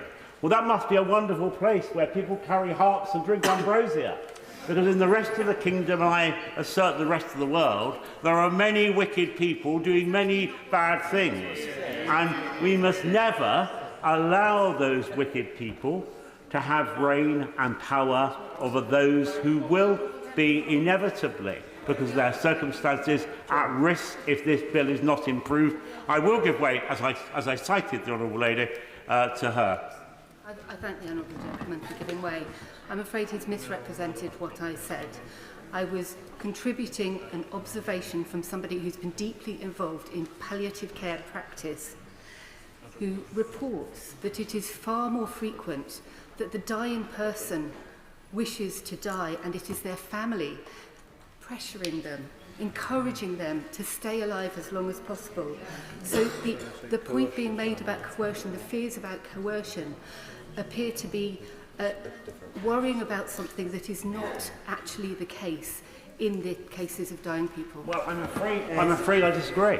I think there are numerous cases where people will be encouraged, perhaps even forced to take a decision, when they're at their most vulnerable, when they're frightened, when they're doubtful, when they're coping with illness, when they're distressed, when they may be unbalanced. Of course, we have to protect against that eventuality if this bill's to be passed. Now, I will give way very briefly. The evidence doesn't even suggest, it shows that in the exit interviews in Canada and in Oregon, 35% of those people choosing assisted death in Canada, 47% in Oregon, listed their reason for doing so, that they felt a burden to their family. John Hayes. The Honourable Gentleman, the Right Honourable Gentleman, of course, anticipated what I was about to say, because I have cited exactly that evidence many times during that debate. And we do need to look at the experience of elsewhere to inform what we do here. We always do that when we pass the right laws in this place. But there's worse news, Madam Deputy Speaker, than that. Because rather than being improved during its passage, this bill has in many ways got worse. In particular, by giving additional powers to ministers, to so-called Henry VIII powers. When these two words, delegated legislation, are mentioned in this place, you should always be fearful. When the words ministerial discretion are used, be doubly fearful. And I say that I said that looking directly at the front bench opposite, but I might have been looking at my own front bench. And what this bill does is to give permissive powers to government to make all kinds of changes. And I just want to offer some of them to illustrate my point. This bill empowers ministers to amend the Suicide Act, including the offence of encouraging suicide, to rewrite the principle of the NHS, Section 1 of the NHS Act, to read secure improvements in mental health of the people in England and Wales and end lives of the terminally ill. They can amend the NHS Act to specify this service is not free of charge. This Act only points to the section of the Act that services is provided free of charge exempt, where charging is expressly provided for. They can amend the definition of a registered medical practitioner so it's not a doctor carrying out the assessments, etc., etc. And that's why the amendment in the name of the Honourable Lady for Mitcham and Morden is so vitally important. And the speech she gave was amongst the best speeches I've heard in this House, because the passion she feels for vulnerable people and the difference the NHS makes to them is not only felt on that side of the chamber, as she well knows actually, regardless of the theatre. We all come to this place to ensure that the least fortunate have a voice, that those with less power are given a little more power by our advocacy. So I say to the Honourable Lady for Spen Valley, in conclusion, Madam Deputy Speaker, that there's never been any doubt about the depth of her piety. Now, but let us now be sure about the breadth of her mind, because if she really wants this bill to be passed in a way that is palatable, then she must surely accept the amendments that I've supported and highlighted in this brief, all too brief, contribution. Members need to be aware that I will be starting front bench speeches at 1:30. So the final speaker, Rachel Maskell. Madam Deputy Speaker, I rise to move my Amendment 27. The insufficiencies of Clause 25 and Use Clause 13 and mechanisms for substance abuse approval has attracted much criticism as it defies safe process. I therefore have taken extensive research with leading academics, toxicologists, anaesthetists and pharmacists and others to understand the safety concerns of the pharmacology prescribing and dispensing. Normally, the MHRA would undertake research and trials to secure safety, quality and licensing. BNF focusing on dosage and side effects. NICE, or the All Wales Medicine Strategy Group, on showing that the drug works and is cost effective. This safety regime underpins the reputation of UK pharmacology. So can the House assure itself that without due process, some will have a safe and peaceful death? Let's look at the evidence. First, data is poor. The Health Select Committee visited Oregon. We know there is varying times in which people can die, up to 137 hours. The research cites nausea and vomiting in 10% of cases, seizure or muscular burning, regurgitation and regaining consciousness. There is a lack of consistency of approach and data across jurisdictions, the substance to be used, how they are to be titrated, the dosages to be administered. While ingestion can be a factor, absorption varies according to frailty, metabolism, diagnosis, BMI, and drug reactions. Pharmacokinetics and pharmacodynamics are complex. It has been my discussions with toxicologists, however, which have been most alarming. They have highlighted high risk of acute pulmonary edema. This backed by research showing that 84% of cases on death row using pentobarbital have flash pulmonary edema. This drug disintegrates the membranes in the lung tissue, filling them with fluid, causing shortness of breath and a sense of drowning. As a clinician, I've supported many with this on ITU with such a diagnosis.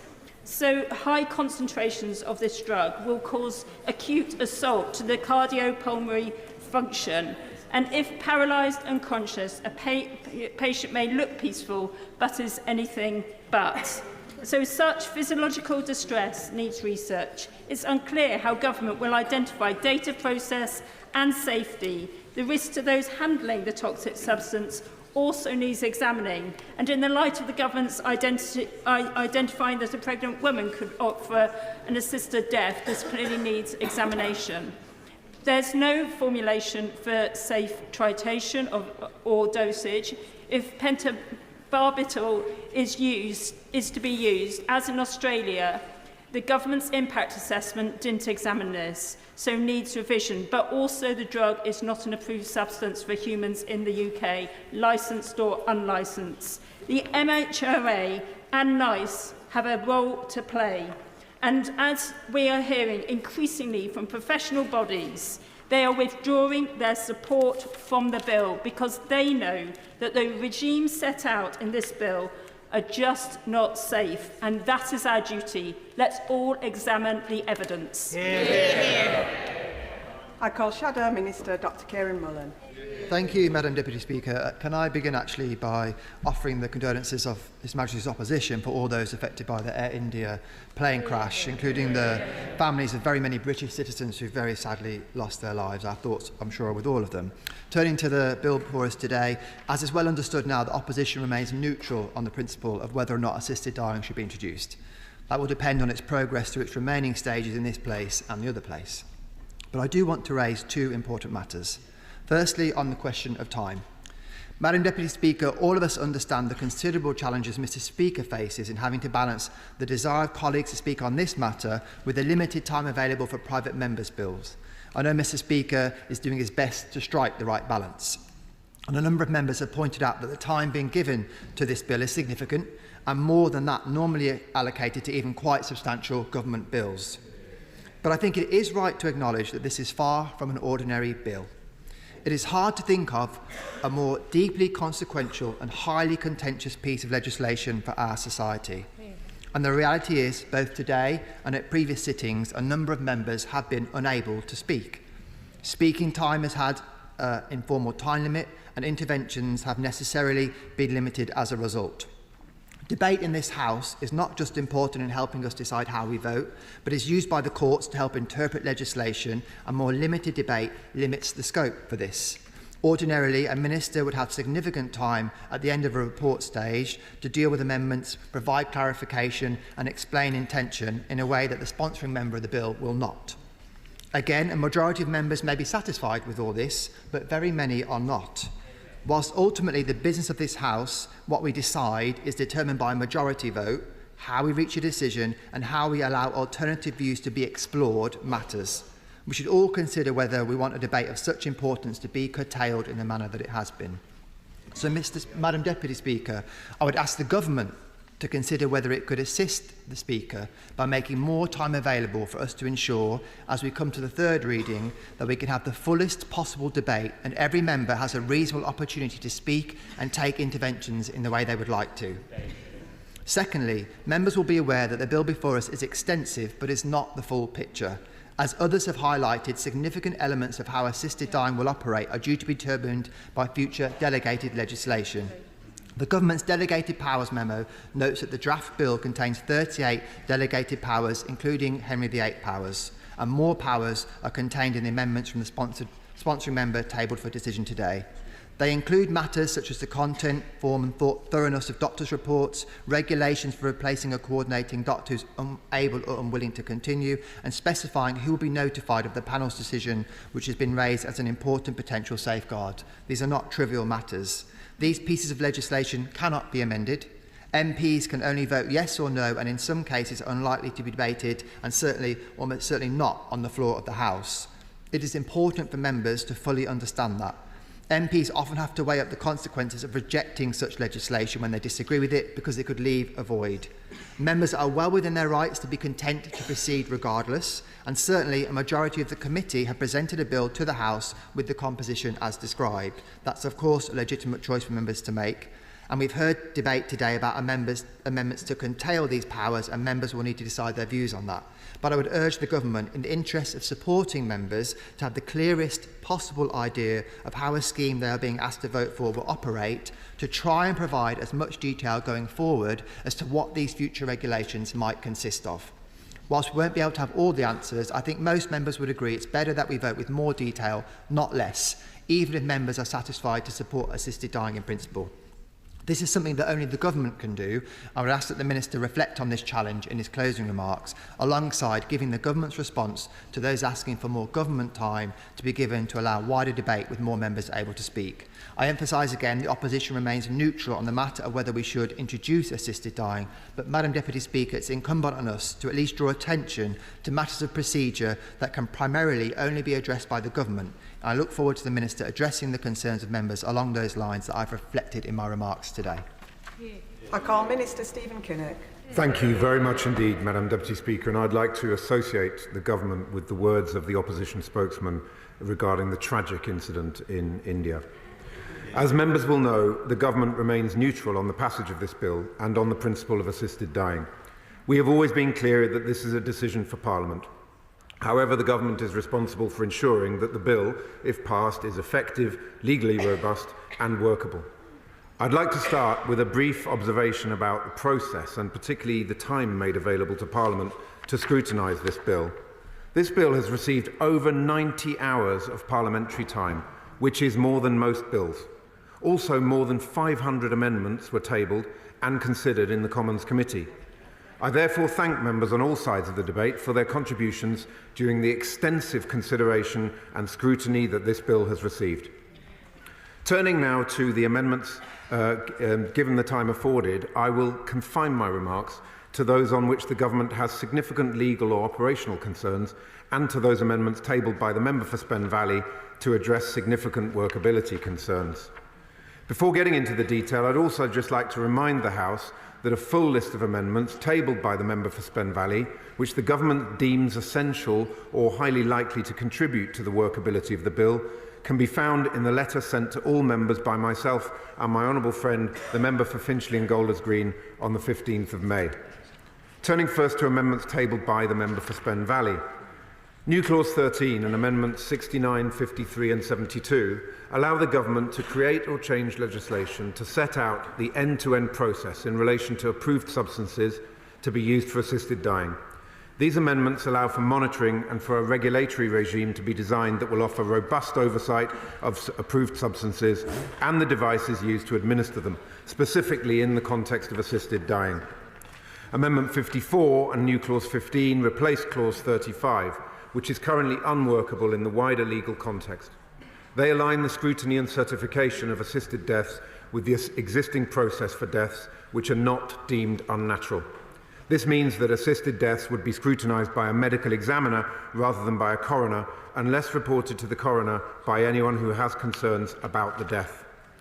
Amendments 92 to 94 ensure that the Secretary of State and Welsh ministers have powers to make necessary regulations to approve assisted dying services in Wales. Amendment 95 brings the Welsh commencement powers in line with the devolution settlement and removes the requirement in Clause 54 for Welsh ministers to lay commencement regulations before the Senedd for approval, to align with usual procedure. I now turn to amendments tabled by other members, which the government assesses as creating potentially significant workability challenges. Amendment 97 would require the MHRA to licence the approved substances to be used in assisted dying. This may present workability challenges, as licensing is not possible if the approved substances do not meet the definition of medicinal product under the current relevant legislation. Furthermore, licensing is reliant on the manufacturer applying to the MHRA for a marketing authorisation, for that indication and providing the necessary evidence of safety and efficacy and support. Should the bill pass, the government would work to put in place an appropriate regulatory regime for the approval of substances. It may be helpful to note that the member for Spen Valley has tabled New Clause 13, which recognises the need for a robust regulatory framework to be in place and provides the powers needed to introduce such a framework. Amendments 105 to 107, Amendments A to New Clauses 13 and 14, would restrict the scope of Henry VIII powers available to UK and Welsh governments to make provision about assisted dying services. They further restrict the use of powers in relation to the regulatory framework for approved substances and the devices used to administer them, and the prohibition of advertising. I would point members towards the Delegated Powers Memorandum, which has been published by the government, setting out our consideration of the Henry VIII powers in the bill. As with legislation more broadly, the government recognises the need, in appropriate cases, for amendment by Henry VIII powers. Members will be aware that the Delegated Powers and Regulatory Reform Committee will issue its own consideration of the bill, which will of course be made available to all parliamentarians. Amendment 3 seeks to shorten the commencement period to 3 years. Should this bill pass, an entirely new service with robust safeguards and protections will need to be carefully developed and tested, with input from a range of delivery partners. The government's view is that the bill, as amended during committee with a 4-year backstop for commencement, would be more likely to provide for safe and effective implementation.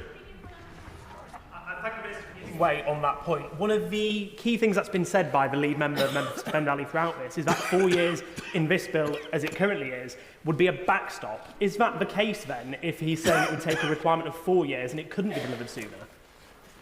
I can confirm it's absolutely the policy intent of the sponsor for this to be a backstop, and the government is working on that basis to ensure it is a backstop, not a target. Amendment 42, I just need to make a bit of progress. Amendment 42 seeks to remove the 4-year backstop. Whilst this is a matter for members to decide, we would note that if both this amendment and Amendment 94 from the member for Spen Valley are accepted, this would mean that nobody would have the power to commence reserved provisions in Wales. This would create major workability concerns for the service in Wales. One of the advocates of this bill talk about the point of choice and autonomy in deciding when and where a person will die. But can the Minister confirm, do we have enough doctors to provide an at-home service for people to die at home at the time of their choosing? I thank her for that intervention. I would refer her to the impact assessment, which is of course not a forecast, it's a set of scenarios, and in that impact assessment detail is given on expected numbers and also capacity of the system to deal with the service. Amendments 13 and 82 to 85 relate to the appointment of the Voluntary Assisted Dying Commissioner and panel members. These amendments would put the process for these appointments out of kilter with standard practice for public or non-judicial appointments and could significantly limit the pool of individuals available. Amendment 86 would give the panel the same powers, privileges and authority as the High Court, which are significant in scope and are set out across different court rules and legislation. It is unclear how this would apply to panels in practice, and it may be unworkable given the panel is not designed to be a court. New Clause 4 and Amendment 28 would put various responsibilities on the Chief Medical Officers for England and Wales. Imposing duties in primary legislation on an individual civil servant may cause difficulties in the future if the role does not exist or the title changes. It is usual practice for duties in primary legislation to be conferred on the Secretary of State, who may decide to delegate to the Chief Medical Officer. There were a number of questions directly asked of the government, which I would like to briefly respond to. The member for South Antrim asked about medicines regulation in Northern Ireland. These amendments will not affect the application of EU law. They will instead ensure coherence between the different legislative frameworks, and the sponsor will lead engagement with the devolved government supported by officials. The member for Richmond Park asked about the equality impact assessment. The EQIA considers the 9 protected characteristics alongside socio-economic background, geography and mental health. The member for West Worcestershire asked about the Suicide Act and about advertising. I can confirm that encouraging or facilitating suicide will remain a crime under the Suicide Act, and on advertising, New Clause 14, if passed, would oblige the Secretary of State to make regulations prohibiting certain forms of advertising which promote voluntary assisted dying services. The exemptions to this, which may be provided under subsection 2, will not cut across the criminal offences elsewhere in this bill or in the Suicide Act. I hope that these observations were helpful to members in their consideration of the technical workability of the amendments that we have debated today. Thank you, Madam Deputy Speaker. Point of order, Kit Malthouse. Madam Deputy Chair, I beg to move that the question now be put. The question is that the question be now put. As many as are of that opinion say aye. Aye. Of the contrary, no. I think the ayes have it. The ayes have it. The question is that new clause 13 be read a second time. As many as of that opinion say aye. Aye. Of the contrary, no. I think the ayes have it. The ayes have it. We now come to the question that new clause 13 be added to the bill.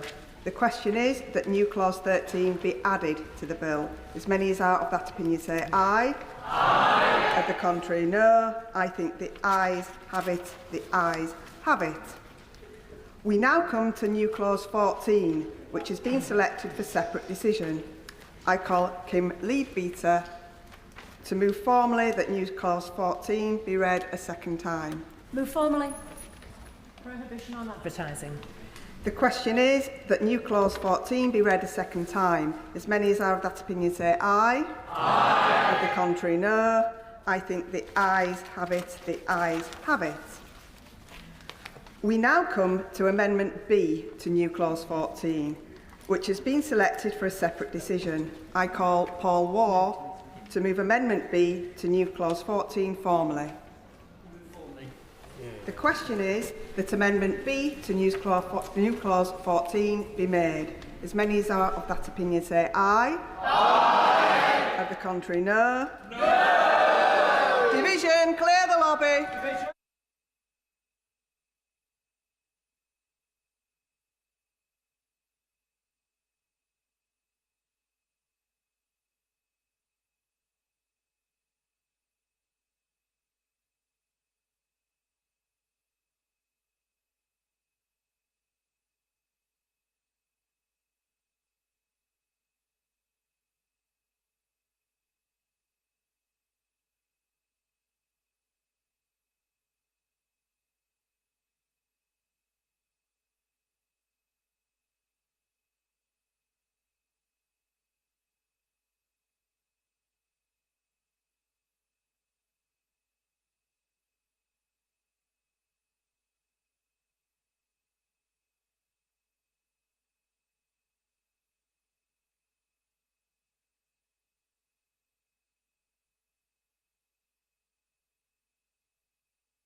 The question is, as on the order paper, as many as are as of that opinion say aye. Aye. As many as are of that opinion, to the contrary, no. No. Tellers for the ayes, Patricia Ferguson, Ruth Jones. Tellers for the noes, Bambos, Cheryl Ambos, Sarah Owen.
Order, order.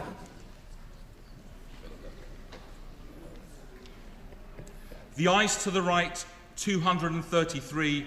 The noes to the left, 254.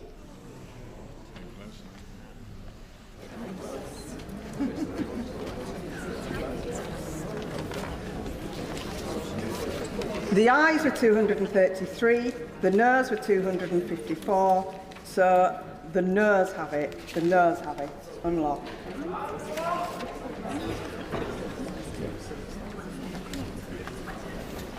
We now come to the question that new clause 14 be added to the bill. The question is that new clause 14 be added to the bill. As many as are of that opinion say aye. Aye. Of the contrary, no. I think the ayes have it, the ayes have it. We now come to new clause 15, which has been selected for a separate decision. I call Kim Leadbeater to move formally that new clause 15 be read a second time. Move formally. Investigation of deaths, etc. The question is that new clause 15 be read a second time. As many as are of that opinion say aye. Aye. Of the contrary, no. I think the ayes have it, the ayes have it. The question is that new clause 15 be added to the bill. As many as are of that opinion say aye. Aye. Of the contrary, no. I think the ayes have it, the ayes have it. We now come to new clause 20, which has been selected for a separate decision. I call Kim Leadbeater to move formally that new clause 20 be read a second time. Move formally. Guidance about operation of Act. The question is that new clause 20 be read a second time. As many as are of that opinion say aye. Aye. Of the contrary, no. I think the ayes have it, the ayes have it. The question is that new clause 20 be added to the bill. As many as are of that opinion say aye. Aye. Of the contrary, no. I think the ayes have it, the ayes have it. We now come to new clause 21, which has been selected for a separate decision. I call Kim Leadbeater to move formally that new clause 21 be read a second time. Move formally. Provision about the Welsh language. The question is that new clause 21 be read a second time. As many as are of that opinion say aye. Aye. Of the contrary, no. I think the ayes have it, the ayes have it. The question is that new clause 21 be added to the bill. As many as are of that opinion say aye. Aye. Of the contrary, no. I think the ayes have it, the ayes have it. We now come to new clause 1, which has been selected for a separate decision. I call Dame Meg Hillier to move formally that new clause 1 be read a second time. Move formally. No health professional shall raise a sister dying first. The question is that new clause 1 be read a second time. As many as are of that opinion say aye. Aye. Of the contrary, no. No. Division, clear the lobby.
That's on the order paper. As many as are of that opinion say aye. Aye. Of the contrary, no. No. Tellers for the ayes. Patricia Ferguson, Ruth Jones, Tellers for the Nurse, Bambos Cheryl Ambos, Sarah Owen.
Order, order.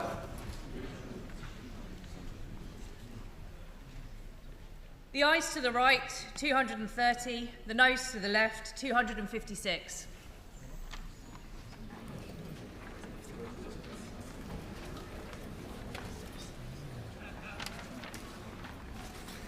The ayes were 230, the noes were 256. So the noes have it, unlocked. We now come to new clause 2, which has been selected for separate decision. I call Dame Meg Hillier to move formally that new clause 2 be read a second time. Move formally. No health professional shall raise assisted dying with a person under 18. The question is that new clause 2 be read a second time. As many as are of that opinion say aye. Aye. Of the contrary, no. No. Division, clear the lobby.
Sit down, please. The question is, as on the order paper, as many as are of that opinion say aye. Aye. Of the contrary, no. No. Tellers for the ayes, Patricia Ferguson, Ruth Jones. Tellers for the noes, Bambos Charalambos, Sarah Owen.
Order, order.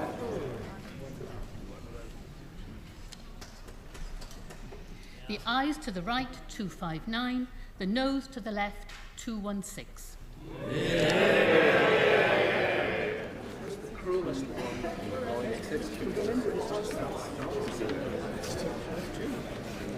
The ayes were 259, the noes were 216, so the ayes have it, unlocked.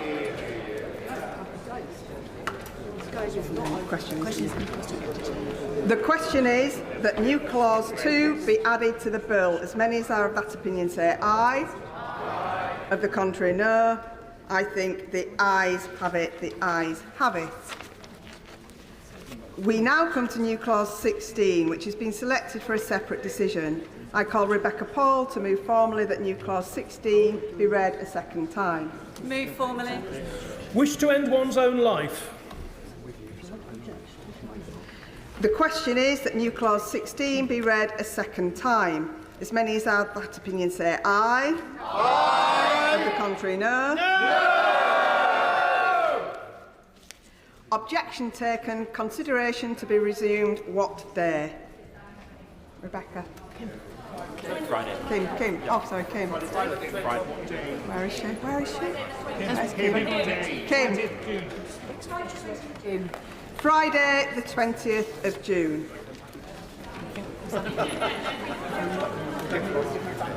Point of order, Christine Jardine.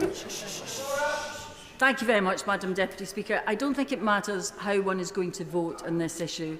A lot of us are finding it very frustrating that some members seem to be deliberately hanging about in the lobbies to delay the process. Can something be done to appeal, perhaps to their better natures, that in order to get this through and for the public to see that we are respecting their wishes, it really looks petty and childish, and could they please abstain from doing it the next time? I thank the honourable member for her point of order. You will have seen that I did send in the sergeant to investigate the delay. Access to Telecommunications Networks Bill, second reading.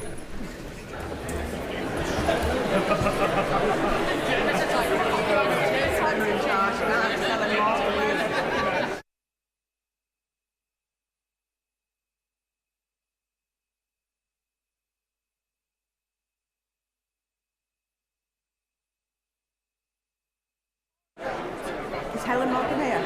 Yeah.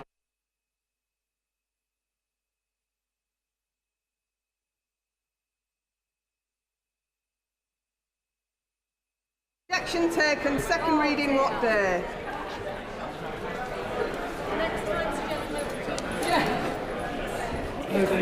No day. Exemption from value-added tax, public electric vehicle charging points bill, second reading. Object. Objection taken. Second reading. What day? Exit payments limitation bill, second reading. Now. Object. Objection taken. Objection taken. Second reading. What day? Friday the 20th. Friday the 20th of June. Support for infants and parents, etc. Information bill, Lords, second reading. Object. Objection taken. Second reading. What day? 4th of July. Domestic Building Works Consumer Protection Bill, second reading. Now. Object. Objection taken. Second reading. What day? 4th of July. The 4th of July. Meat Information about Method of Killing Bill, second reading. Object. Objection taken. Second reading. What day? Friday the 20th of June. Friday the 20th of June. Exemption from value-added tax, listed places of worship bill, second reading. Move. Object. Objection taken. Second reading. What day? Friday the 20th of June.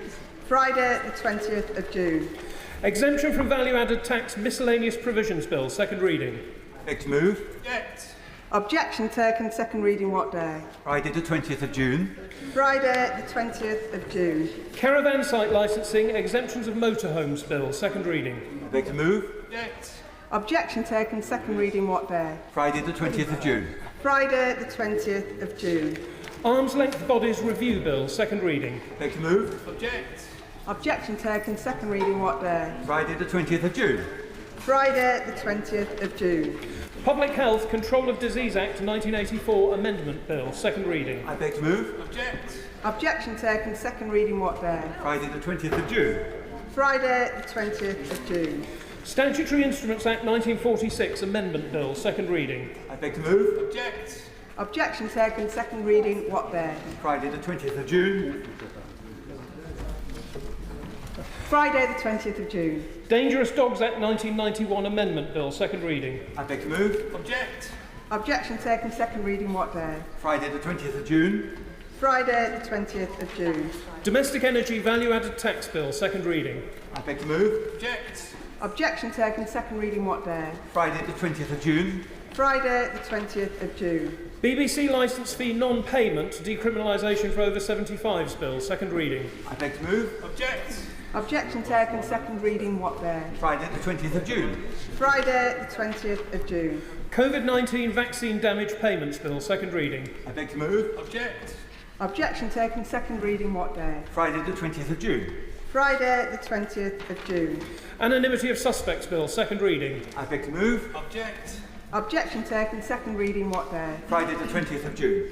Friday the 20th of June. Children's Clothing Value Added Tax Bill, second reading. I beg to move. Object. Objection taken. Second reading what day? Friday the 20th of June. Friday the 20th of June. Highways Act 1980 Amendment Bill, second reading. I beg to move. Object. Objection taken. Second reading what day? Friday the 20th of June. Friday the 20th of June. British Broadcasting Corporation Privatisation Bill, second reading. I beg to move. Object. Objection taken. Second reading what day? Friday the 20th of June. Friday the 20th of June. Illegal Immigration Offences Bill, second reading. I beg to move. Object. Objection taken. Second reading what day? Friday the 20th of June. Friday the 20th of June. Vaccine Damage Payments Act Review Bill, second reading. I beg to move. Object. Objection taken. Second reading what day? Friday the 20th of June. Friday the 20th of June.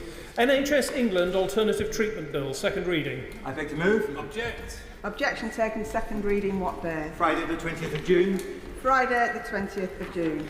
COVID-19 Vaccine Damage Bill, second reading. I beg to move. Object. Objection taken. Second reading what day? Friday the 20th of June. Friday the 20th of June. Mobile Homes Act 1983 Amendment Bill, second reading. I beg to move. Object. Objection taken. Second reading what day? Friday the 20th of June. Friday the 20th of June. Arms Length Bodies Accountability to Parliament Bill, second reading. I beg to move. Object. Objection taken. Second reading what day? Friday the 20th of June. Friday the 20th of June. Bailiffs Warrants of Possession Bill, second reading. I beg to move. Object.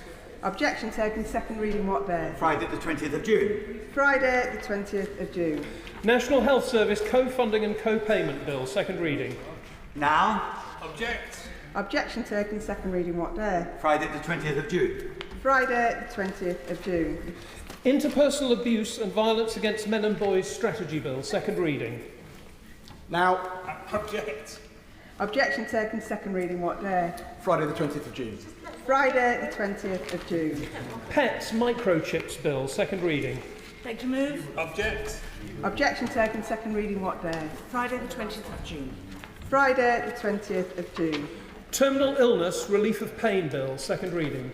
I beg to move this excellent bill. Objection taken. Second reading what day? Friday the 20th of June. Friday the 20th of June.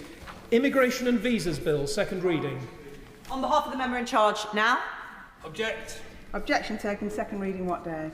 Friday the 20th of June. Friday the 20th of June. British Indian Ocean Territory Sovereignty and Constitutional Arrangements Bill, second reading.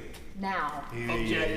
Objection taken. Second reading what day? Friday the 20th of June. Friday the 20th of June. Point of order, Madam Deputy Speaker. Point of order, Dr. Andrew Morrison. I'm grateful. Madam Deputy Speaker, Mr Speaker earlier today said that a minister would come to the House on Monday to discuss the Middle East. Given the events overnight, which have continued to deteriorate during the course of the day, have you had any indication, Madam Deputy Speaker, that a minister will be coming to the House in the few minutes left available before we rise today to discuss the Middle East, in particular Israel and Iran, given UK equities in the area and more generally? I am grateful to the Right Honourable Member for giving me notice of his point of order, but as Mr Speaker told the House this morning, the Foreign Secretary has indicated that he will come to the House to make a statement on Monday. Point of order, John MacDonald. Thank you, Madam Deputy Speaker. I wish to raise a point of order. You may be aware that the Honourable Member for Islington North and I were called for interview by the Metropolitan Police following our participation in a demonstration in January calling for peace and justice for the Palestinian people and an end to the genocide in Gaza. It was alleged that we failed to follow police restrictions on the protest. This is untrue, and at all times we followed police instructions. We can now report that the police have dropped the case against us and there will be no charges. The reason for this point of order is that in the correspondence to our solicitor, Martin Howe, the Metropolitan Police informed us that our case was referred to the Crown Prosecution Service because as MPs we were to be held to have, and I quote, a greater culpability. This is an unacceptable practice that flies in the face of the principle that we are all equal before the law. I wish to place on record my concern about this behaviour by the Metropolitan Police. I am grateful to the Right Honourable Member for giving notice of his point of order. It is not a matter for the Chair, but he has put his point on the record. Can I suggest that he takes the matter up with the clerks, who will be able to advise him how to pursue this matter further? Point of order, Jeremy Corbyn. Thank you, Madam Deputy Speaker. Further to the point of order raised by my friend, the member for Hayes and Harlington, I wish to also place on record my thanks to our solicitor, Martin Howe, and many others that worked very hard on this case, because the implications are obviously very, very serious. If there are elements in the police and possibly in the Crown Prosecution Service who want members of Parliament to be held to a different standard of account than the general public, that removes us from the normality of law in this country, and I think that would be a very, very bad step indeed. And I will take your advice, of course, and follow the advice that you've just given to take this up with the clerks, because us being held to a different standard would be a very bad thing. We have to all of us, have the right to take part in public protests about human rights abuse, about war, about peace, about anything else. That is what democracy is about. And I saw this whole effort as being a means to try and silence the democratic rights of everybody in our society by picking on us two as members of Parliament. And I'm grateful for the decision that's been made today, but like the member for Hayes and Harlington, I don't intend to let it rest just there. I'm grateful to the Right Honourable Member for giving notice of his point of order, and as he knows, it is not a matter for the Chair, but he has put his point on the record. Point of order, Sir Edward Lee. I think it might be useful if a Member of Parliament who's not often taken part in demos in central London to intervene at this point, just to show that opinion in this House of Commons is absolutely united. In various parliaments, indeed in most parliaments in Europe, MPs have immunity from prosecution. We've never had that system here, and we've always proclaimed what is very much the British way, that members of Parliament are no different from any other member of the public. If they do wrong, they will be held to account, but they should not be subject to some greater test of culpability just because they're members of Parliament. So I just wanted to rise as somebody who's not in the same party as the Honourable Gentleman and often has rather different views, just to show that what he's just said here has universal support in this House. I thank the Honourable Member for his point, the Right Honourable Member for his point of order, and whilst it is not a matter for the Chair, he's put his point on the record and he's been heard by the House. Point of order, Sir Christopher Church. Further to those points of order, would it be possible for you in the Chair to explain why it's not a matter for the Chair? Surely, if MPs are going to be deemed by the Metropolitan Police to have greater culpability than other citizens, that must be a matter for the Chair and for the Mr. Speaker. Why should it be delegated to the clerks? I thank the honourable gentleman for his point of order. However, it is not a matter for the chair, but if it's a matter of privilege, he should raise the matter privately with the chair. I beg to move that this House do now adjourn. The question is that this House do now adjourn. Dr Caroline Johnson. Thank you, Madam Deputy Speaker. Before starting my remarks, we'll make a declaration of interest that my husband is a farmer and that we do have a small stipend to pay to the IDB in relation to flood risk. My constituents in Sleaford and North Highcombe, Madam Deputy Speaker, enjoy some of the most beautiful countryside the United Kingdom has to offer. Our hard-working farmers reap the benefits of some of the best agricultural land in the country for their crops. Unfortunately, living in this area also brings some environmental risks. Many Lincolnshire MPs centuries ago held the office for Commissioner of Sewers for the county. This job sounds unglamorous, but it was very important, bringing with it responsibility for managing the country's waterways and drainage and protecting livelihoods and lives from the risk of flood damage. Now, I'm not suggesting that I take on that role myself, but the historic risk has only become more acute in recent years.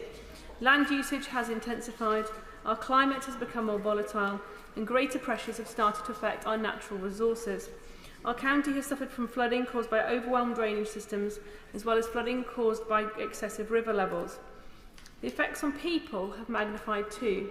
Some people whose homes flooded were out of their home. They didn't just lose possessions and the right to ability to live in their home, but they lost their ability to live in their home for quite a long period of time, some not returning home for more than a year.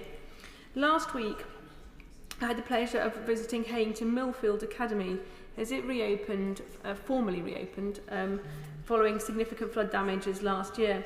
That closure had major effects on the children there. They had to be bused to different schools around the county, within the trust, and significant measures had to be taken to restore the school. Now, I'd like to put on record my thanks to everybody involved in that. The community really pulled together for those children, and the department as well, both the Department for Education and the Department for DEFRA, worked very hard together to ensure not just that the school has been repaired, but that flood measures have been put in place to try and prevent these things happening again. So the school has now got flood doors in place, so they can put on the school to prevent flooding coming in through the doors.